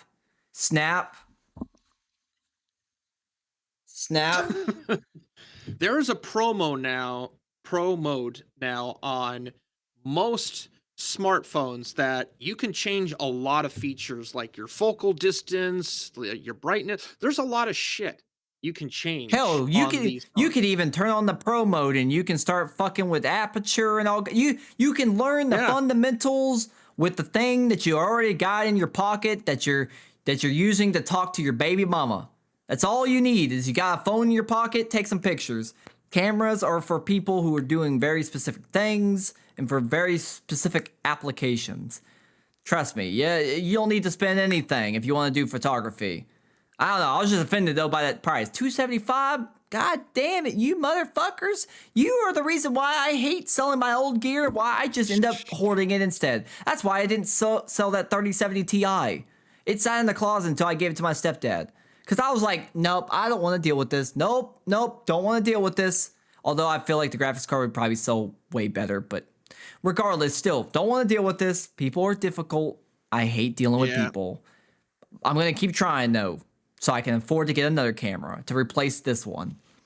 So now I'll go from 4K to 4.1K.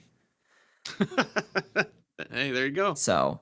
anyways, that rant aside, we're going to close out here tonight, boys, for TISM Thursday. Thank you to everybody for dropping in. You know who you are. I messed that up. You know who you are. There we go. Not rar. Rar. You know who you are. Rar. Rar. Thanks Shut the fuck up, Skytex. Know your fucking place. Shut the hell up. He knows this place. You know who you are out there. Thanks for dropping into TISM Thursday. Thanks to Karis for cobbling together his ISIS beheading studio just to come on to old TISM Thursday. Hopefully now he can get back to putting the fries in the bag and streaming for the people and giving us more Amazon gift cards. It's been a while since I've done the Amazon cards. I'm going to be doing more of the Steam gift cards for a while. You did it a couple of weeks. Well, you gave away some gift cards in like a stream like Steam, yeah. I'm going to be doing some of those again. Yeah, make sure to get in there and snipe them, like I did with that $150 card or whatever it was. Yep. I just gave that thing away, and whoever gets it gets it. I don't even remember what I bought with that. I don't remember. It was like 6 months ago, I think. It was a while ago. It's been longer than that. I don't remember what I bought with it, but regardless. So hopefully Karis can get back to normal here soon. I'm gonna keep being fucking tismy and stuff as usual. So with all that said, boys, me and Karis are going to get out of here for tonight. So you guys all have a good night. Sleep well. Stay safe out there tomorrow. And I'll catch you guys in the next stream sometime this weekend. All right? Deal? Deal. All right. You guys have a good one.